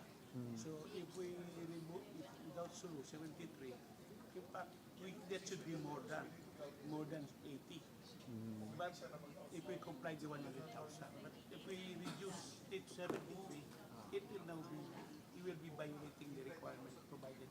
80. Yung 100,000 requirement. Ano yung requirement?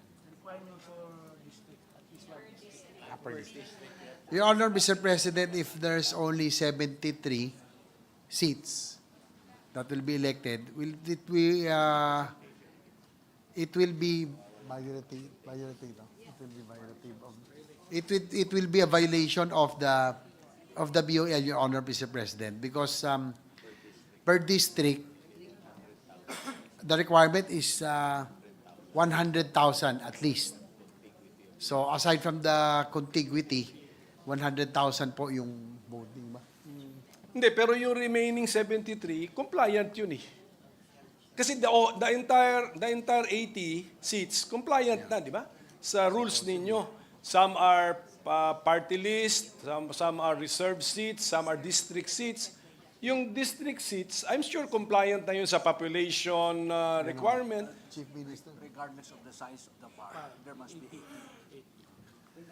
Your Honor, Mr. President, according to them that regardless of the size of the barn, it is provided for that it should be 80. And likewise, the Chief Minister is elected by 80 members of Parliament, Your Honor, Mr. President. Yun po yung nasa BOL. 80 po talaga ang buong boto sa Chief Minister. Yes, that's the interpretation of our resource persons, Mr. President. Okay. Pero let us say, no, sabi kasi ng Supreme Court, wala si Sulu. Will that affect the number of reserved seats? Hindi, no? 8 pa rin, di ba? 8 pa rin, tama po. That is correct, Mr. President. And then, party list representation, will that affect the number of party list seats? 40 pa rin. No, Your Honor, Mr. President. Correct. Tama ba yun? That's 40? still 40. So how is it ba? Okay, how is it with the 80?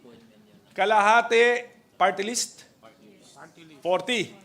Yes. 8 that's correct. reserve. Sectoral, reserve Sectoral. seats 48. So 32 district. 32 Okay, districts. so yun 32. So doon sa 32, 7 ang Sulu. Yes, Opo. Your Honor. Okay. So ang naapektuhan talaga would be the 7 district seats of Sulu. Only. Yun lang. The party list seats, hindi apektado.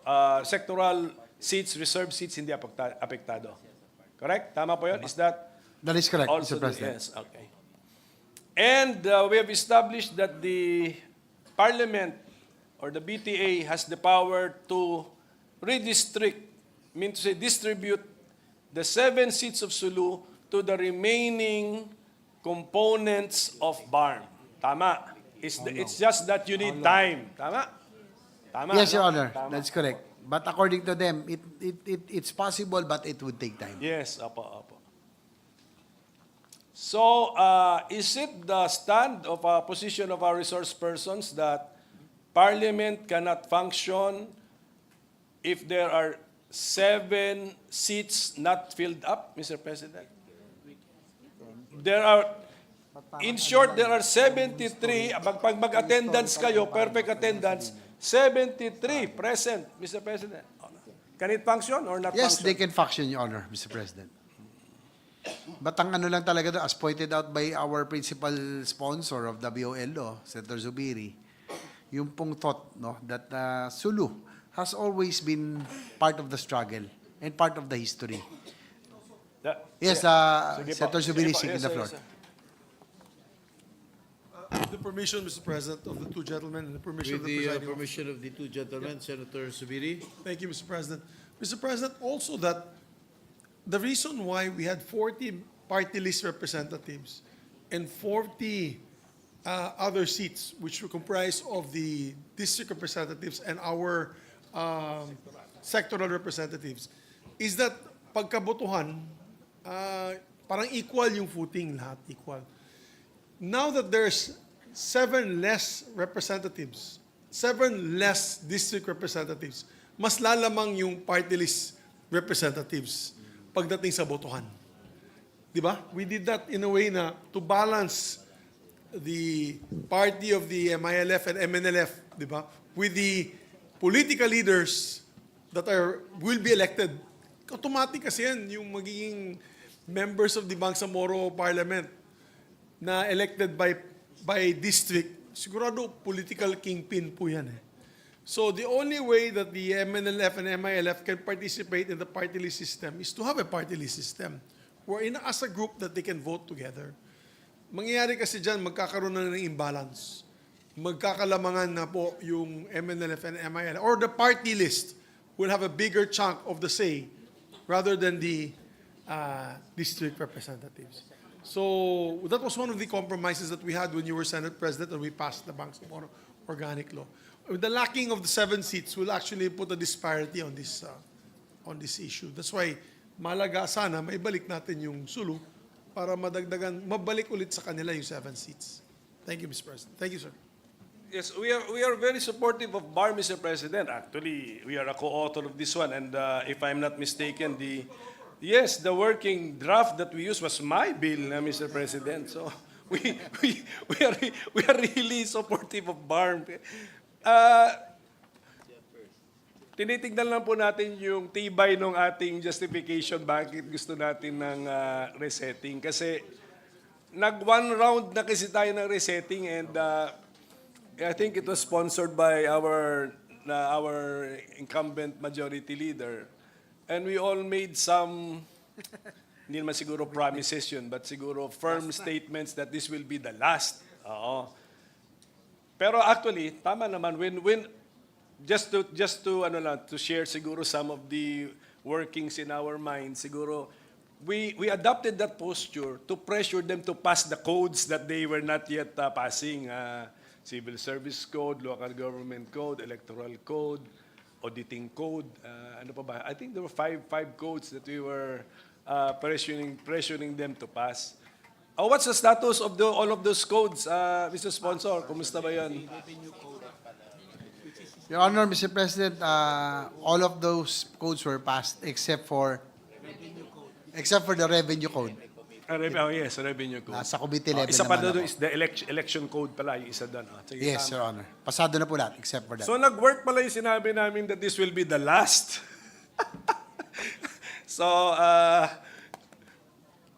but now, Mr. President, yes, okay, yes, we Final point lang, Mr. President, kasi na-curveball tayo sa Sulu eh.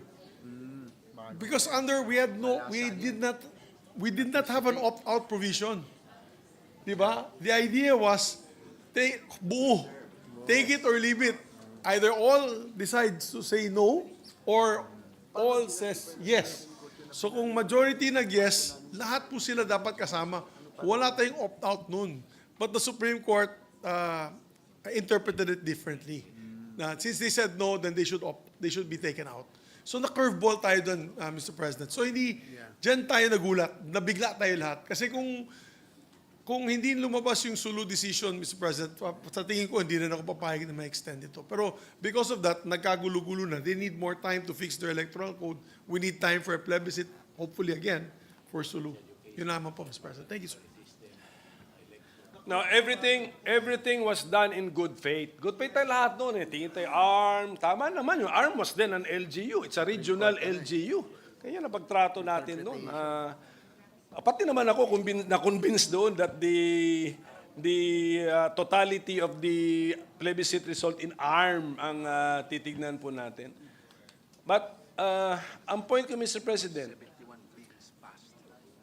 because of the brilliance of your regional legislators, yung inyong election code can adapt to this development, Mr. President. Correct?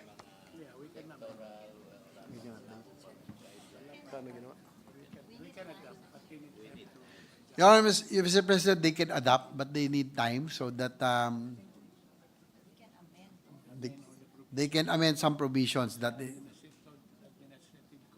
sa iba't ibang codes po, administrative code, local government code, and others. Other agencies, Your Honor. Other agencies sa Sulu. So, nasa timeline po yung pinesent po kanina. Doon sa mga nais that they want, issues they really want, they want to resolve. Can the election proceed on May 12, 2025, and then Sulu, there will still be a remedy for Sulu to rejoin or join BARM? Pwede. Pwede. Sulu can join BARM. Yes, if there is a law, parang MR ba? Pero parang motion for reconsideration, political motion for reconsideration is another plebiscite in Sulu. This time siguro, dapat siguro tayo na, Senator Subiri, tayo na gumawa ng question. Yung question dapat very clear, Mr. President. That's correct, Mr. President.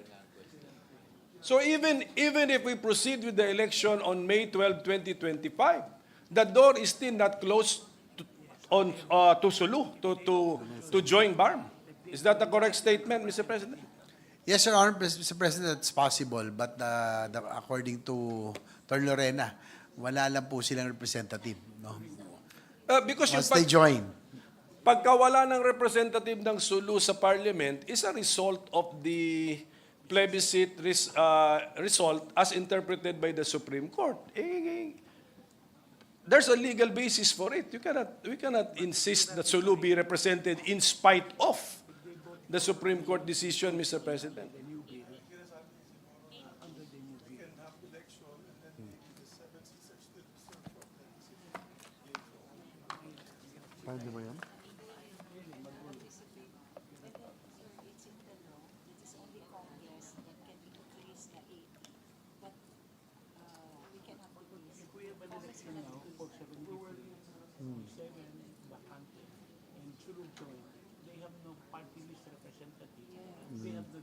Your Honor, Mr. President, ang mangyayari po, in case the election pushes through and elect 73 members of Parliament, and then pumasok po yung Sulu, for example. But Sulu will lose its party list representatives, Your Honor, Mr. President, and the district. Ngayon, because of the Supreme Court decision, Sulu already lose its district representatives. Yung party list, siguro naman that's a region-wide party list. You do not, even if you have a chapter in Sulu, you do not cease to become a party list registered under the BARM elections kasi you're a regional party list. Your Honor, Mr. President, the problem is that COMELEC did not allow any more nominees from Sulu, Mr. President. Hindi na po sila Hindi ba pinayagan. that's a logical result of the Supreme Court decision. That is correct. Correct. I mean, but it does not affect the party list as an organization. Tama po ba? Unless it's an exclusively Sulu-based and Suluwanon composed membership, Mr. President.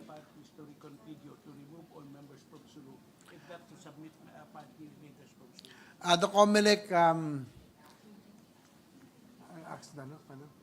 COMELEC, when we registered our parties, the COMELEC asked us to remove our members from the COMELEC asked them to remove all the parties from Sulu, Your Honor, Mr. President. Okay, logical. All members. All members, yes. Logical naman yun. Opo, opo. Logical yun. Mga taga Metro Manila, bawal din maging member ng party list. Siyempre, logical naman po yun. But will there be a party list organization to be affected? Organization. Not sa individual members, but an organization. Merong madidissolve? Meron ba? Yes, the Isama group was not registered. There are many, because the membership are from the island. Yes, Your Honor, Mr. President, there are a number of party list groups that were not registered or included because their members are from Sulu, Mr. President. Exclusively from Meron po. Sulu. Ganun po ba? Exclusively from Sulu ang mga members nila? Because according to and that all provinces are represented, Your Honor, Mr. President. Dapat may 10,000 members. So nung natanggal po yung Sulu, nagkulang na po ng 10,000. Oh, so that's how many, ilan, so itong mga affected, pag sinabi kong affected, they were compliant before the Supreme Court decision on Sulu. Paglabas ng decision, ilan na po ang naging non-compliant party lists? Out of 16 only, 8 were registered, 50%.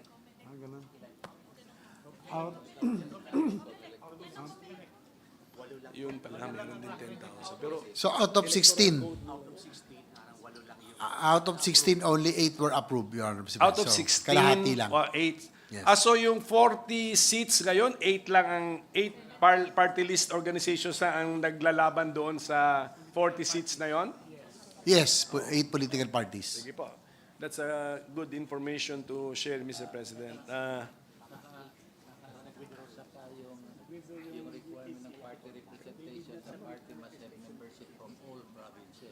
But that requirement of 10,000 members, that's in the electoral code of the BTA, Yes, Mr. President. which could be amended by the BTA and the Parliament. Tama? Yes. Apo. Sige. Kasi ibang reality nung ginawa ninyo yun eh. Iba yung totality ng regional population sa mata ninyo eh. Nung time na yun eh. Apo. That is correct. Ilan po ang population ng Sulu? Voting population is about 400 plus. Voting population is about Siguro 400,000. ang and then population will be close to 1 million siguro. Close to 1 million. About 1 million. 1 million. 64 ang voting. Yung population. Voting is 464,393. Tapos mga about 1 million po yung population of Sulu. Mr. President, can I ask for a minute suspension? Session suspended.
Yes, I see. Are we going to continue with the interpellation? 1 minute suspension, Mr. President. Session suspended.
Mr. President, this representation is terminating his interpellation on the mission, Mr. President. Thank you, Minority Leader.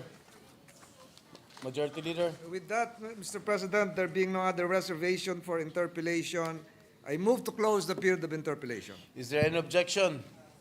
There being none, the motion is hereby approved. Mr. President, I move that we suspend consideration of Senate Bill number 2942. So move, Mr. President. Any objection? Hearing none, the motion is approved.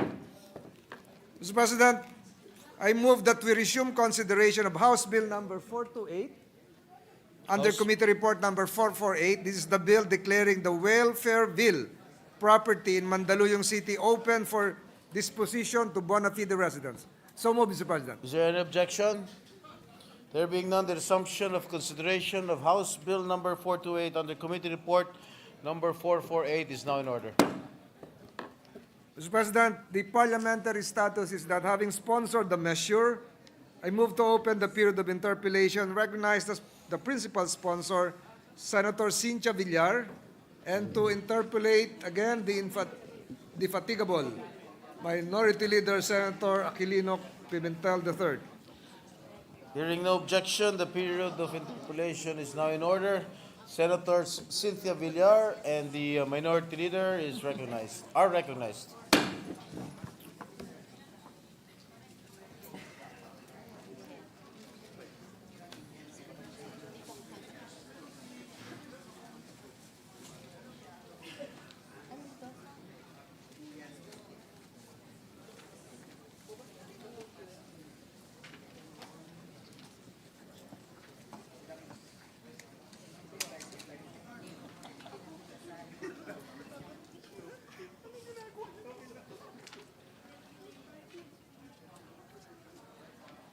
Pa-approve mo na.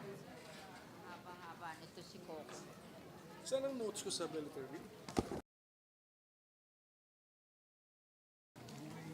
Unless the sponsor has an opening statement, No more, Mr. no President. more. Yes. Okay. I am ready to answer your questions.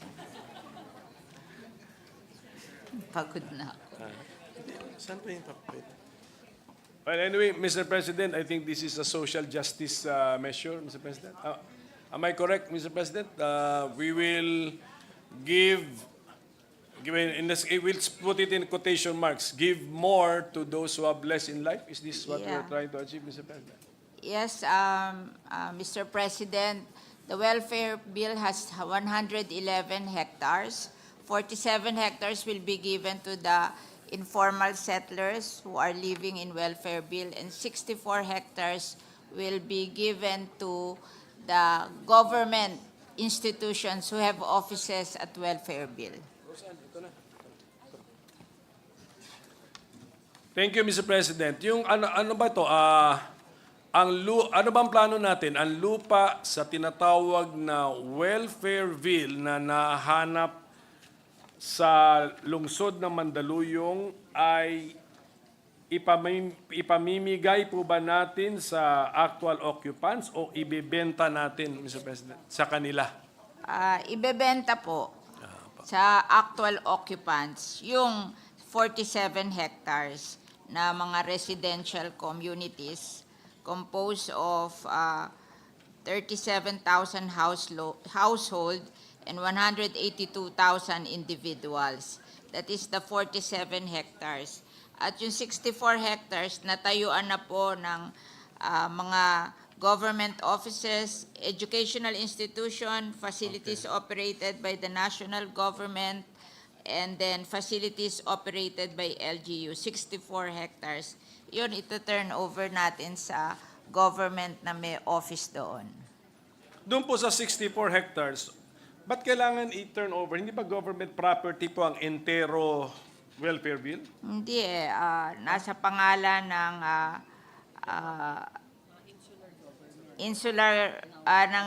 insular government, and the property is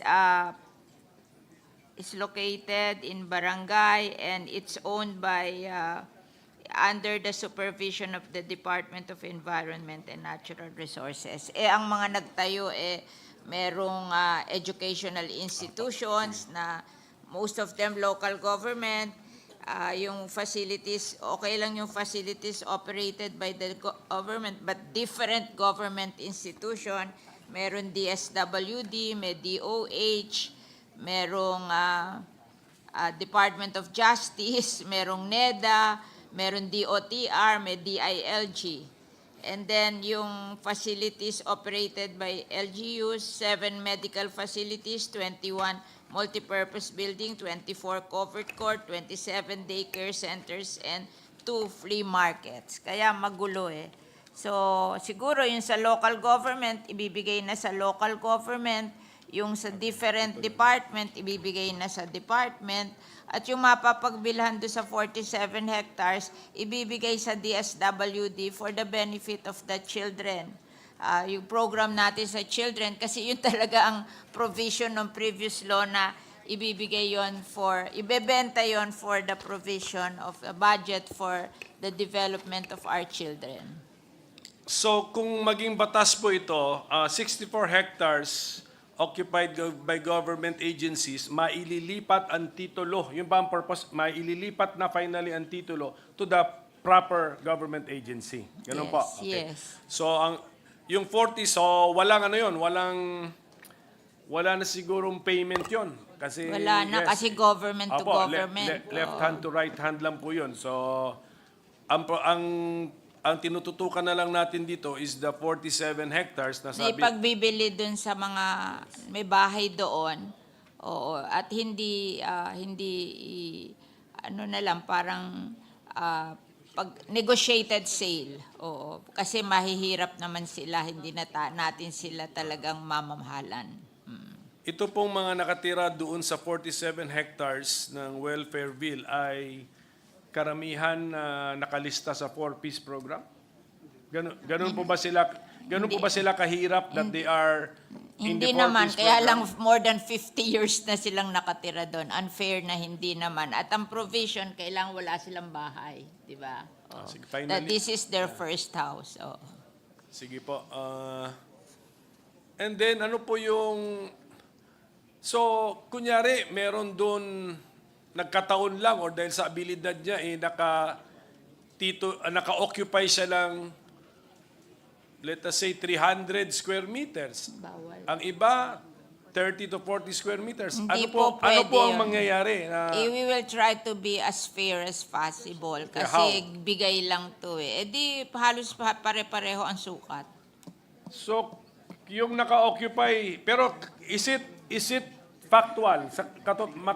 Sa totoong sitwasyon sa ground, meron dong naka-occupy ng 100 square meters? Meron dong naka-occupy ng 100 Wala daw feet? po. Wala. So ano pong range ng area ng mga na-occupy po doon? Gusto ko lang po malaman yung difference ng kanilang From 15 square meter to 30 square meter. Okay. So when we implement the law, what is the plan? Yung 15 will be stuck to the 15, yung 30 will be given 30. Ganun po ang mangyayari. Ganun na, more or less. Ganun. Konti lang naman ang difference kasi. And then, aayusin kasi lalagyan na, may mga formal roads na ba? Okay lang. Oh, pero ano na yung government na yun. Maayos na daw. So, susukatin na lang kung magkano i-charge sa'yo. Ayoko sana ng malaking disparity ng mga beneficiary. Sana pantay-pantay kasi social justice measure ito. Ang assumption natin, they are Pero all... yung 15 to 30 naman, talagang ganun ang range ng community mortgage program. Hindi talaga pwede na pare-pareho. Talagang nagkakaiba-iba. Depende sa ayos ng community. Kasi we have done that in Las Piñas. Hindi talaga pwedeng pare-pareho. But it should be, Impractical. as far as practicable, we keep it Yeah. within a range. Yes, yes. So that's the plan? Yes. That is our plan, okay. And then, syempre, iba rin yung financial obligation na nila, no? Kasi mas malaki na doon sa, mas malaki na Siyempre, pag lupain. mas malaki babayaran mo. Pag maliit naman, mas konti babayaran mo. So, fair na rin. Di mo So- naman babayaran yung more than what you have. Oh. since andito naman po si Congressman Boyet Gonzales and Ma'am Queenie are here, so familiar sila sa lugar, at ang kanilang input sa atin is wala namang kailangan i-demolish kasi wala namang lumalampas na mga 30 square meters na yun po yung maximum area na nasa isip natin na ibibigay. So there will be no demolition involved, Mr. President. And then siguro, Mr. President, ito na lang,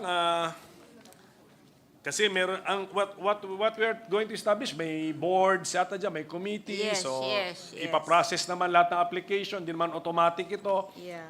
May 10-year requirement pa ata, and then you should not be an owner of a lot, another residential lot, no? Yes. So I hope, And trustee committee would be the social welfare administration, the secretary of DSWD, the chairperson of the committee on audit, the secretary of the Department of Environment and Natural Resources, secretary of DNR, mayor of Mandaluyong City, secretary of DSWD, secretary of Human Settlements and Urban Development, representative of the Lone District of Mandaluyong, chairperson of the Presidential Commission for Urban Poor, and one representative from a duly recognized people's organization who shall be appointed based on a fair and reasonable selection process. ang possible beneficiaries po natin ay 182,000 individuals, Yes, 37,000 households. yes. This is 1/4 of Mandaluyong's population, or can we also say that this is 1/4 of that the beneficiaries there of voting age would constitute also 1/4 of the voting population of Mandaluyong, more or less? addition his own is about the 30% of the voting population of the entire Mandaluyong. So 30% daw. I see the rationale in making the mayor of Mandaluyong a member of the trustee committee, as in fact co-chairperson siya. Siyempre familiar siya, pero nag-alala lang po ako baka we are giving him an unfair political advantage because 1/3 of the voting population will now have some applications pending before a committee where the mayor is a co-chairperson, Mr. President. Hindi, ikaw payag ka nang umalis sa trustee. Oh. Sa mayor lang po ako nakafocus muna, mamaya na yung sa congressman. Parang mahirap tanggalin ng mayor kasi hindi ba gagawa yung project without the support of the mayor. Let's give it to him. Anyway, talaga naman popular siya sa Mandaluyong, miski tanggalin natin siya. Parang... Kasi naka-personality based po tayo. I'm looking at the law. We are erasing personalities. Yeah, but from the point of view of practicality, hindi talaga pwedeng tanggalin ng mayor. Kasi pag nagkaroon ng konting shortage to ng budget and all that, siya sasagot dito eh. Hindi siya ang tutulong para ma-implement ito. Baka hindi ito ma-implement without him eh. The chair agrees with the sponsor because I was once a mayor of San Juan and a neighboring town of Mandaluyong. And of course, being the mayor, I should know what is happening in my own hometown. Yeah. That's why I agree with the sponsor that you should not remove the mayor from the list in the board. At saka sinasabi nila, ang mayor lang daw nakakaintindi ng problema, yung other member of the trustee committee, national government yan, hindi naman nila naiintindihan. Minsan nga, mali-mali decision nila kasi walang local inputs eh. Sige po. Gaya ng sinabi ko kanina, I can understand the rationale of why the mayor is included. Tinanong ko lang po yun, basta conscious tayo ron. But this one, my next point, si Congressman Boyet Gonzales, being a lawyer, a good friend of ours, of everybody here, Mr. President, I have a constitutional issue actually. If we make a member of Congress, of the House of Representatives, a member of a board or a committee which performs executive functions, because you issue guidelines, you oversee and administer the disposition of the welfare bill property. I believe we are encountering here a constitutional issue, Mr. President. So, Hindi naman po kasi ako naging chairman of Committee on Education, Higher Education. Yung mga congressman nakaupo kami sa board ng mga SUCs. Tapos meron po kaming legislated protected area sa Las Piñas. Yung PAMBI po, yung Protected Area Management Board, nakaupo doon ang congressman, nakaupo ang mayor, nakaupo ang senador, lahat nakaupo doon.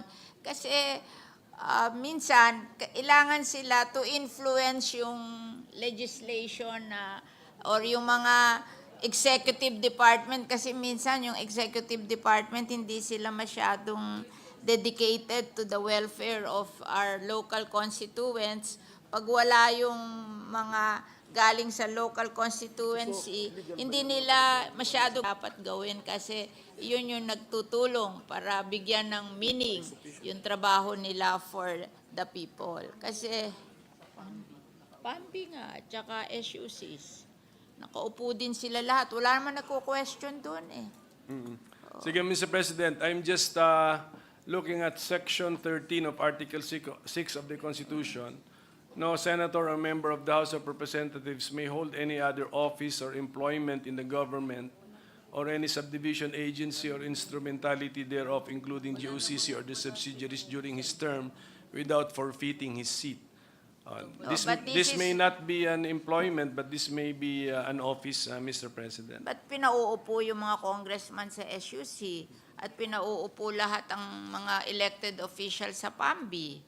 Wala naman kaming binibigay na pera doon eh. Walang compensation just so lalagyan ng local, parang ikaw ang nakakaalam what's happening in your local place. So ikaw ang mag-feedback what is practical and what is not practical and what can help the people more than the national officials.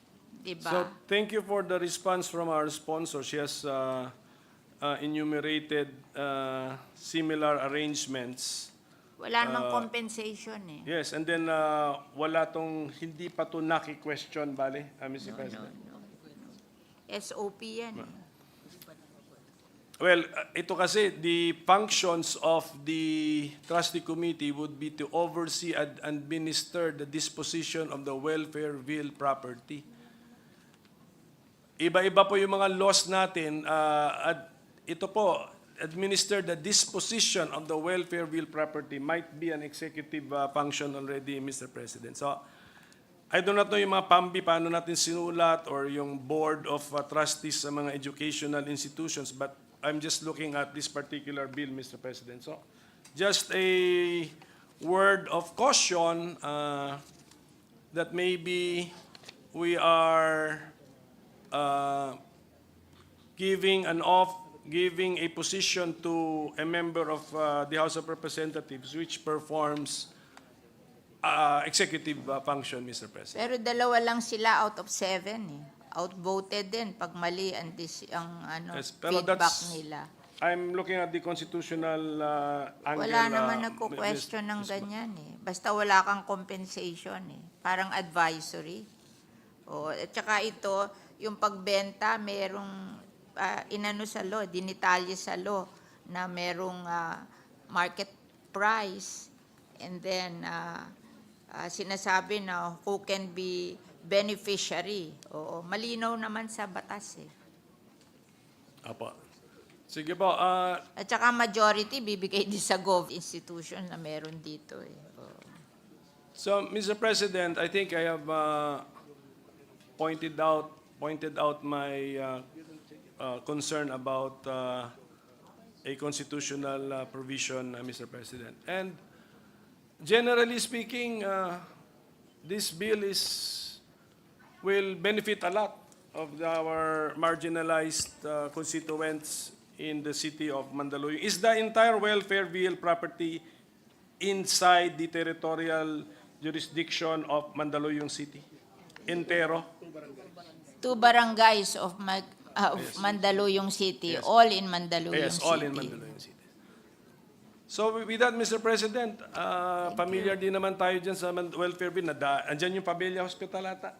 Andyan, so nadaanan na rin po natin yan. Talagang heavily populated na po yan. And if they've been there for decades, and government has allowed their stay there in decades. 5 decades. And I More than think 50 years. and I think there is a previous attempt also to dispose of the property already, 1960. Walang gustong bumili kasi... 1968.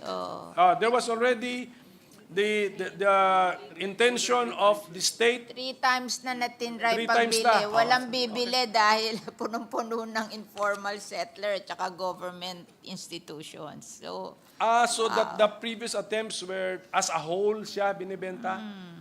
Now by ano na tayo, piecemeal, retail na. yes, We'll give it to yes, the actual occupants. yes, okay. Siguro that's a workable approach.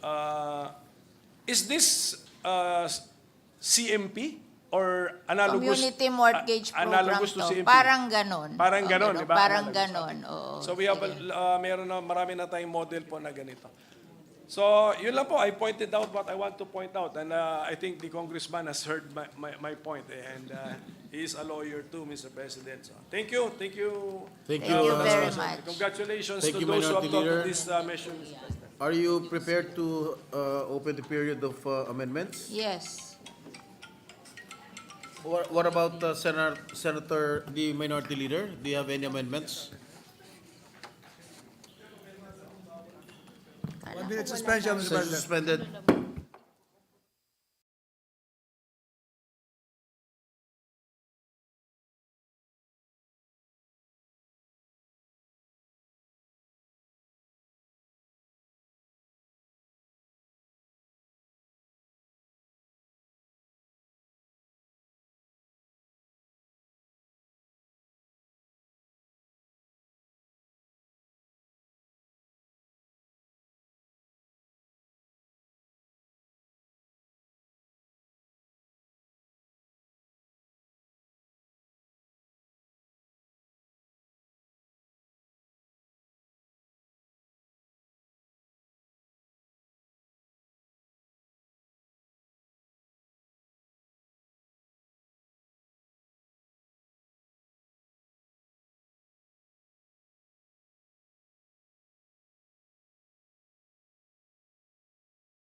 itong second amendment.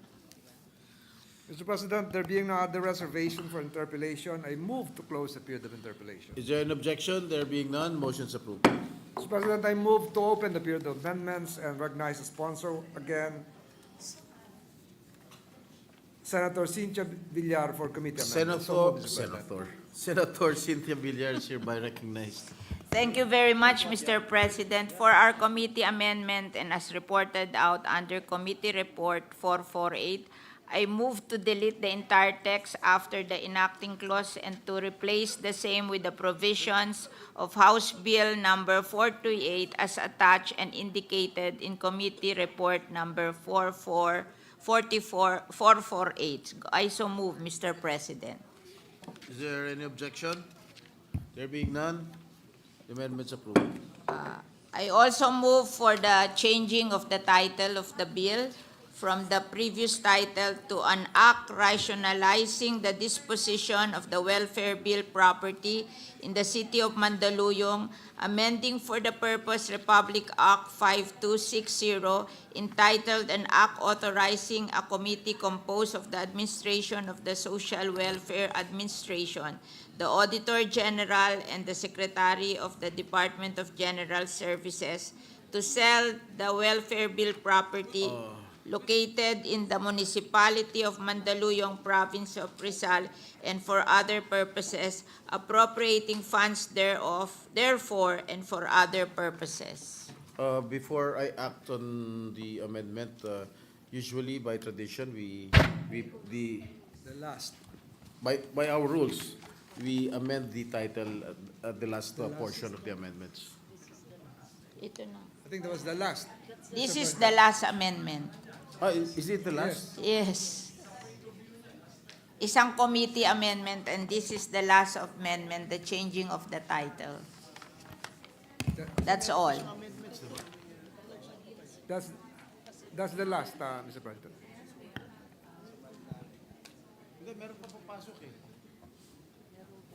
Ito ba? I think the minority leader will still have to propose some amendments. No more? All right, all right. Ito ba ang papalitan? At ito ang ipapalit? Hindi ma'am kasi ang title lang amending for the purpose Republic Act number 520. Senator Villar, Title lang yun. yes. Is that your last amendment? Yes. Okay, is there any objection? There being none, the amendment is hereby approved. Mr. President, Ito yung ipinalit na.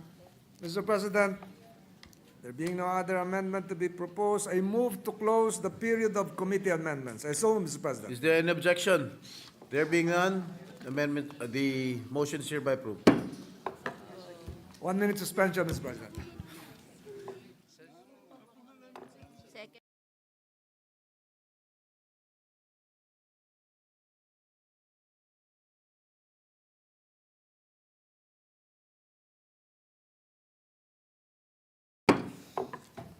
I move to consider the approval on second reading. House Bill number 428 under Committee Report number 448. I so move, Mr. President.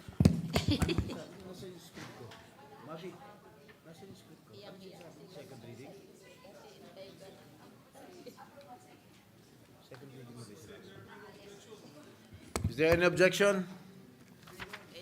There being none, House Bill number 428 under Committee Report number 448 is hereby approved on second reading. Congratulations, Senator Villar and Congressman Boyet Gonzales. I Congratulations. wish to thank all the members of the Senate and of course Congressman Gonzales and wife Queenie for really watching over the approval of the bill. Thank you very much. Huh?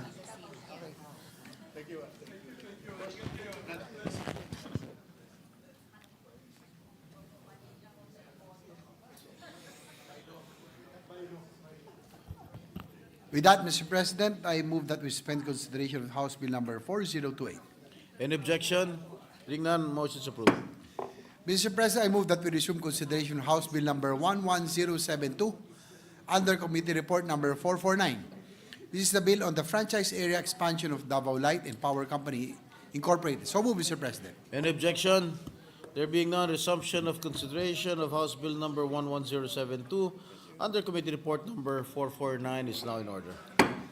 I move to resume the period of interpellation and recognize Senator Juan Miguel Mig Zubiri, Chairperson of the Subcommittee on the Franchise Area Expansion of Davao Light and Power Company Incorporated, to principally sponsor and defend the measure and to interpellate Senator Win Gatchalian.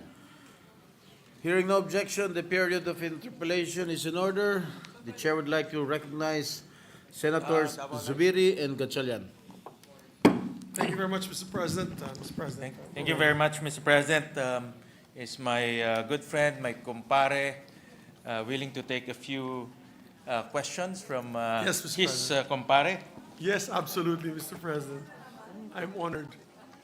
From the resident resident expert in electricity. Paminsan-minsan lang po, electrician kuno, Mr. President. Thank you, Mr. President. Mr. President, let me start off with some basics, Mr. President. And this is in relation to the veto of the President. I understand, we all know that this bill was passed in, I think, in the 18th Congress, Mr. President. And the President vetoed the bill, and he specified his reasons why he vetoed the bill, Mr. President. So I'd like to discuss the reasons why he vetoed the bill and how this new bill, this new Davao Light franchise corrected those reasons for vetoing the bill, Mr. President. So I'll start off with, in the veto message, they mentioned overlapping areas, Mr. President. So in this new bill, how did this new bill correct these overlapping areas that the veto message contained?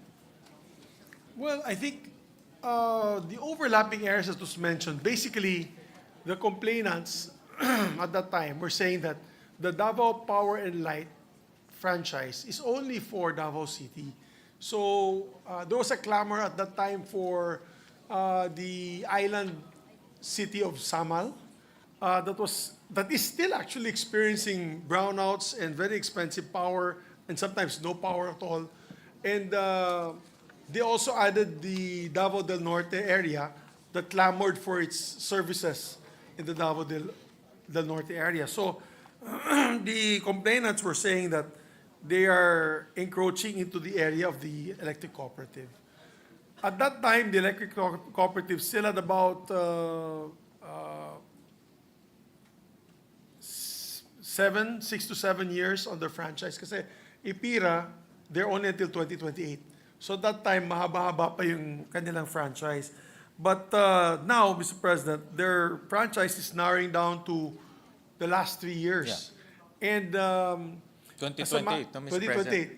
And as a matter of fact, NEA had already come out warning the electric cooperatives to already seek congressional franchises for their franchise areas.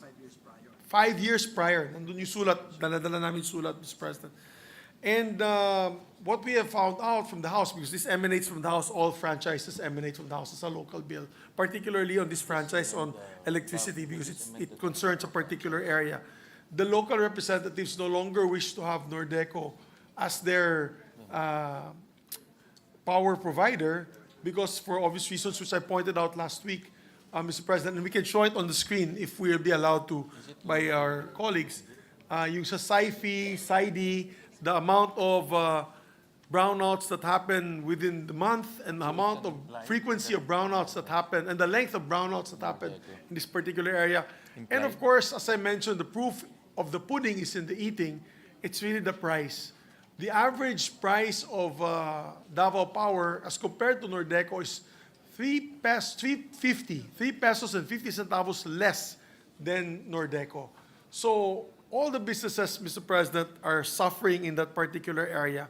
and they no longer wish to, the local mayor, the governors, the local leaders, and the business leaders already refused to have Nordeco continue to be granted their franchise. So kaya I think we're no longer in violation because this is the period where they're supposed to be applying their franchise. And the decision of the local government units as well as the congressmen is that they want to pass already a franchise to expand Davao Power to Cover Davao de Oro. govern these areas, yes. Cover these areas, right? Yeah. Thank you, Mr. President. Mr. President, is this new proposal an amendment to the Nordeco law? Or is this going to be an implied amendment? Because from what I understand, we're expanding the LPC's franchise. And by expanding its franchise and putting a limit on the existence of Nordeco, it impliedly amends the Nordeco franchise. Is that the intention, Mr. President? Because Well, my point there is that if that is the intention, my opinion is it will remove the overlapping because obviously in 2 years there's only one operator that will be Yes. left behind. Yes. Unlike the one in Iloilo where there are two operators operating, this franchise will in effect call for, or in effect mandate the stoppage of the operation of Nordeco. Yes. Actually, for clarity, Mr. President, there is no law for Nordeco kasi it's an electric cooperative law. Okay. So as an electric cooperative, it's the creation of NEA. This is The time- franchise, The franchise. And it was NEA that granted them, after the EPIRA law, they granted them how many years to operate. But under the amendments to the EPIRA that we passed, they must seek congressional franchise at the end of their term, which is ending already in 3 years' time. So we're amending actually the Davao Power and Light by expanding their area of coverage, not only for Davao City, but to include Davao del Norte, City Island of Samal, Davao del Norte, and one municipality of Davao de Oro, which is Maco. Yes, Mr. President. Yeah. So in effect, Mr. President, there will be, with this law, there will be no overlap with the existing franchise legally, Mr. President. Yes, sir. Your Honor, Mr. President. Thank you, Mr. President. Mr. President, the other reason for the veto is the violation of the non-impairment clause, Mr. President. And how does this bill now resolve that reason, Mr. President? Well, as a legislative franchise, such as Nordeco, it's not protected as far as we're concerned. The non-impairment laws found in Article 3, Section 10 of the 1987 Constitution. Because its amendments are subject to, or rather, the franchise subject to amendment, alteration, or repeal of Congress, as in the present case. So, the Supreme Court actually came out with a decision, Supreme Court versus Ileco, against Executive Secretary at the time. In this case, a new franchise was given. You're correct, sir. It's more power. When we granted more power, franchise to operate in the Ileco area. And the answer of the Supreme Court was, a new franchise was given under Republic Act number 11918, while subsisting franchises remain operative. Like Nordeco, the owners of the subsisting franchises argued that the new franchise granted violated the non-impairment clause, to which the Supreme Court stated, as to what constitutes as an impairment of contracts under Section 10, Article 3 of the 1987 Constitution, we explained that there is an impairment if a subsequent law changes the term of a contract between the parties, imposes new conditions, dispenses with those agreed upon, or withdraws remedies for the enforcement of the rights of the parties. In the instant case, petitioners failed to prove how the enactment of Republic Act 11918 changed the terms of their contracts with their respective suppliers, that they are still obligated to pay the minimum contracted capacities by virtue of take-or-pay provision. This does not support the conclusion that there is any change in the terms of the contracts. Neither does the enactment of Republic Act 11918 impose new conditions conditions and dispense those agreed upon. So, Mr. President, and of course, ito no. Thus, sabi ng Supreme Court, thus, between petitioners' existing contracts and police power, the latter must prevail. In other words, the petitioner cannot validly prevent Congress from amending its franchise or account of its existing contracts. So, yeah. So, basically, yun po. But, under this law, Your Honor, Mr. President, there are provisions under the committee report that you can see that we added, wherein Davao Power Light is committed to pay its obligations to the contractors through a 20 centavo per kilowatt hour request, Your Honor. No, magkakaroon ng CSP, competitive selection process, for the new contract, but at the same time, we also added a 20 centavos collection to pay for the, number one, yung utang ng nila sa NEA, because you have to remember that NEA gave subsidy, Your Honor, to be able to, they gave a subsidy to be able to expand the areas where there practically no electricity in those areas. In many parts of those provinces, the province of Davao del Norte and de Oro still have no electricity in their puruks and their sitios. So that's number one. And number two, the obligation of contracts that what was brought out or brought by the contracts of Nordeco to big suppliers like San Miguel Corporation, et cetera, et cetera. And I believe that we've also reached out to the suppliers of Nordeco and electricity, and they're satisfied with that, Mr. President. They're actually satisfied with that. We also asked the ERC on their position when we had the hearing on this, and they were also satisfied. They said it can be done by law. Until such a time that all of that is paid, then they remove the 20 centavos per kilowatt hour. But still, Mr. President, the price is 3 pesos 50 centavos cheaper. So even if there's a 20 centavo per kilowatt hour, that's still a discount of 3 pesos and 30 centavos. So it's still a large discount, Your Honor, that I believe everyone there would be happy to take, Your Honor. Thank you, Mr. President. So, Mr. President, in short, what the good sponsor is saying, if I understand it correctly, based on the Supreme Court ruling, just to put it simply, there's no impairment of contracts because the conditions of the contracts are still the same, Yes. Mr. President. Yes, Mr. President. And there's a mechanism in the law that there are several mechanisms in the law, in fact, that these contracts can be paid in the future. Yes. And even after the takeover of the LPC, Mr. President. That's correct, Mr. President. Thank you. Thank you, Mr. President. Mr. President, another reason is franchises should be allowed full term, and this is under Republic Act number 9136, Section 27, that all existing franchises should be allowed full term, Mr. President. That's another reason for the veto. Has this bill corrected that reason, Mr. President? Actually, by precedence, Mr. President, the President signed into law Republic Act number 12011, which is in 2024. It's the Negros Electric and Power Corporation. That used to be Seneco. Yes, Mr. President. Mr. It's now a private corporation. It's in Bacolod, where my family comes from, Mr. President. So the expiry date of that was actually 2030, still 2030.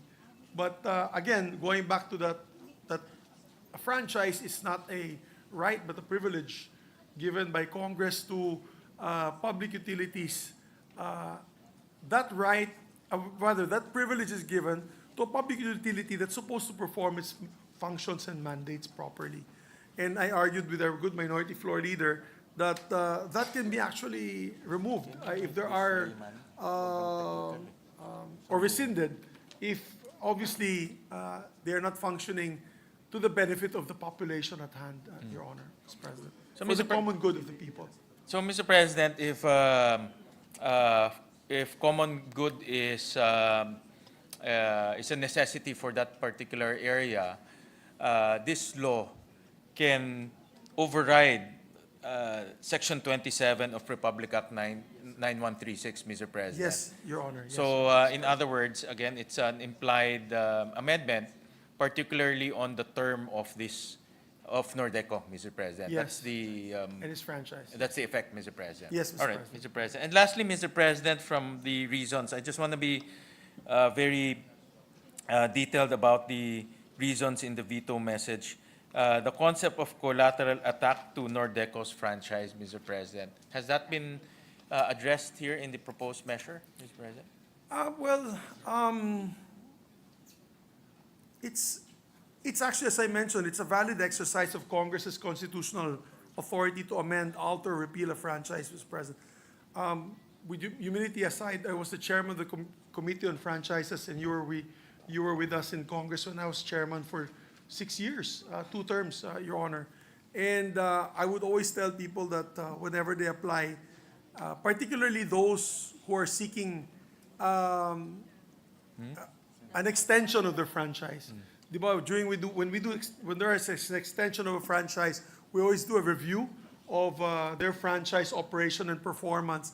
And then whenever they say, oh, you have to renew us without question, without a doubt, and I always tell them, wait a minute, under our laws, under the Constitution, the franchise is not a privilege. It's a privilege. It's not a right given. So I remember when PECO, the head of PECO, this young fellow went to see me in Congress.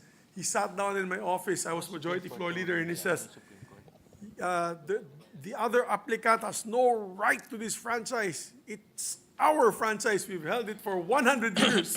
And then I look at him and I showed him all the letters, Mr. President, from all the Chamber of Commerce of Iloilo on the price rating, on the brownout, on the inefficiency of power. And I told him, well, you did not convince Congress to give you the franchise. Congress gave it to more power.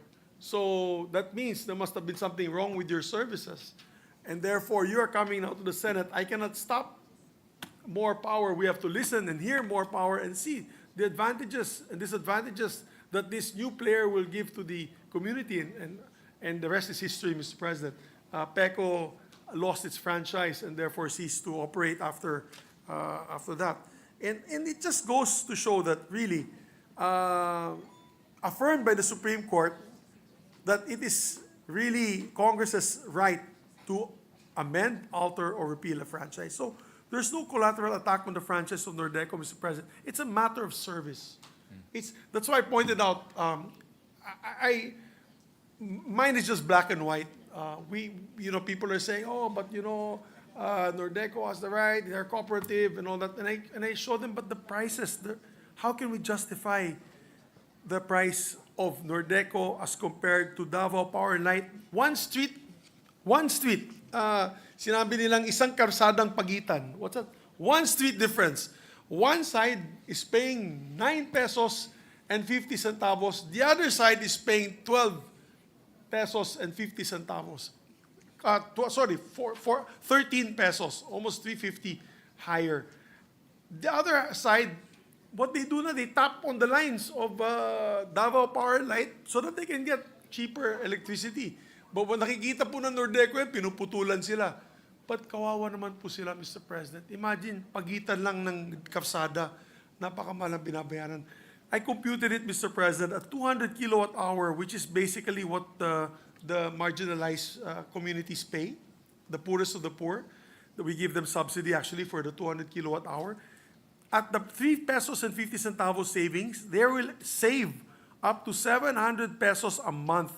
For a poor family, Mr. President, 700 pesos is a lot of rice, a lot of food that they can buy, a lot of help for their children to go to school. So talagang hindi po attack sa franchise ng Nordeco po ito. I think it's also a wake-up call, Mr. President. I used to be chairman of the Committee on Cooperatives for almost 10 years, no? 4 plus 6, 10 years. I was chairman of the Committee on Cooperatives. They were under me in my committee. I used to tell them that they have to also, and you were chairman of the Committee on Energy. We've had these hearings before, many times on airing electric cooperatives. they really have to step up to the plate. It's only now that they're stepping up to the plate because they need to go to Congress. And now they know that they have accountability because they have to go to Congress. And unfortunately, sometimes too late already, Mr. President, in this case. And so we submit, Mr. President, that we feel that it's not a collateral attack on the franchise of Nordeco. We gave them an opportunity. I believe President Duterte gave them an opportunity because he stepped in. There was, may namatay Task na nga Force dyan, di ba? Duterte, Mr. O Task Force Duterte, may namatay na dun. Nagbarilan yung GM yata o ng isang grupo, nagpatayan. Because of that, they came in. But even then, Your Honor, with the, as I said here, we can look at the price range. To 911 pesos per kilowatt hour as compared to 1260 per kilowatt hour. This was on November 2024 alone. Yung SAIFI and SAIDI, if we can show the SAIFI and SAIDI, for the record again, Mr. President, yung SAIDI is the brownouts, duration of the brownouts. Nordeco is 242 hours, Your Honor, per month. Yung Davao Power is 209 minutes per year. Ito, 4 hours a month yung Nordeco. Tapos yung SAIFI is the frequency of brownouts. The DLPC is 3.1 hours, frequency, 3.1 times a year is their brownouts. Nordeco is 5, almost 5, 4.99, that's 5 a month, Your Honor. So, as I said, no, I'm just quoting the numbers, and this is from the DOE, Mr. President. I'm not making this up. This was actually brought up in the hearing, and it was affirmed by Nordeco. They have confirmed that. Thank you, Mr. President, for the answer, Mr. President. And I think from what I gathered from the good sponsor, Mr. President, the issue of collateral attack is resolved in this bill because, again, there's a desire to attain common good, Mr. President. That's absolutely correct. Specifically on performance. The good sponsor showed earlier that the price of DLPC is, I think, 2 or 3 pesos below. 3 pesos, 350. 350 below, 350 below Nordeco, which is really quite shocking that the price of your neighbor is paying 350 pesos more than the other area, Mr. President. So thank you for that explanation, Mr. President. We just want to make sure that all of these reasons in the veto message gets addressed. And I do agree that when common good is a necessity, it trounces all the legal issues that came about during the deliberation of this bill during the last Congress, Mr. President. So thank you for that, for those answers, Mr. President. And I'll go to another topic, Mr. President. And this is, in fact, during the deliberation of this bill, I actually voted to abstain, Mr. President, because I was torn. You're absolutely correct that Nordeco had a lot of self-inflicted problems, Mr. President. It was a good performing EC at one point, but they had internal squabbles, and you're right that they, I think 1 or 2 people perished or died because of those squabbles. And then President Duterte organized Task Force Duterte to help it regroup and hopefully improve their performance. But in that time period that they are trying to regroup, a lot of our consumers got very dismayed at their performance. So I voted to abstain because of one reason. Number one is the remaining areas, Mr. President. The prices of the remaining areas will go up because the remaining areas, which is mainly Davao de Oro, will absorb all the liabilities, Mr. President. So just imagine, before you can spread out your liabilities in 2 provinces, now you only have 1 province to pay the liability.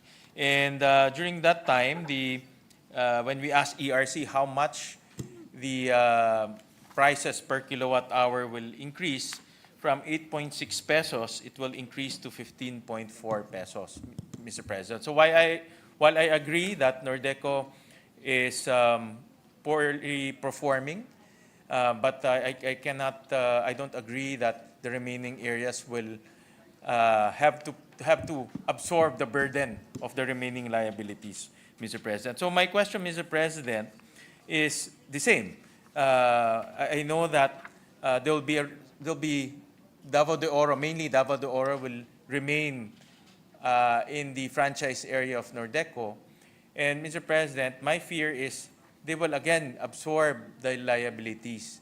And there's also a risk that they will have to pay higher electricity rates. In fact, in the position paper of Nordeco, they estimated that the generation rates will shoot up from 6.7 per kilowatt hour to 10.4 per kilowatt hour, Mr. President. So, Mr. President, I want to ask a good sponsor, since the franchise of Nordeco will expire by 2028, 3 years na lang from now.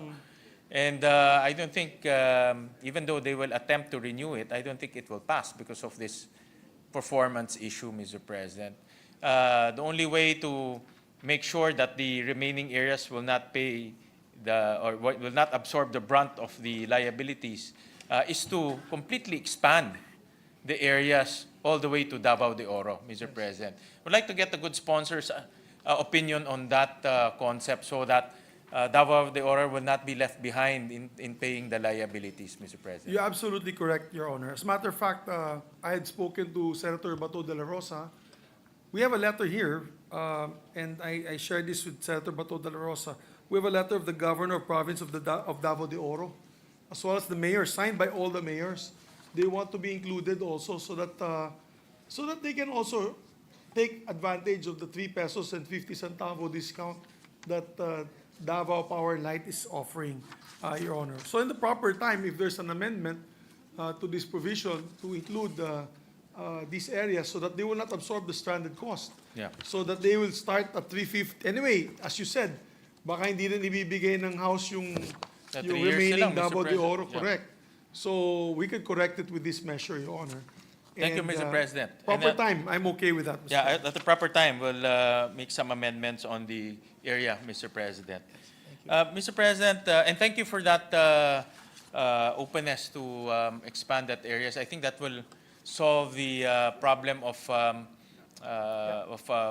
increasing electricity rates at the remaining areas, Yes, Mr. that's, President. you're absolutely correct. Mr. President, I'll go to another topic, and this is the, of course, we're introducing a new utility in Davao del Norte and Davao de Oro, and we all know that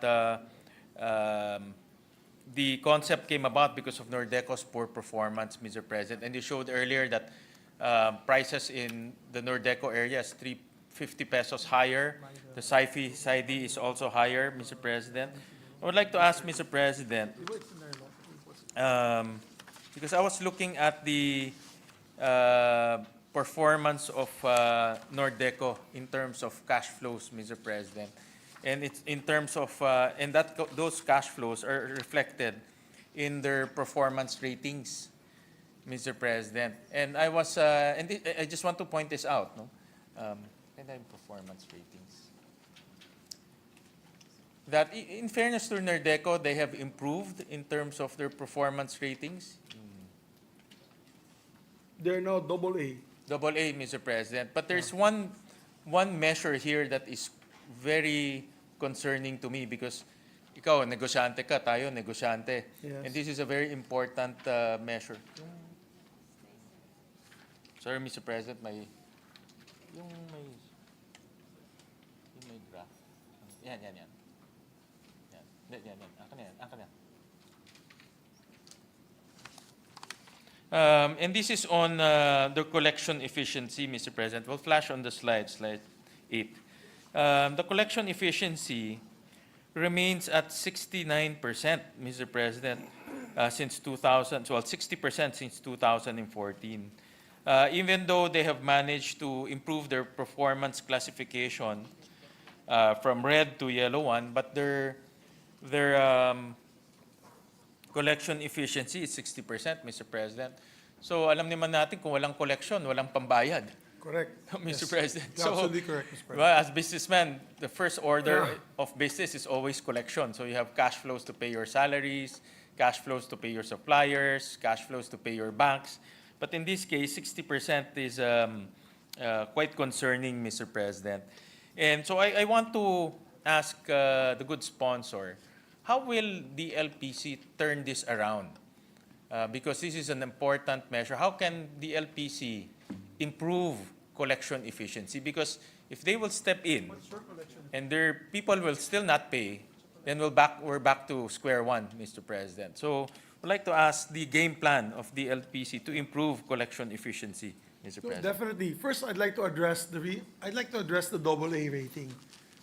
Before I answer that question on the collection efficiency, me and Senator Coco Pimentel, our distinguished minority floor leader, our former Senate President, are in agreement that I think the NEA has to review its performance ratings because their performance ratings, the standards that they set are for collection, for the I think the setting up of the infrastructure, mga parameters, the financial parameters.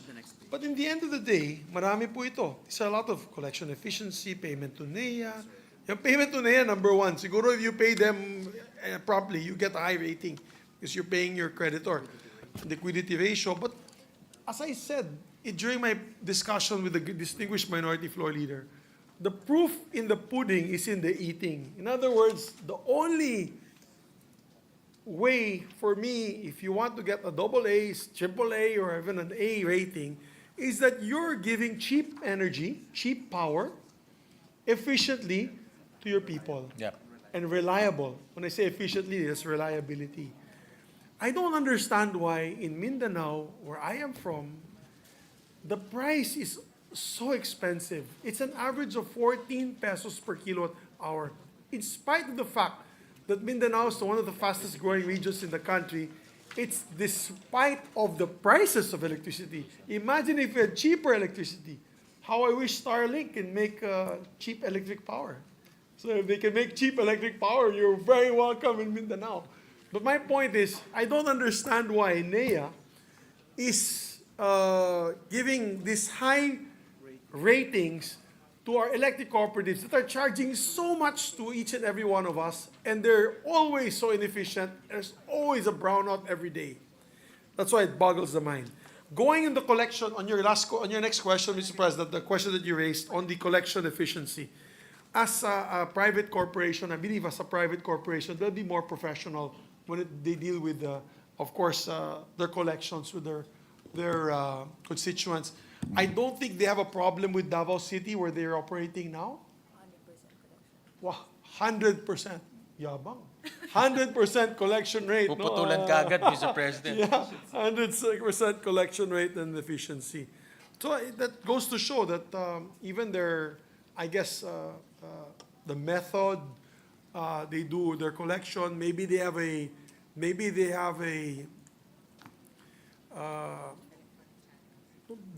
benefits that they give to their consumers if they pay on time, maybe they give more chances to pay, and but it's as I said, it's 100%. They just told me, Mr. President, it's 100% collection efficiency.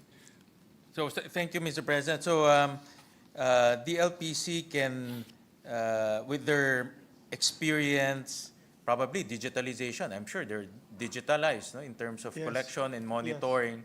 They can improve collection efficiency to 90 or even 100%, Mr. President. That's they're actually telling me, Mr. President, that they're all digitalized. So they have everything is all computerized. Yeah, now everything may is- app na, Mr. President. Like for Yes. example, in Meralco, no, you can actually pay through the app, That's Mr. correct, President. Mr. President. Is the SPC also the same? You can pay You have through an the app?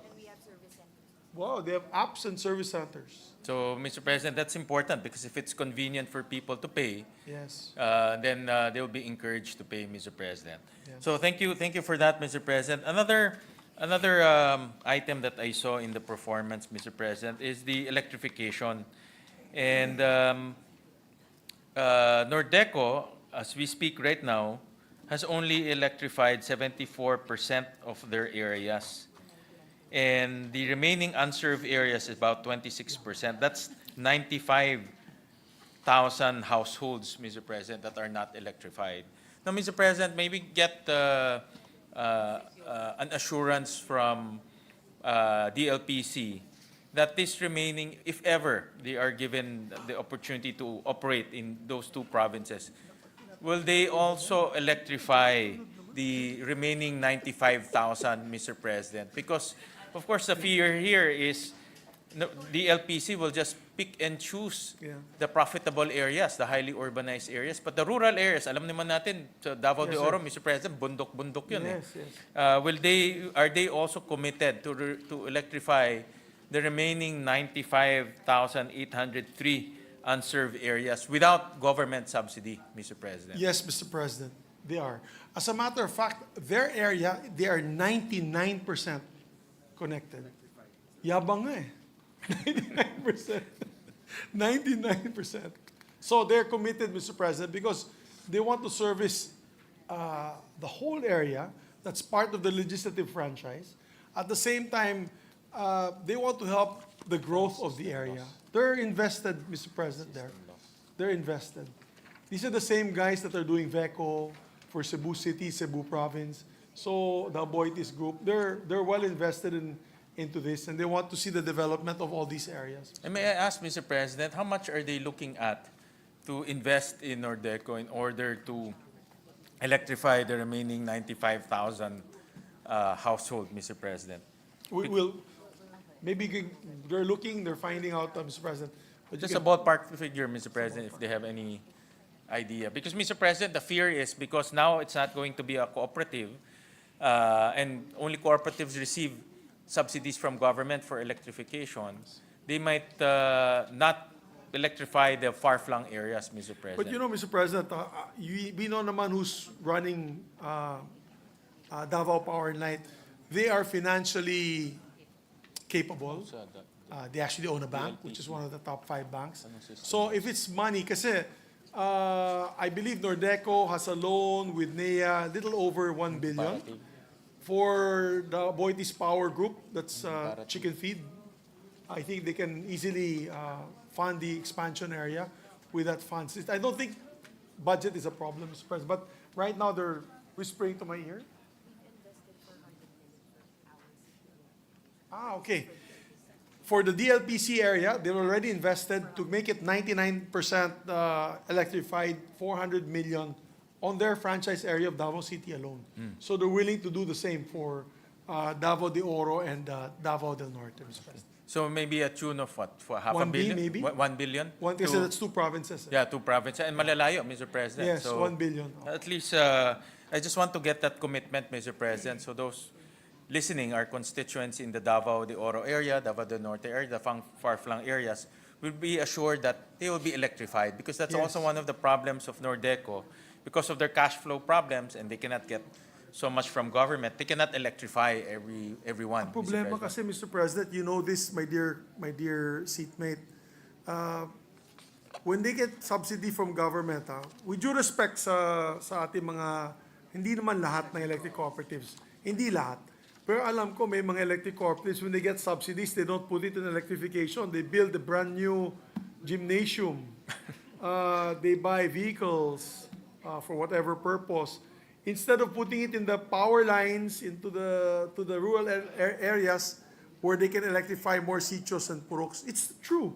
It's very true, Mr. President. Kasi yan ang complaint na napakaraming constituents na ang gaganda ng headquarters ng electric cooperative pero yung mga areas walang kuryente. So, yes, here, it's going to be run professionally because it will be run as a company. And they'll make sure that there's an efficiency collection, and the money that they earn will go to the expansion areas. And they've committed already more or less 1 billion pesos for their expansion in these 2 provinces. So, sa mga nakikinig po, no, sa atong mga igsoon, nagapaminaw karon, ayaw kabalaka, no, don't worry.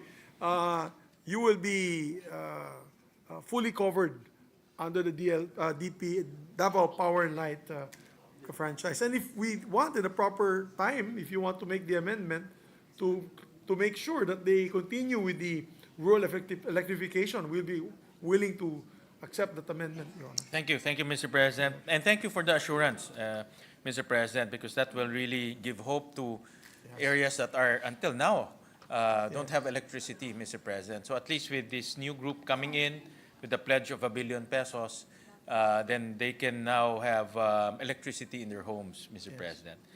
Mr. President, another topic will be on system loss, Mr. President, because this is a big chunk of our electricity bill. And Nordeco, right now, based on the 2023 data, their system loss is about 9.7%. Even though it's below the cap of 10.25%, it's still very high, no?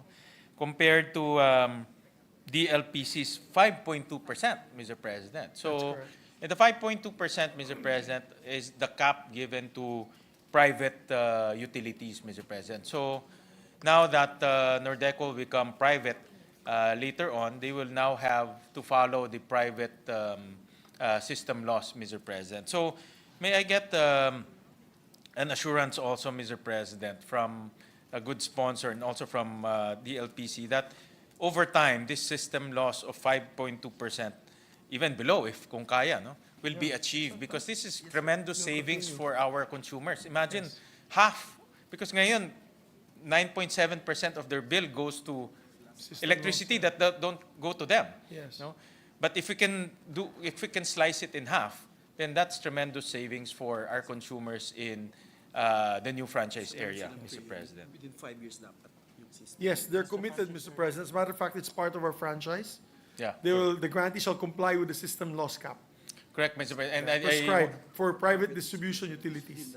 I want to capture that on record, Mr. President, because Yes, that's a very important feature of the proposed measure, that it even prescribes a timetable to lower down system loss, Mr. President. In fact, this system loss is a never-ending debate because some people don't want to be passed on to consumers. But we all know this is a technical aspect of electricity, and the game plan is to lower it down as much as possible. And if the bill now will mandate to lower it down in the next 5 years to 5.2% or even lower, then that is a big win for our consumers, Mr. President. Yes, thank you. That's on the record, Mr. President. It's also part of the measure. Thank you, Mr. President. Mr. President, on the topic of liabilities, because we discussed that earlier, we also took a look at the remaining contracts of Nordeco, Mr. President, and it has 7 contracts, Mr. President. This is with FCD Utilities, with San Miguel Consolidated Power, with Sarangani Energy, and we also there's in the contracts, Mr. President. There are 2 things, no. Number 1 is how do we address these contracts? Because in the contracts there's also a termination fee of about 17 billion pesos. And how will this new bill address these? How will it address the accounts payable to these utilities, and also how will this bill address the 17 billion termination fee? So, for example, if Nordeco will cease to operate, they will have to cancel the contracts, and 17 billion will be paid. No? Of course, that will be drawn out of the consumers of the Nordeco area. So, what will happen to these contracts and the termination fee, Mr. President? Yes, they have a CSP, competitive selection process, wherein all the suppliers can still participate. They'll still participate, and they have the right to match, Your Honor. So they have the winning bidders the right to match over its expanded franchise area. So that's one. Number 2, of course, we have as I mentioned, the 20 centavo additional kilowatt hour for payment to their outstanding obligations, loan obligations. So marami po ito. It's about 3 pages, Your Honor, Mr. President, under Section 7 of the committee report, Your Honor. Sorry, Section 2. Section 7? Section 2, rather. Section 2. Your Honor. Thank you, Mr. President. So, well, the first, the right to match, Mr. President. So, to operationalize that, the existing suppliers will have to match at a lower fee. Is that how Yes. it will work, Mr. President? Yes. And then if they are lower, they can continue to supply power. Yes. Okay, Mr. President. Yes. And how about because I was looking at the balance sheet of the power suppliers, there's about 4.5 billion pesos outstanding to power suppliers. How will that be paid? I use asset sale, sale of the assets, when DLTC will have the option to buy under this committee report, under the law that if we pass, will have an option to buy all the assets of Nordeco, and then that could be used to pay off their debts. That's number one. Number two, yung remaining, dyan papasok ko yung 20 centavos, yung remaining. Malaki din, because if Davao Light and Power buy the assets of Nordeco, it makes perfect sense. Why will they build a new set of lines, Correct, right? correct. It will So take they'll time. it will take time. It will take a lot of time. And not to mention right-of-way issues. So obviously they'll be able to buy that, and when they buy it, that will be used to pay for the debts of Nordeco. And then after that, the balance again is going to be 20 centavos per kilowatt hour. But Mr. President, I would assume that in the takeover, DLPC will expropriate or buy how will the implementation of how will we operationalize this law? Meaning, how will they take control of the lines, the power lines, the transformers? How will that happen, Mr. President, under the law?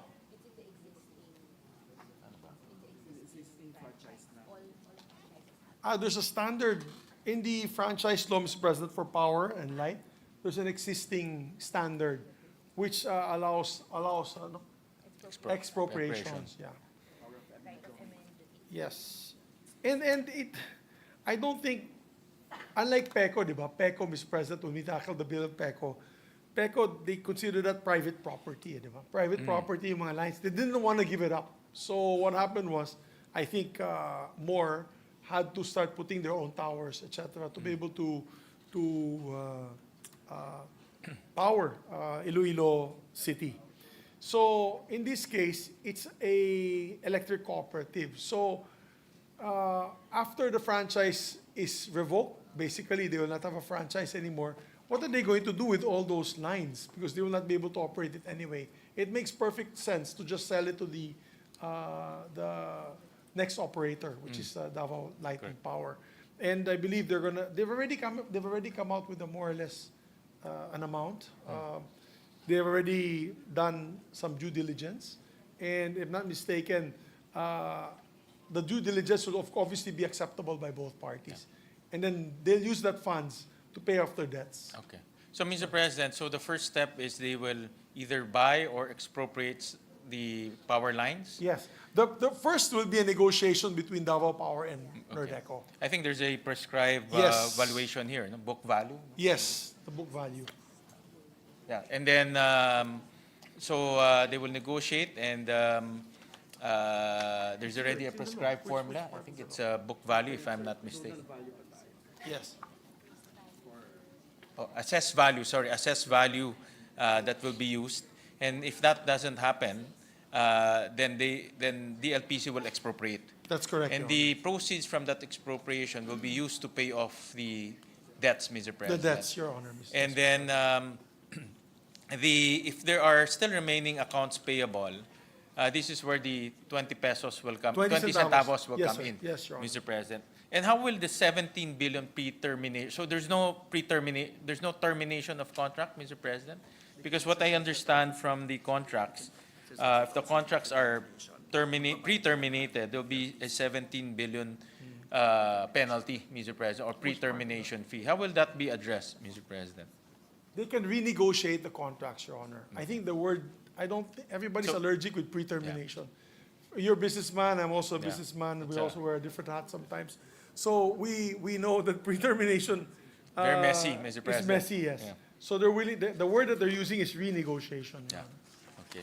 So at all costs, they will avoid, because these suppliers will end up selling electricity to them, Mr. President. That's correct. So They have no choice. sila rin- These are the power providers of the Correct, area. correct. So they have to, instead of going through legal battles, might as well renegotiate and supply electricity for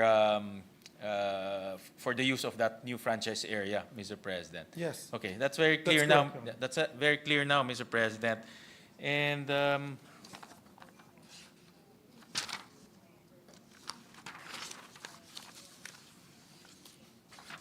And also for the record, Mr. President, lahat naman yan magkakaibigan.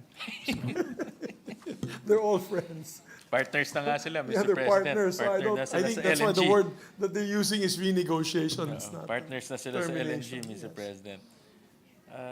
Mr. President, I think I've already covered everything, Mr. President, all Thank my you so notes. much, Your Honor.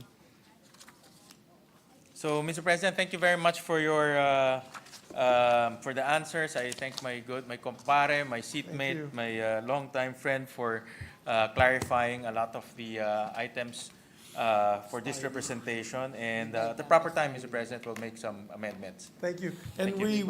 we really appreciate the inputs of our good distinguished colleague, former chairman of the Committee on Energy, who is my go-to guy when we have issues on electrification, energization of our country. Maraming salamat po. Thank sir. you. Thank you, Mr. President. Thank you, Mr. President. Thank you, Senator Gatchalian, Senator Subiri, Majority Leader. Mr. President, there being no other reservation for interpretation, I move to close the period of interpretation. Any objection? Being none, motion's approved. We have Are you ready to propose some amendments? Yes, Your Honor. What about Senator Gatchalian? Are you ready? Does he have any proposed Mr. amendments? President, I'm not ready yet. We're actually discussing some concepts. Can we do committee amendments, Your Honor? If you- Yes, yes. Yes, we can do individual tomorrow. Yeah, all right, thank you. Yes, President, Please file the Mr. proper President, with motion. that, I move to open the period of committee amendments and recognize the sponsor, Senator Zubiri, for his committee amendments. Any objection? Hearing none, motion is approved. Senator Subiri is recognized. Thank you, Mr. President.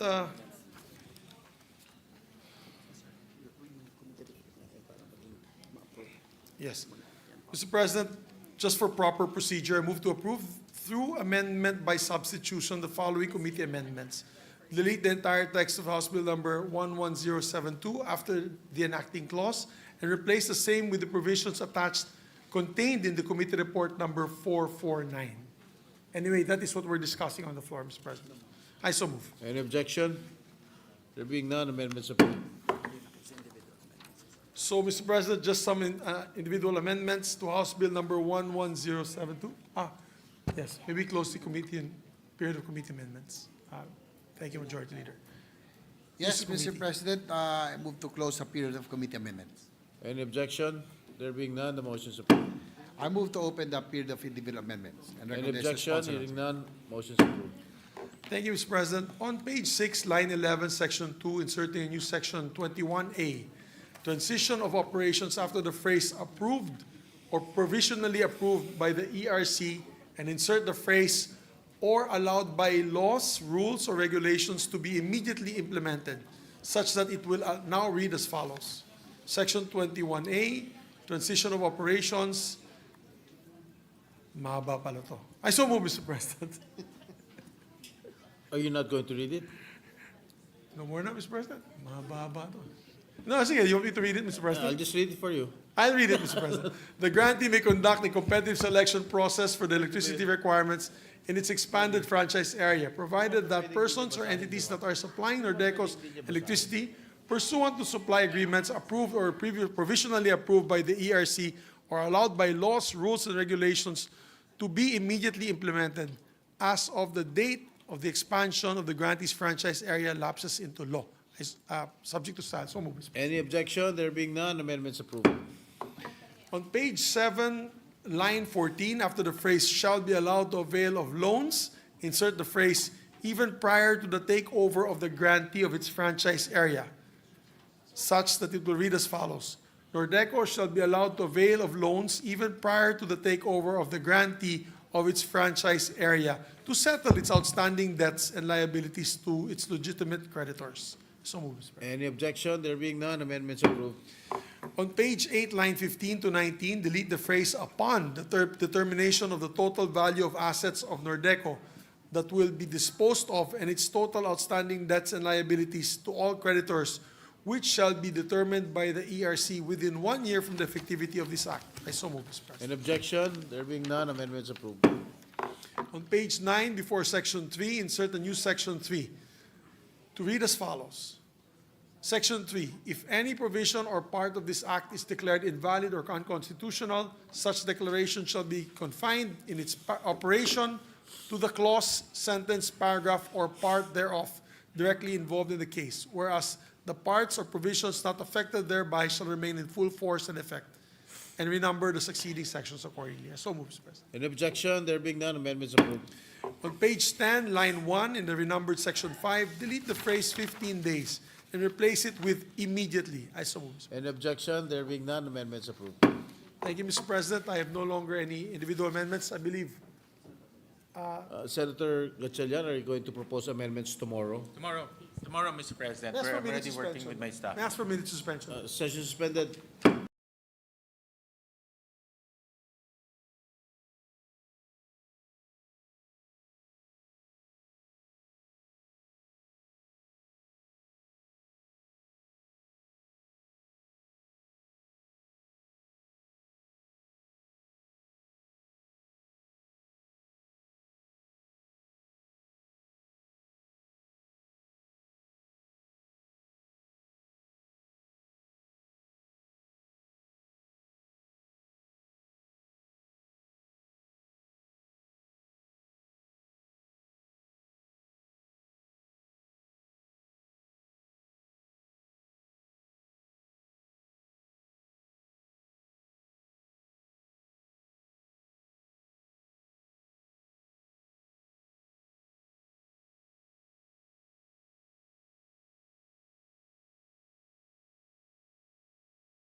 Mr. President, I believe Senator Bato de la Rosa also has an individual amendment. Senator Bato is recognized to propose amendments. Thank you, Mr. President.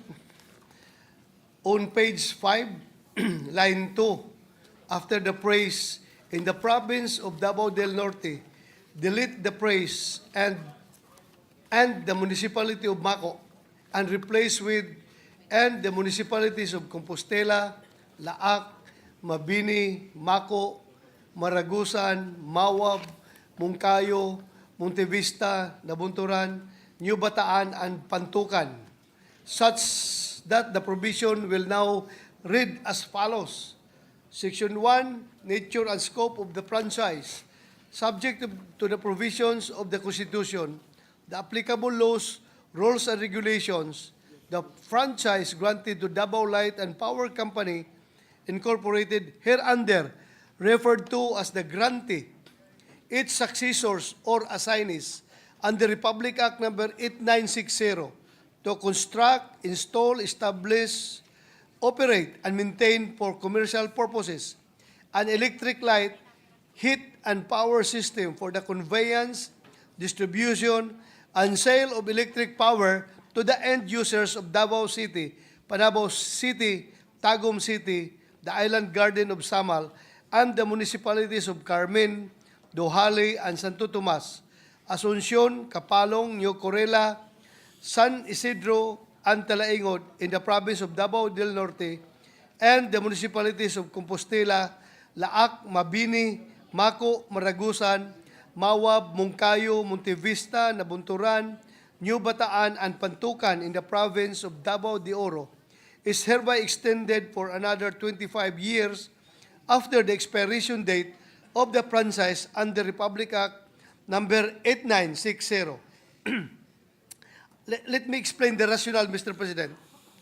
The proposal to amend the coverage of the bill to include all the municipalities in Davao de Oro will ultimately benefit the consumers of the province with Davao Light's better service and lower rates.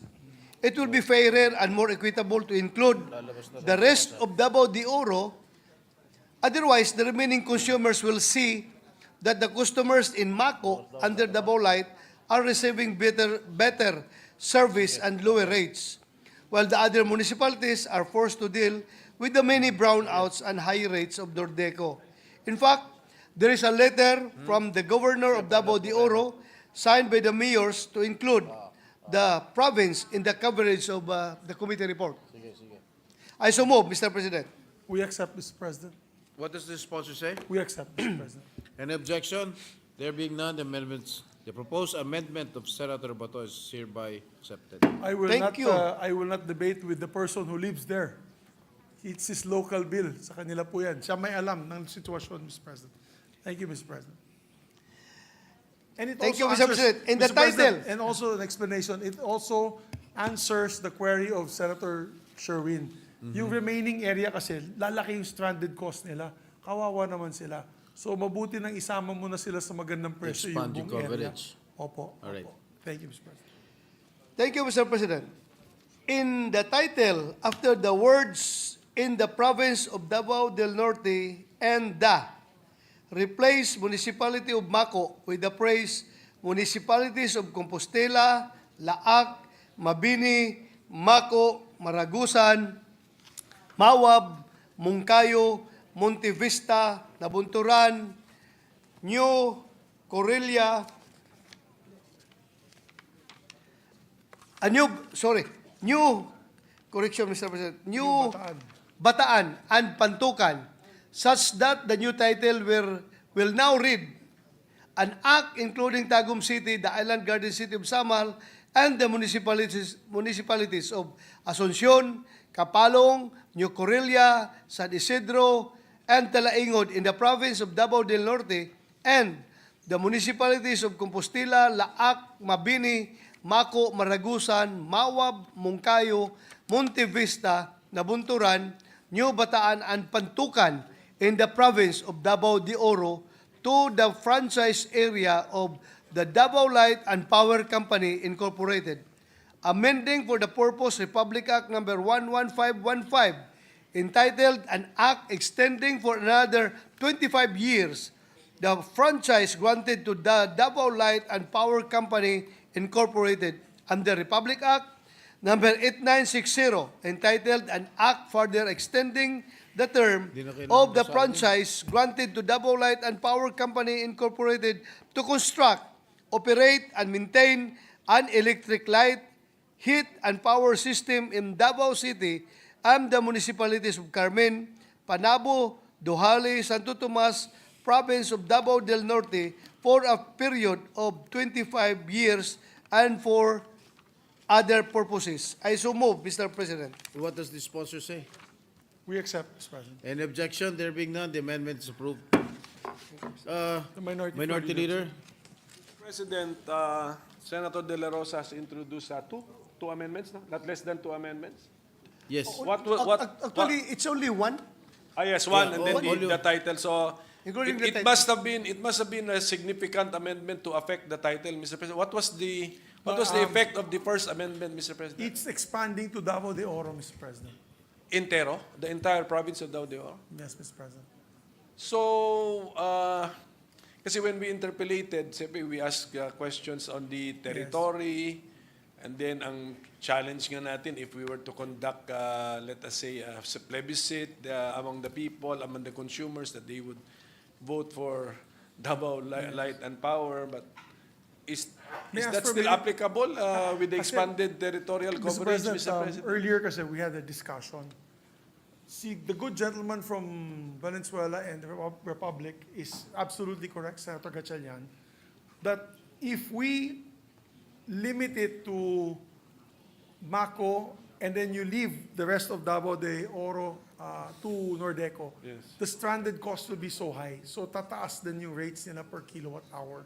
Kasi nga, maliit na lang yung coverage area nila, ang dami nilang utang, kawawa po yung mga tao. Doon sa mga naiwan sa Nordeco. Yeah, that's why they wrote us, the governor and the mayors wrote us officially. I wrote Senator Bato, I was copied, furnished, that they're worried na maiiwan sila dahil nga yung Mako will be at 9 pesos per kilowatt hour, tapos sila 12 to 13 pesos per kilowatt hour. Yes. Nalugi sila. Hindi, So, yung area po na in-expand natin, that's the actually now the supposed to be the remaining territorial coverage Yes. of Nordeco. yes. So we are now rendering Nordeco insignificant and no longer with any area of jurisdiction.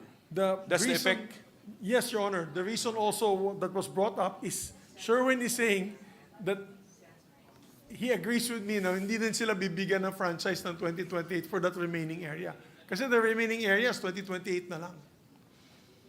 So, hindi nga nabigyan na yun. So, you'll see it next year. You'll be already a congressman. It will be on your floor. But might as well just do it now because then the people of Davao de Oro will be able to avail of the good rates and the good efficient I thought there was one area 2033. If Samal po. Is that- Samal. oh, but that's- the only place that's but that's already in the original yes, bill. it's no? already in the regional bill. So, but Mr. President, since ito nga nangyari, meron, because the territorial coverage is very important when you talk about a franchise, di ba? That's correct, Your Honor. And this is a late amendment, Mr. President, or a concept that which is introduced in the amendment stage. Ako lang, Mr. Can President. we ask for a clean copy Oh yes, muna Mr. nito, President. We're Mr. not President? finishing it. May amendments pa po bukas si Senator Gatchalian. Ang akin lang po, naawa lang po kami sa kanila. Because imagine we're gonna give good services, Your Honor, to this area. Sasabihin nila, ba't di na kami sinama ng Kongreso? Kami nang inapi dito. So parang looking forward, we're actually going to be doing a better service to all these areas. And Senator Bato, that is his area of responsibility. Nung sinabi niya, kawawa naman yung mga tao, syempre, malambot yung puso natin sa mga ganun. Pero yung franchisee din po, I mean, dapat, di ba, pati ang franchisee, dapat with the consent of the franchisee, aakuin din niya yung expanded territorial coverage niya. Ayaw naman po ng Nordeco, syempre, mawala ng ni square inch ng kanilang territory. So Hindi, again, the franchisee, in our measure. Yes. they're very willing, Mr. President. They're very willing to accept that. How come from the start hindi naisip na Davao de Oro kasali na? Ngayon lang po kasi okay po yung mayors, yung governors and mayors. Ngayon lang po sila nagsulat.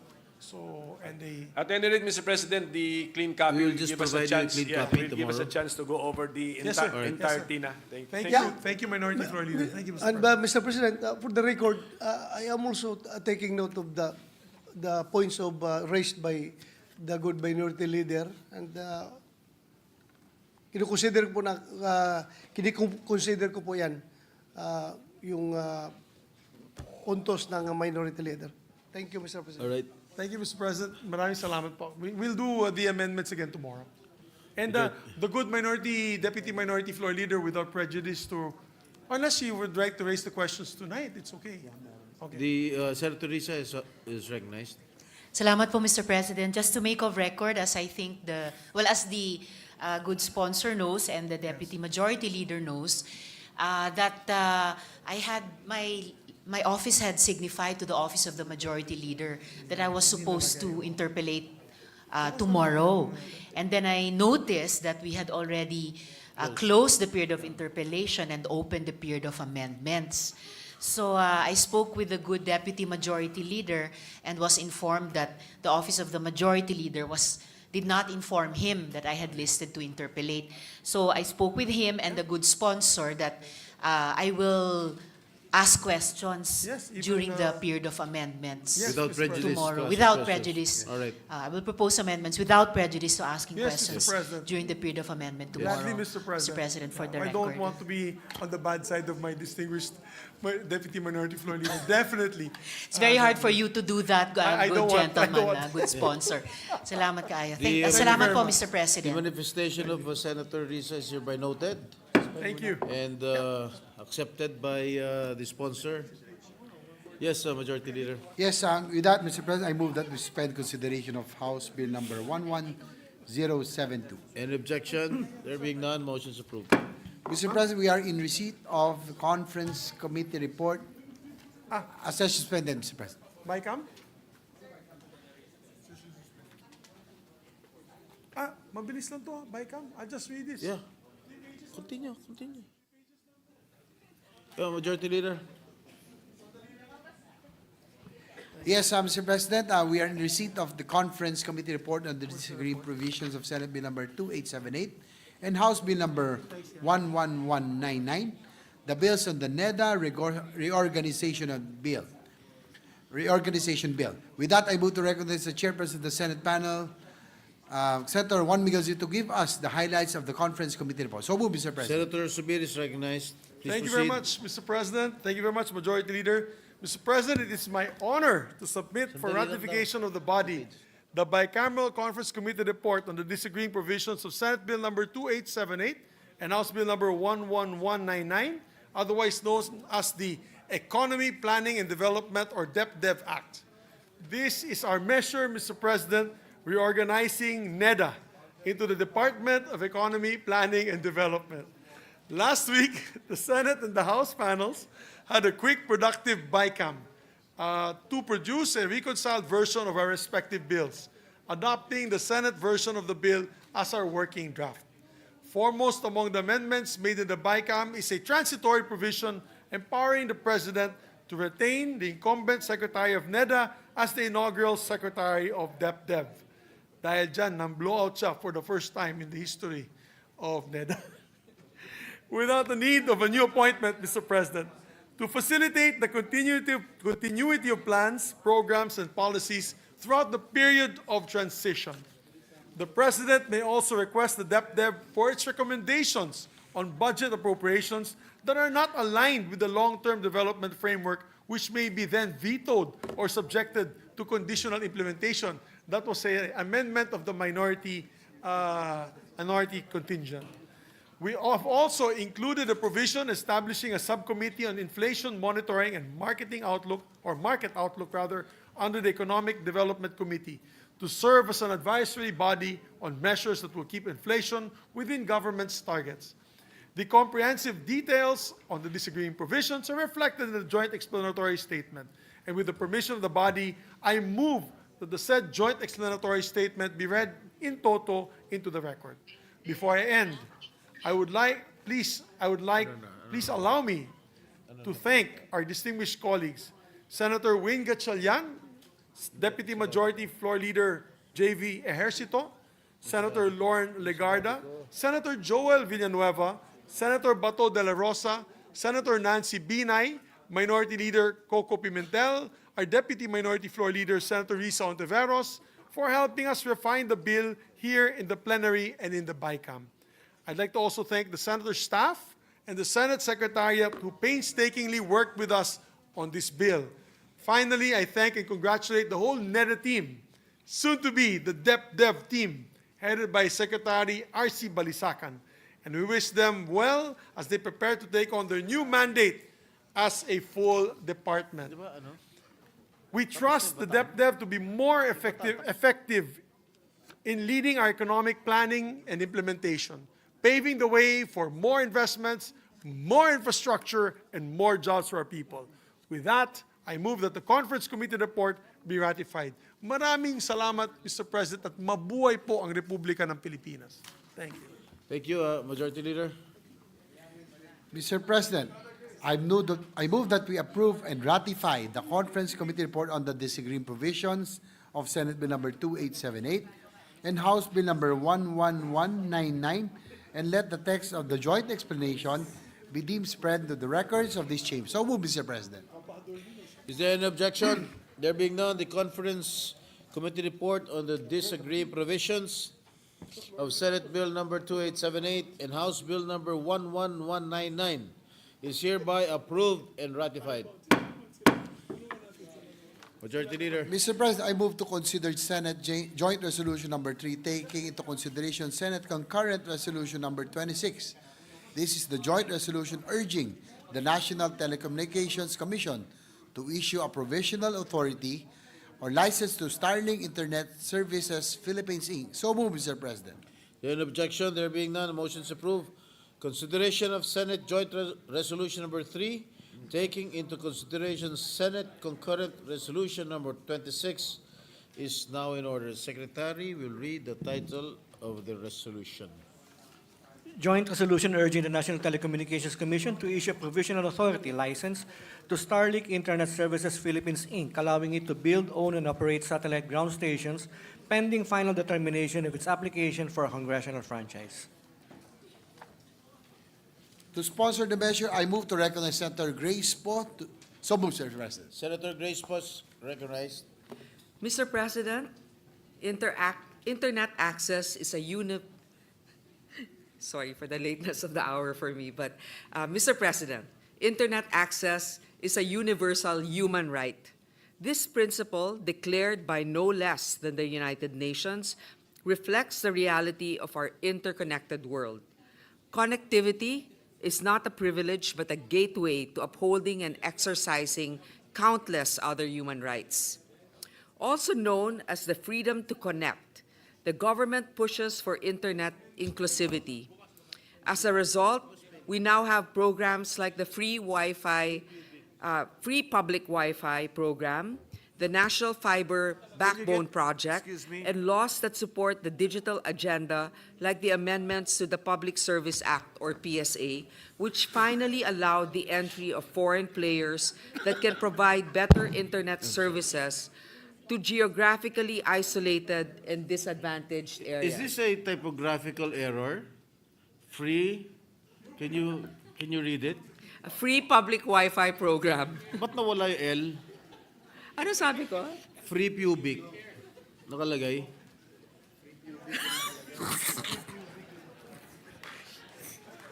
Is it an error or?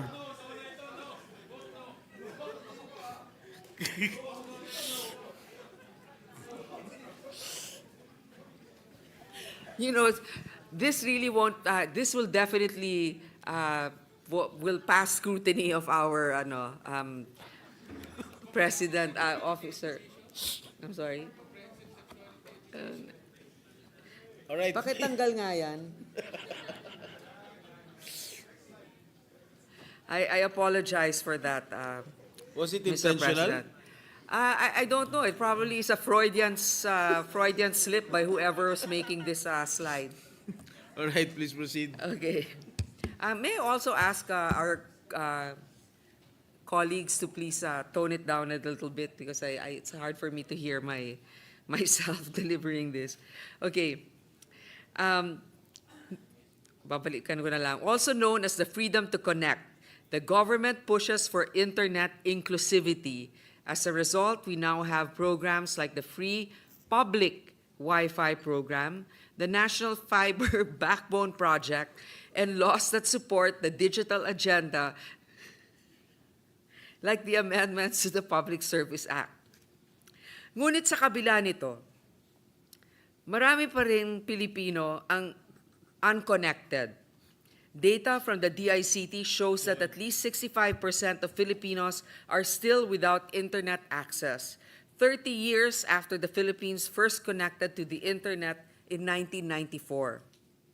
Loading pa rin ang internet sa mga unserved and underserved areas due to the difficulty of putting up infrastructure in remote communities and isolated islands. Infrastructure challenges have left the Philippines ranking 56th out of 169 countries in the 2024 Internet Poverty Index by the World Data Lab. So ibig sabihin, wala pa nga tayo sa average speed or average internet connectivity. We're below average. This translates to almost 16% of Filipinos considered internet poor. While we have seen incremental improvements in our download speeds, rising from 91.7 Mbps in 2023 to 94.42 Mbps in 2024, we remain significantly behind our neighbors. The Philippines ranks third from the bottom, trailing far behind Singapore, Thailand, Vietnam, and Malaysia. This reality underscores the pressing need for sustained investments and policy interventions to elevate our performance to regional standards. Ngunit mayroon pang pag-asa. The entry of Starlink satellite technology on our shores enabled access to our most remote and isolated communities without the need for massive infrastructure. Since receiving authorizations from the NTC and the DICT in 2022, Starlink has provided internet access to households, schools, businesses, and government offices in far-flung areas. Even our very own COMELEC has tapped Starlink to ensure that the 2025 elections will not be hampered by signal issues. Government agencies and NGOs are also leveraging Starlink for many of its significant programs. For example, the Philippine Space Agency has utilized Starlink for the Incentivize project, which brings free internet to students and local government offices in islands like Humalig in Quezon and other remote areas like Barangay Dika Panikian in Aurora. Starlink satellites were also distributed by DepEd, some LGUs, and nonprofit organizations to schools in far-flung communities in Palawan and Cebu. It was also installed to help ensure high-speed internet for the video conferencing court proceedings in remote areas such as Bangao RTC in Tawi-Tawi. Ito po yung report sa atin ng ating mga justices nung sila'y pumunta dito na because of Starlink, they're able to conduct hearings in Tawi-Tawi. The Office of Civil Defense and the NDRRMC also used it to address cell signal disruptions and secure communication lines in calamity-stricken areas like Batanes, Batangas, and more recently in the areas affected by the eruption of Mount Canlaon. Starlink is also used in isolated military detachments like the one in Balabac, Palawan. An NGO donated 3 Starlink kits to the Philippine Navy troops stationed in Pag-asa Island to help them attain reliable online connectivity despite being detached from the Palawan mainland. The Subic Bay Metropolitan Authority also received unmanned aerial vehicles or drones paired with a Starlink internet unit from the United States to augment the emergency response capabilities of the Freeport and its fire and law enforcement departments. This is how portable it is, Mr. President. Some of our colleagues here can attest to Starlink's relevance. Case in point, Senator Lauren Legarda spearheaded the installation of Starlink at Lacaron Integrated School in Sibalom, Antique, which faced connectivity challenges due to its remote location in a hilly and upland area. Patunay ito na ang koneksyon ay oportunidad. Sa pagkonekta ng bawat Pilipino sa internet ay may nagbubukas na pinto sa mas magandang kinabukasan. In support of initiatives on disaster response, digital and inclusive education, healthcare, military support, and expansive legal services, Starlink has deployed 250 satellite dishes worth $7.5 million to strengthen connectivity and resilience in key sectors of our country. To date, Starlink has invested 600 million pesos in its operations in the Philippines, which reaffirms its confidence in the local market's immense potential. However, Starlink faces challenges within our regulatory framework. While it plans to expand its coverage using gateway ground stations, it risks falling within the gray area of the 93-year-old radio control law, which requires radio stations to have a congressional franchise. Ngunit, applicable pa ba ang batas na ito sa makabagong teknolohiya tulad ng satellite internet? It is hard to imagine that a 1931 law could have foreseen the technological advancements behind satellite ground or earth stations like those used by Starlink. These stations, which are critical to modern satellite internet, are fundamentally different from traditional radio stations, which the antiquated legislation aims to regulate. Magkaiba naman po ang service niyan. The construction and operation of earth stations serve as ancillary infrastructure and should not be conflated with direct broadcast facilities. Before Starlink's entry into the Philippines, Constitutional and legal barriers restricted fully foreign-owned companies like SpaceX. The landscape changed in 2022 with the passage of the Republic Act number 11659, amending the PSA, which I proudly authored and principally sponsored. The groundbreaking reform lifted foreign ownership restrictions for industries classified as public services, paving the way for global tech innovators like Starlink to operate in the Philippines. But even before the new PSA was passed, in 2021, Executive Order number 127 already liberalized the provision of satellite broadband services, removing barriers to market entry for private entities seeking to deploy broadband technologies, including satellite services. Section 2 of Executive Order 127 explicitly allows value-added services and internet service providers to build and operate broadband facilities to offer internet services.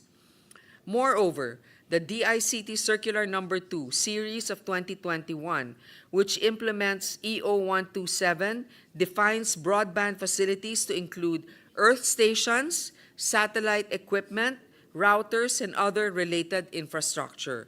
This framework empowers Starlink to construct and operate satellite earth stations under the NTC regulatory oversight without requiring a legislative franchise.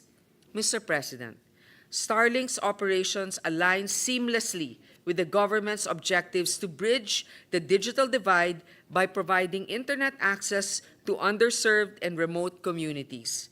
Requiring them to secure a legislative franchise would run counter to the principles of deregulation and liberalization enshrined in our laws and policies.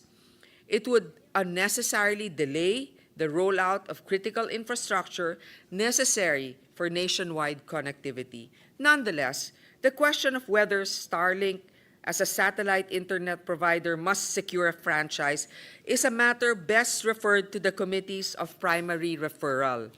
Starlink has taken the proactive step by seeking a franchise. Already filed in both Congresses are House Bill number 10954 and Senate Bill number 2844. However, given the urgency of the matter, Starlink is requesting a temporary license from the NTC to put up ground stations while awaiting congressional approval. Once given authority, Starlink plans to put up 14 ground stations all over the country. Ground stations are facilities on the ground that link space satellites to terrestrial internet infrastructure for signal transmission. Think of these stations as the intermediaries that enable smooth communication between satellites and the internet. It's there on the screen. These ground stations, or points of reference, are vital in improving the capacity of Starlink's satellite internet system. Importante ang infrastrukturang ito para sa mabilis at maayos na pag-transfer ng data, lalo na sa mga lugar kung saan limitado ang connectivity. Kung wala ang mga gateway na ito, maantala ang serbisyo ng Starlink. The efficiency, speed, and low latency connectivity that Starlink promises may be compromised. It is against this backdrop that I'm asking my colleagues to support the adoption of a resolution in whatever form, whether concurrent or joint, urging the National Telecommunications Commission to grant provisional authority to Starlink. The House of Representatives has filed a counterpart resolution on this matter under House Joint Resolution number 21. Under RA number 11659, EO number 127, DICT Circular number 02, the NTC has the jurisdiction to issue such provisional licenses without diminishing, and I repeat, without diminishing Congress's authority. This temporary measure guarantees that infrastructure development can proceed without delay, ensuring continuity for Starlink's growing subscriber base. By granting this provisional authority, we ensure that Starlink can continue connecting us without delay, bringing life-changing connectivity to more communities, especially those in hard-to-reach places. This resolution represents a decisive step towards bridging the digital divide, uplifting underserved communities, and fortifying our nation's digital resilience. By approving this measure, the Senate doubles down on its commitment to fostering technological innovation, championing equitable progress, and safeguarding the connectivity essential to the Philippines' future. Let us act decisively to ensure no one is left behind in this digital revolution. Mr. President, let us seize this opportunity to shape a future where every Filipino is empowered by connectivity. I now humbly urge the Senate's consideration of the approval and adoption of Senate Joint Resolution Number 3. Maraming salamat po. Thank you, Senator Grace. Senator Joel Villanueva is recognized. Thank you very much, Mr. President. This is to just give a manifestation of support and perhaps co-sponsor also the measure. Mr. President, may I just place into the records my sincerest thanks and gratitude to our good sponsor, Senator Grace Poe, for sponsoring this resolution. Mr. President, we also would like to put into the records of this August chamber that we fully agree with our Senate President, Chis Escudero, who delivered an important message this afternoon, considering that we are an archipelagic nation and providing reliable and affordable internet connectivity nationwide is truly a great challenge, Mr. President. In the 1987 Constitution states that communications and information play a vital role in nation building. However, Mr. President, based on 2024 World Bank report, our internet connectivity is the most expensive in Southeast Asia, but is relatively slow compared to our neighbors in Singapore, Thailand, Malaysia, Vietnam, and Brunei. And this is why, Mr. President, it is not surprising that 65% of Filipinos are still not connected to the internet. Granting provisional authority, as mentioned a while ago by the distinguished lady from Iloilo and Pangasinan, Senator Grace Poe, granting provisional authority to Starlink, an internet service provider with global coverage, presents a significant opportunity to address this digital divide. Ginoong Pangulo, kung mabibigyan po ng provisional authority ang Starlink, hiling ko lang po, Ginoong Pangulo, ang hiling po natin na hindi lamang po maging mas mabilis at mas reliable ang ating koneksyon. Sana po ay lalo pang mapababa ang presyo nito upang maging abot kaya para po sa nakararami nating mga kababayan.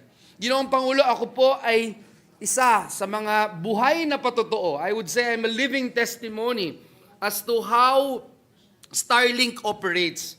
And I would say, Mr. President, that they are far, far better than what is available right now in the market. A better internet connectivity, Mr. President, will enhance access to education, access to healthcare, commerce, and government services. It is also aligned with the government's push toward digital transformation that will encourage economic growth and global competitiveness. And so with that, Mr. President, we join the call of our distinguished colleagues here in the Senate, urging the National Telecommunications Commission in issuing a provisional authority or license to Starlink. Marami pong salamat, Ginoong Pangulo, at pagpalain tayong lahat ng ating Panginoong Diyos. Thank you, Senator Joel. The minority... Senator Co-sponsors. Gatchalian. Mr. President, may I deliver my co-sponsorship speech. Please proceed. I rise today to co-sponsor the current resolution urging the National Telecommunications Commission to grant Starlink Internet Services Philippines a provisional authority to build, own, and operate satellite ground stations while its congressional franchise application is being deliberated. This resolution serves as a vital action to bridge the digital divide and unlock opportunities for millions of Filipinos. For decades, the lack of reliable internet connectivity has been a persistent barrier to progress, particularly for those in remote and underserved communities. Isipin natin, maging ang pinakamalayong isla o pinakamataas na bundok, magagamit na ng ating mga kababayan ang internet para sa pag-aaral, trabaho at komunikasyon. Beyond this, the value of robust satellite internet is undeniable in times of disasters. When typhoons, earthquakes, or floods destroy traditional telecommunication infrastructure, satellite networks remain operational. For a country like the Philippines, ranked among the most disaster-prone in the world, this capability is indeed essential. This initiative aligns seamlessly with our broader legislative agenda for digital transformation. Through our proposed Digital Transformation of Basic Education Act, we aim to fast-track the deployment of free public Wi-Fi in all public schools in line with the Free Internet Access in Public Places Act. Starlink satellite technology complements this vision, ensuring no school, whether in the heart of the city or the remotest barangay, is left behind in the digital age. While Starlink already possesses the necessary regulatory accreditations to provide satellite internet services, the construction and operation of satellite ground stations will further enhance their capacity to deliver. However, the lengthy timelines associated with securing a congressional franchise could delay this critical expansion. By granting provisional authority, we enable Starlink to act immediately, ensuring that the benefits of their technology reach our people without unnecessary delays. In view of the aforementioned benefits to our society, I also urge our fellow legislators, including our counterparts in the House of Representatives, to prioritize and deliberate on the franchise application of Starlink. Before I end, allow me to express my gratitude to the sponsor of this resolution, Senator Grace Poe, for championing this timely and significant proposed measure. This is a step toward ensuring that no Filipino, regardless of geography or circumstance, is left behind in our nation's pursuit of progress. Let us act decisively to support this resolution. Thank you, Mr. President, esteemed colleagues. Thank you, Senator Gatchalian, Minority Leader.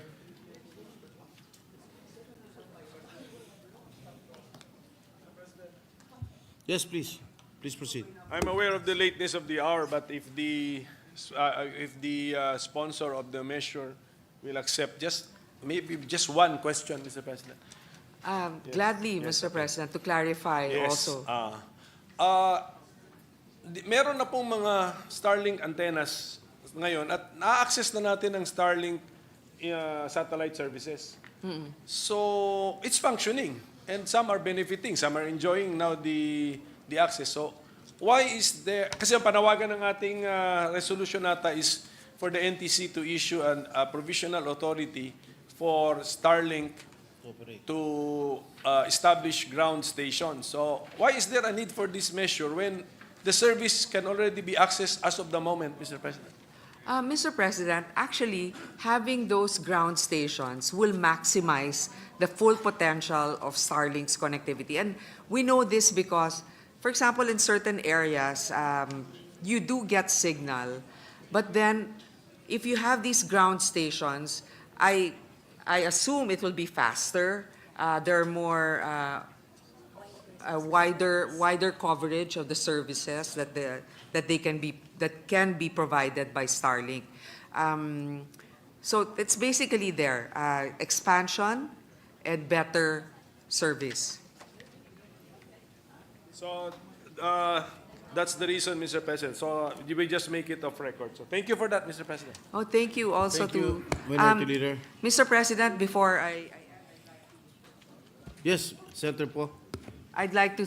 Grabe namang mampatay ng itong mga. Hindi ba yes, yes.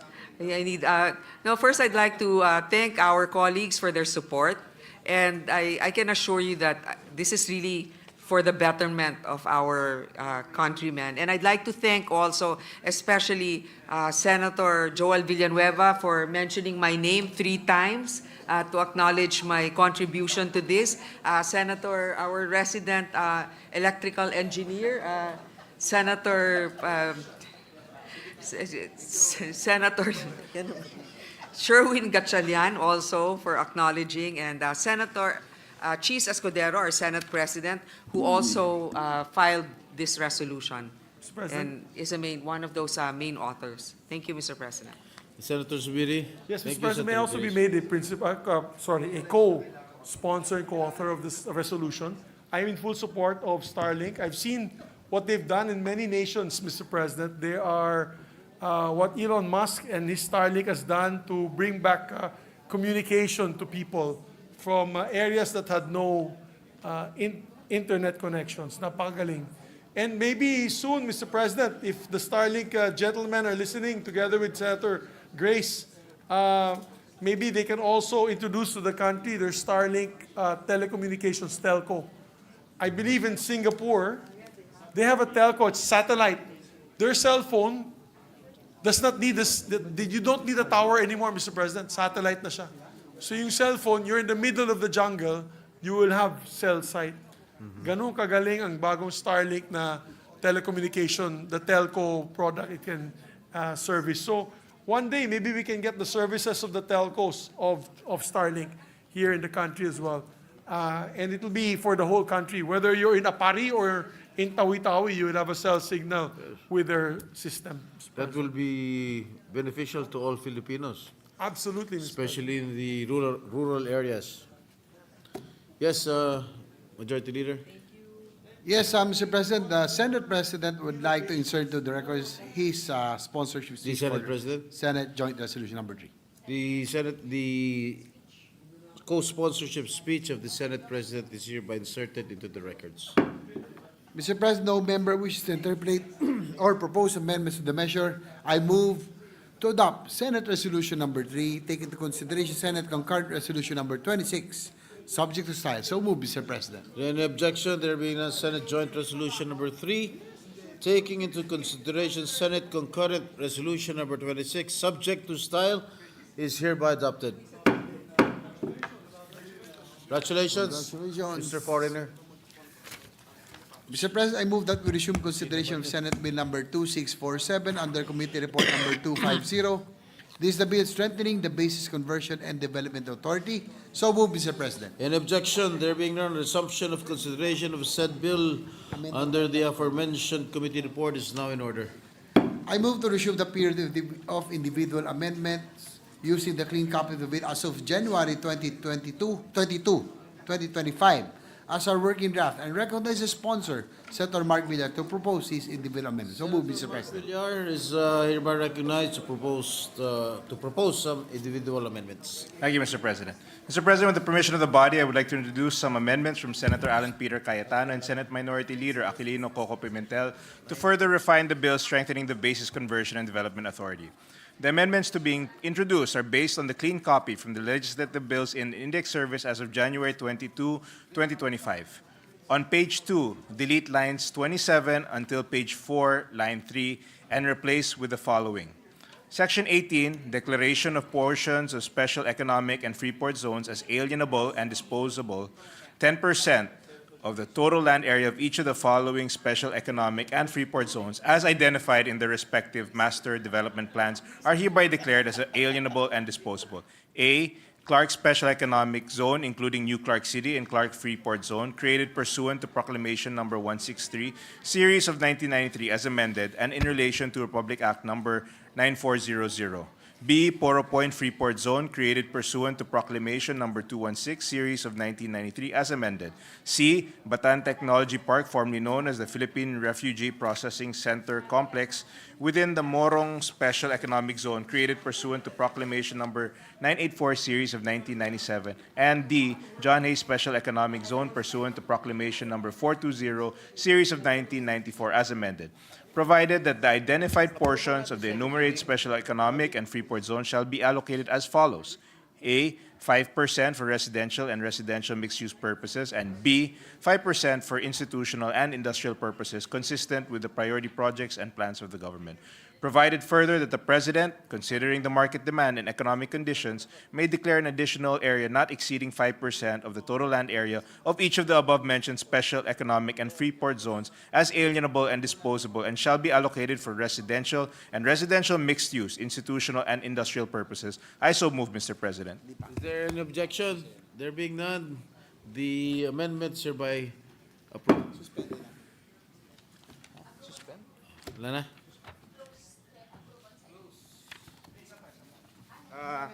Lastly, on page 4, line 11, after the period, add the sentence, existing lease contracts in the covered areas shall be protected and respected in accordance with existing laws. I so move, Mr. That is President. page 4, line 11? Yeah, lastly, on page 4, line 11, after the period, Oh, okay. add the... After the word authority. Correct? Yes, that's correct. All right. Add the sentence, existing lease contracts in the covered areas shall be protected and respected in accordance with existing laws. Any objection? There being none, amendments approved. Thank you, and that is all, Mr. President. Majority Leader, With no other individual amendment, I move to close the period of individual any amendment. objection? There being none, motion's approved. I move that we approve on second reading Senate Bill number 2647. So move, Mr. President. Is there any objection? There being none, the motion is approved. Senate Bill number 2647 is hereby approved on second reading. I move to suspend consideration of Senate Bill number 2647. Any objection? There being none, motion is approved. Mr. President, I move that we proceed to reference of business. The Secretary is directed to read the reference of business. Additional reference to Business Committee reports. Committee Report 470 by the Committee on Justice and Human Rights of House Number 8905, an act granting Philippine citizenship to Grace Tanto. Recommending approval without amendment. Sponsor Senator Pimentel III. To the calendar for ordinary business. 471 by the Committee on Justice on House Number 10804, an act granting Philippine citizenship to Job Kalakakal Umen. Recommending approval without amendment. Senator Pimentel To III. the calendar for ordinary business. 472 by the Committee on Justice on House Number 9869, granting Philippine citizenship to Bulls Shemishu Ashurian. Recommending approval without amendment. Senator Pimentel III. To the calendar for ordinary business. 473 by the Committee on Justice on House Number 10085, granting Philippine citizenship to Stephen Decatur Haynes. Recommending approval without amendment, taking into consideration Senate Number 2776, Senator Pimentel III. To the calendar for ordinary business. 474 by the Committee on Cultural Communities and Muslim Affairs on Senate Number 2869 by Senator Padilla. An act amending RA 8731, otherwise known as the Indigenous Peoples' Rights Act of 1997, recommending approval without amendment. Sponsor Senator Padilla. To the calendar for ordinary business. Second additional reference of business, bills on first reading, Senate Number 2948. Further amending RA 8042, the Migrant Workers and Overseas Filipino Act of 1995 as amended by RA 10022 to enhance protection and welfare standards for migrant workers to expanded compulsory insurance coverage. Senator Estrada. Committee on Migrant Workers. 2949, granting Philippine Sports Commission the authority to acquire real properties by other modes, amending Section 7 of RA 11214. Senator Tolentino. Sports. 2950, providing for a national anti-doping policy in sports, establishing for the purpose the Philippine National Anti-Doping Organization, appropriating funds therefore. Senator Tolentino. Sports and Finance. 2951, penalizing foreign interference in the Philippines and creating the Counter-Foreign Interference Council and for other purposes. Senator Tolentino. National Defense and Security, Peace, Reunification, Reconciliation, Justice, and Human Rights. 2952, prohibiting the issuance of pre-approved credit cards without the consent of the consumer and for other purposes. Senator Estrada. Banks, financial institutions, and currencies. 2953, establishing the Philippine Geriatric Medical Center, otherwise known as the Senior Citizens Hospital, appropriating funds therefore. Senator Estrada. Health and Demography, Ways and Means, and Finance. 2954, modernizing the Philippine Orthopedic Center, upgrading its service facilities, appropriating funds therefore. Senator Estrada. Health and Demography, and Finance. 2955, an act to expand free legal assistance to all indigent Filipinos, amending Chapter 5, Title 3, Book 4 of EO 292, appropriating funds therefore and for other purposes. Senator Estrada. Justice and Human Rights, Social Justice, Welfare and Rural Development, and Finance. 2956, establishing and organizing the Philippine Electronic Sports Commission and appropriating funds therefore. Senator Estrada. Sports, Civil Service, Government Reorganization, and Professional Regulation, and Finance. 2957, banning the importation of solid waste, providing penalties for violations thereof and for other purposes. Senator Estrada. Environment, Natural Resources and Climate Change, Trade, Commerce and Entrepreneurship, and Finance. 2958, prescribing school bus safety standards and for other purposes, Senator Estrada. Public Services and Basic Education. 2959, integrating basic road safety and comprehensive driver's education in the curriculum of the Enhanced Basic Education K-12 program, Senator Estrada. Basic Education, Finance. Resolutions. Proposed Senate Resolution 1287, commemorating the remarkable life and legacy of Ms. Gloria Romero, a pillar of Philippine cinema for her lifetime of unwavering dedication to the entertainment industry and the collective cultural heritage of country. Introduced by Senator Poe. Rules. 1288, honoring and celebrating the life of Gloria Romero, icon of the Philippine film and television industry, and expressing condolences to her family and loved ones for her passing. Senator Lapi. Rules. 1289, congratulating and commending Katrina Umanda for her historic achievement as the youngest Filipina to travel to all 195 countries using a Philippine passport. Senator Lapi. Rules. 1290, expressing profound sympathy and sincere condolences on the death of Queen of Philippine cinema, Gloria Ann Romero Gala, popularly known as Gloria Romero. Senator Estrada. Rules. 1291, directing the appropriate Senate committee to conduct an inquiry on the armed encounter between troops from the Philippine Army 32nd Infantry Battalion and lawless elements allegedly supported by MILF. Senator Padilla. National Defense and Security, Peace, Unification, and Reconciliation. 1292, expressing the profound sympathy and sincere condolences of the Senate of the Philippines on the death of veteran film and television actress Gloria Romero. Senator Revilla Jr. Rules. Committee reports. Committee Report 475 by the Committee on Higher Education, upon the recommendation of the Subcommittee on Philippine Qualifications Framework, jointly with the Committees on Basic Education and Finance, on Senate Number 2960 with Senators Villanueva, Estrada, Cayetano AP, Gatchalian, and Poe as authors, institutionalizing the Lifelong Learning Development Framework, broadening the mandate of the Philippine Qualifications Framework National Coordinating Council, amending RA 10968, appropriating funds therefore and for other purposes, recommending its approval in substitution of Senate Number 364, taking into consideration Senate Number 2072, sponsored Senator Villanueva. To the calendar for ordinary business. 476, jointly by the Committees on Agriculture and Agrarian Reform and Finance on House Number 7500, establishing an aquaculture feed mill plant in Barangay Bahit, Municipality of Panay, Province of Capiz, appropriating funds therefore, recommending its approval with amendments, taking into consideration Senate Number 2417, sponsored Senator Villar C. To the calendar for ordinary business. Third additional reference to business committee reports. Committee Report 477, jointly by the Committees on Basic Education and Finance on House Number 9601, creating a high school for sports in Bagak, Bataan, to be known as the Bataan High School for Sports, appropriating funds therefore, recommending approval through amendment by substitution, sponsored Senator Gatchalian. Calendar for ordinary business. 478, jointly by the Committees on Basic Education and Finance on House Number 9602, establishing the Baybay City National High School for Sports in Baybay City, Province of Leyte, appropriating funds therefore, recommending approval through amendment by substitution, sponsored Senator Gatchalian. Calendar for ordinary business. 479, jointly by the Committees on Justice and Human Rights and Finance on House Number 9470, creating one additional branch of the RTC in the 9th Judicial Region to be stationed in Labason, Zamboanga del Norte, appropriating funds therefore, recommending approval through amendment by substitution, sponsored Senator Pimentel III. To the calendar for ordinary business. 480, jointly by the Committees on Justice and Finance on House Number Davao del Sur, and appropriating funds therefore, recommending approval through amendment by substitution, sponsored Senator Pimentel To the III. calendar for ordinary business. 481, jointly by the Committees on Justice and Finance on House Number 9488, creating one additional branch of the RTC in the 7th Judicial Region in Moalboal, Cebu, appropriating funds therefore, recommending approval through amendment by substitution, sponsored Senator Pimentel To the III. calendar for ordinary business.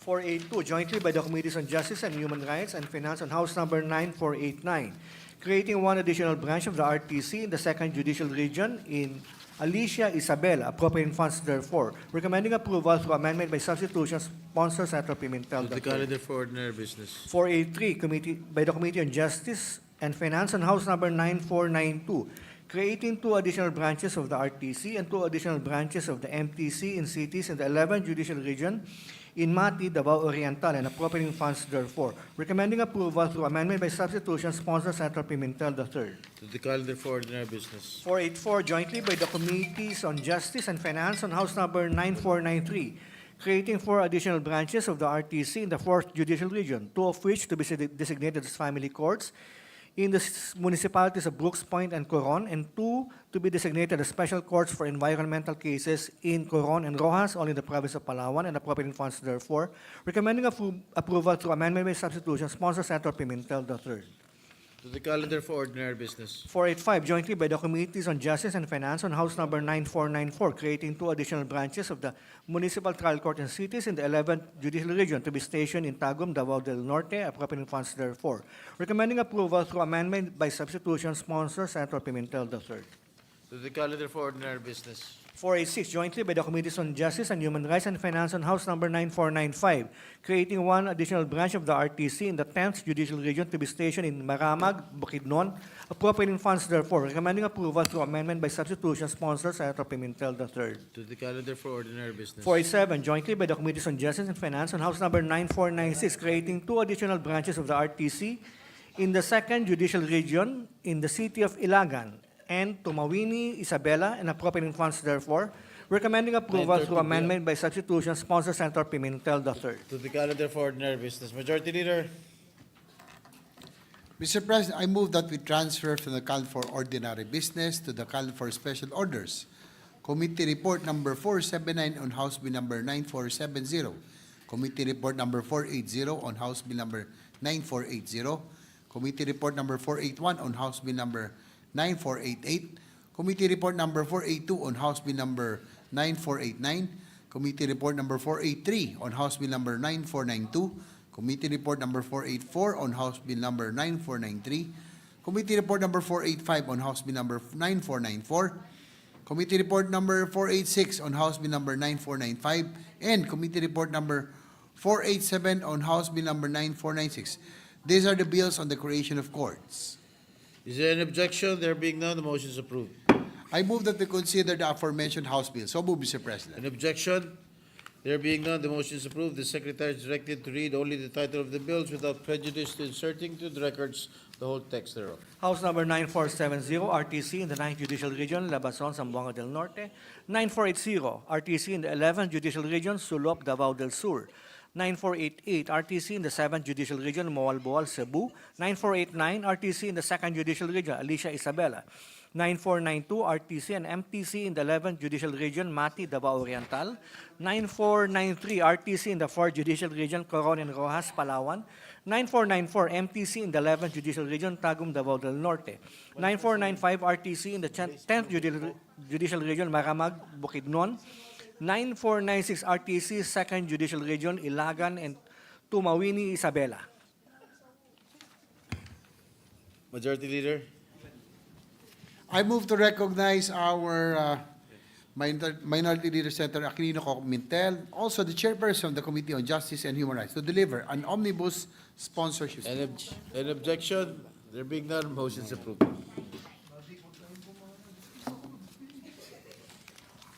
Thank you, Mr. President, and allow me to thank the majority for allowing us to sponsor these measures, given even at this late hour, Mr. President.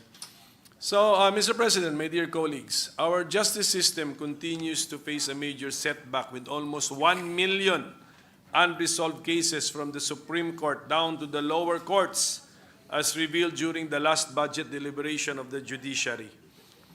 These statistics are not merely abstract numbers. They represent the realities of countless individuals who have endured the painful consequences of delayed justice.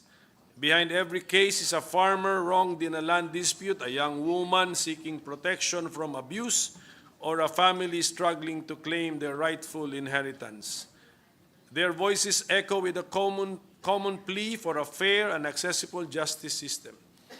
For these reasons, as Chairman of the Committee on Justice and Human Rights, this representation humbly submits for consideration the following 9 measures which got the assent and recommendation of the Office of the Court Administrator of the Supreme Court. Number 1 is House Bill number 9470. We will create 1 additional branch of the RTC in the 9th Judicial Region to be stationed in Labason, Zamboanga del Norte. Number 2 is House Bill number 9480. We will create 1 additional branch of the RTC in the 11th Judicial Region to to be stationed in Sulop, Davao del Sur. Number 3 is House Bill number 9488. We will create one additional branch of the RTC in the 7th Judicial Region to be stationed in Mualboal, Cebu. Number 4 is House Bill number 9489. One additional branch of the RTC in the 2nd Judicial Region to be stationed in Alicia, Isabela. Number 5, House Bill number 9495, one additional branch of the RTC in the 10th Judicial Region to be stationed in Maramag, Bukidnon. Number 6, House Bill number 9492, we will create 2 additional branches of the RTC and 2 additional branches of the Municipal Trial Court in Cities, or MTCC, in the 11th Judicial Region to be stationed in the city of Mati, Davao Oriental. Number 7, House Bill number 9493, we will create 4 additional branches of the RTC in the 4th Judicial Region to be stationed in the following areas. 2 branches to be designated as family courts in the municipalities of Brooks Point and Coron, Palawan, and 2 branches to be designated as special courts for environmental cases in the municipalities of Coron and Rojas, province of Palawan. Title, we will change it. Okay, but as far as House Bill number 9493 is concerned, I'm basing it on the title of the bills, no? But in the body, we will introduce amendments, Mr. President. Number 8, House Bill number 9494 will create 2 additional branches of the Municipal Trial Court in cities in the 11th Judicial Region to be stationed in Tagum City, Davao del Norte. And number 9 is House Bill number 9496, 2 additional branches of the RTC in the 2nd Judicial Region to be stationed in the city of Ilagan and in the municipality of Tumawini in the province of Isabela. By bringing the judiciary closer to the people, we not only uphold our constitutional right to a fair and speedy trial, but also foster trust in our legal institutions. This initiative also aligns with our collective vision of a society where justice is accessible to all, regardless of location or circumstance. We therefore seek your support for passing these measures to improve our justice system. Maraming salamat. Thank you, Minority Leader. Majority Leader. I move that we suspend consideration of the aforementioned House bills. Any objection? There being none, the motion is approved. Mr. President, I move that we transfer from the calendar for ordinary business to the calendar for special orders. House Bill number 8905, House Bill number 10085, House Bill number 10804, and House Bill number 9869. These are the various bills granting Philippine citizenship. So move, Mr. President. Any objection? There being none, motion is approved. I move that we consider the aforementioned House bill. So move, Mr. President. Any objection? There being none, motion is approved. The Secretary is directed to read only the title of the bills without prejudice, inserting into the record the whole text thereof. House Bill number 8905, Philippine citizenship to Grace Tanto. House Bill number 10085, Philippine citizenship to Stephen Decatur Haines. House Bill number 10804, Philippine citizenship to Job Calaracal Omen. House Bill number 9869, Philippine citizenship to Bulls Shemisho Ashurian. Majority Leader. Ano ba ito? I move to recognize Senator Aquilino Coco-Pimentel, Chairperson of the Committee on Justice and Human Rights, to deliver an omnibus sponsorship speech. Any objection? There being none, motion is approved. Minority Leader, please proceed. Thank you, Mr. President. Once again, I would like to thank the majority for allowing us to sponsor at this late hour 4 measures, although I've noticed that you pushed us at the end, Mr. President, the tail end, at the end of our session. So, Mr. President, esteemed colleagues, today I rise to sponsor House Bill number 8905, an act granting Philippine citizenship to Grace Tanto. This bill was introduced by Representatives Rufus Rodriguez and Juliet Marie Ferrer. House Bill number 10804, an act granting Philippine citizenship to Job Calaracal Umen, introduced by Representatives Oscar Malapitan and Juliet Marie Ferrer. House Bill number 10085, an act granting Philippine citizenship to Stephen Decatur Haines, introduced by Representatives Steve Solon, Peter Miguel, Juliet Marie Ferrer, Loreto Acharon, and Sergio Dagook, and Senator Francis Tolentino via Senate Bill number 2776. House Bill number 9869, an act granting Philippine citizenship to Bulls Shemisho Ashurian, introduced by Representatives Eliandro Jesus Madrona and Juliet Marie Ferrer. So today we have the bills for 4 individuals who by the act of this esteemed chamber and our counterparts in the House of Representatives will be made citizens of their chosen land, their lupang hinirang. They, through their actions that demonstrate their sincere desire to become Filipinos, and will be made our kababayans. Naturalization through a legislative act is in the nature of a private bill. Article 6, Section 24 of the 1987 Constitution states that all appropriation, revenue or tariff bills, bills authorizing increase of the public debt, bills of local application, and private bills shall originate exclusively in the House of Representatives, but the Senate may propose or concur with amendments. That's the reason why I mentioned who sponsored the bills in the House of Representatives, Mr. President. Grace Tanto is a Taiwan national who speaks Tagalog and Bisaya fluently. She has an impressive resume of nation building through her work as school director of Oro Christian Grace School in Cagayan de Oro City and her service as a pastor. She has helped mold young Filipinos into individuals of excellence and character, instilling in them a love for God, a love for their country, and a concern for others. In her words, "With my hand over my chest and my voice joining the pledge, I feel every bit a Filipino." Father Job Kalyarakal Umen, a priest from India, cites the Filipinos' unwavering faith and vibrant culture as his inspiration. In rural parishes of Isabela, he walked miles to far-flung barrios to celebrate Mass. He even shared the Eucharist with soldiers in military camps and, on some occasions, armed individuals in the mountains. Each encounter revealed the resilience and hospitality of the Filipino people, even in the most challenging circumstances. To him, becoming a naturalized Filipino is not just a personal desire, but a reflection of his gratitude and commitment to this land and its people. Father Stephen Decatur Haynes, a priest born in the United States, serves at the Catholic Cathedral in Marbel, saying the main English Mass. They are both priests, itong si Umen tsaka Haynes. Haynes, yes sir. Both priests? Yes. Catholic. Yes, Catholic priest. But Father Haynes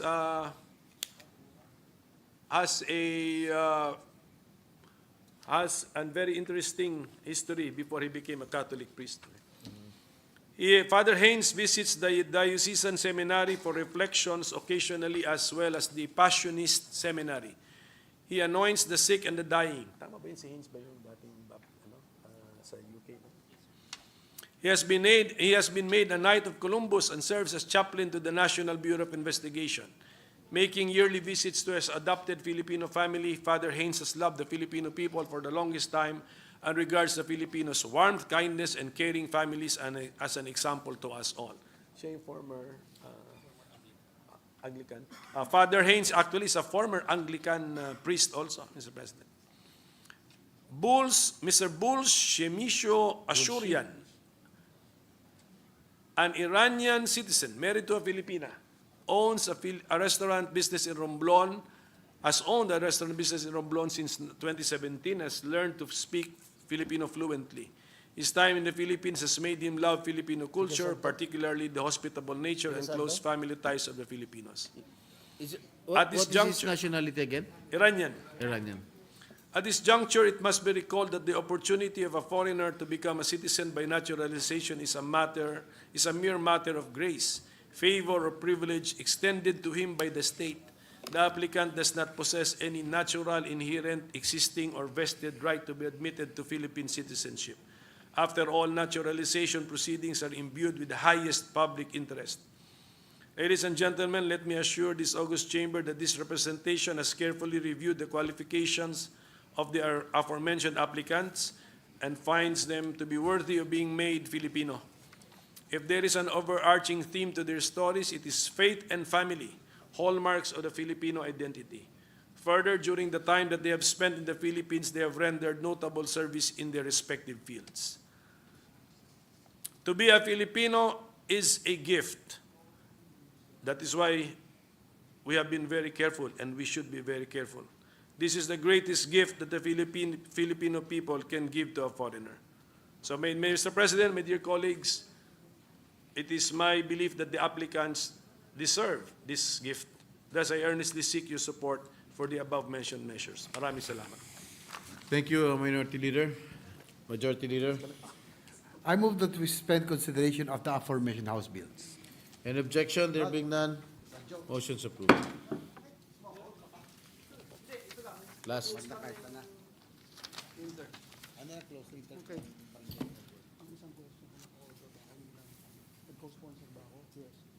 Mr. President, at this juncture, I move that we resume consideration of Senate Bill number 2838 under Committee Report number 332. This is the bill on the Magna Carta of Barangay Health Workers. So move, Mr. President. Any objection? There being none, resumption of consideration of said bills now in order. Mr. President, the parliamentary status of the measures that we are in the period of interpellations and debate. And, Mr. President, may I just be allowed, Mr. President, to ask just one question to the distinguished sponsor, Mr. President? Please proceed. Thank you. Yes, Senator- Mr. President, gladly so. Yeah, just one question, Mr. President. May I know if this representation is a co-author of this measure and that this representation actually delivered a co-sponsorship speech of this particular measure? Yes, Mr. President, Senator Joel Villanueva indeed delivered a co-sponsorship speech, and he is a co-author of the Magna Carta for the Barangay Health Workers. Thank you very much, Mr. President. That's all I wanted to ask because there were rumors and unfortunately coming from the other house that this representation wanted to delay the passage of this particular measure, which is not true, Mr. President. In fact, I've been coordinating with the office of the gentleman from San Juan to clarify some of the things that I wanted to make sure that is part of the bill, Mr. President. And so I'd like to put that straight on the record, Mr. President. Yes. I will no longer mention whose member or who it came from, Mr. President. Mr. President, at this juncture, I move that we close the Can I period. also ask one question? Would you like to interpolate this No, only representation, one Your Honor? question. Can I ask my younger brother if his kuya could be allowed to be a co-sponsor? How sweet, Your Honor. Mr. Very much President. welcome, Mr. President. It will be Co-author. an honor for you to be a co-author of this would-be landmark legislation. Oh, thank you very much. Much appreciated. Let it be placed on record that both of you are blushing, Mr. President. Mr. President, I therefore now move that we close the period of interpellations and debate. I so move, Mr. Any President. objection? There being motions approved. Move that we suspend consideration of the said measure, Mr. Any President. objection? There being none, motions approved. Admin. Mr. President, I move that we proceed to the Senate President's designation of Senate Conference to the Conference Committee on the Disagreeing Provisions of Senate Bill number 2825 and House Bill number 10370. These are the bills on the PhilVox modernization. So move, Mr. President. Any objection? There being none, the motion is approved. The following members are hereby designated as Senate conferees to the Conference Committee on the Disagreeing Provisions of Senate Bill number 2825 and House Bill number 10370. They are Senator Alan Peter Cayetano as chairperson, Senator Francis Tol Tolentino, Senator Joel Villanueva, Senator Juan Miguel Mix-Subiri, and Senator Aquilino Coco Pimentel on the part of the minority. So designated. Mr. President, I move that we adjourn the session. Meron pa isa. One more. Minute suspension, Mr. President.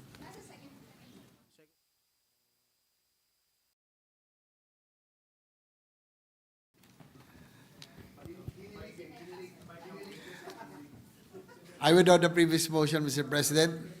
Mr. President, I move that we proceed to the Senate President's designation of Senate conferees to the Conference Committee on the Disagreed Provisions of Senate Bill number 2865 and House Bill number 9277, both pertain to the bills on the Capital Markets Efficiency Promotions Act. So move, Mr. President. Any objection? There being none, the motion is approved. The following members are hereby designated as Senate conferees to the Conference Committee on the Disagreeing Provisions of Senate Bill number 2865 and House Bill number 9277. They are the following: Senator Win Gatchalian as chairperson, Senator Joel Villanueva, Senator Joseph Victor Ejercito, Senator Pia Cayetano, and Senator Aquilino Coco Pimentel on the part of the minority. So designated. Majority Leader. Mr. President, I move that we adjourn the session until 3 o'clock in the afternoon of Tuesday, January 28, 2025. Is there any objection? Mga nerdy There being none, session is adjourned until 3 o'clock in the afternoon of Tuesday, January 28, 2025.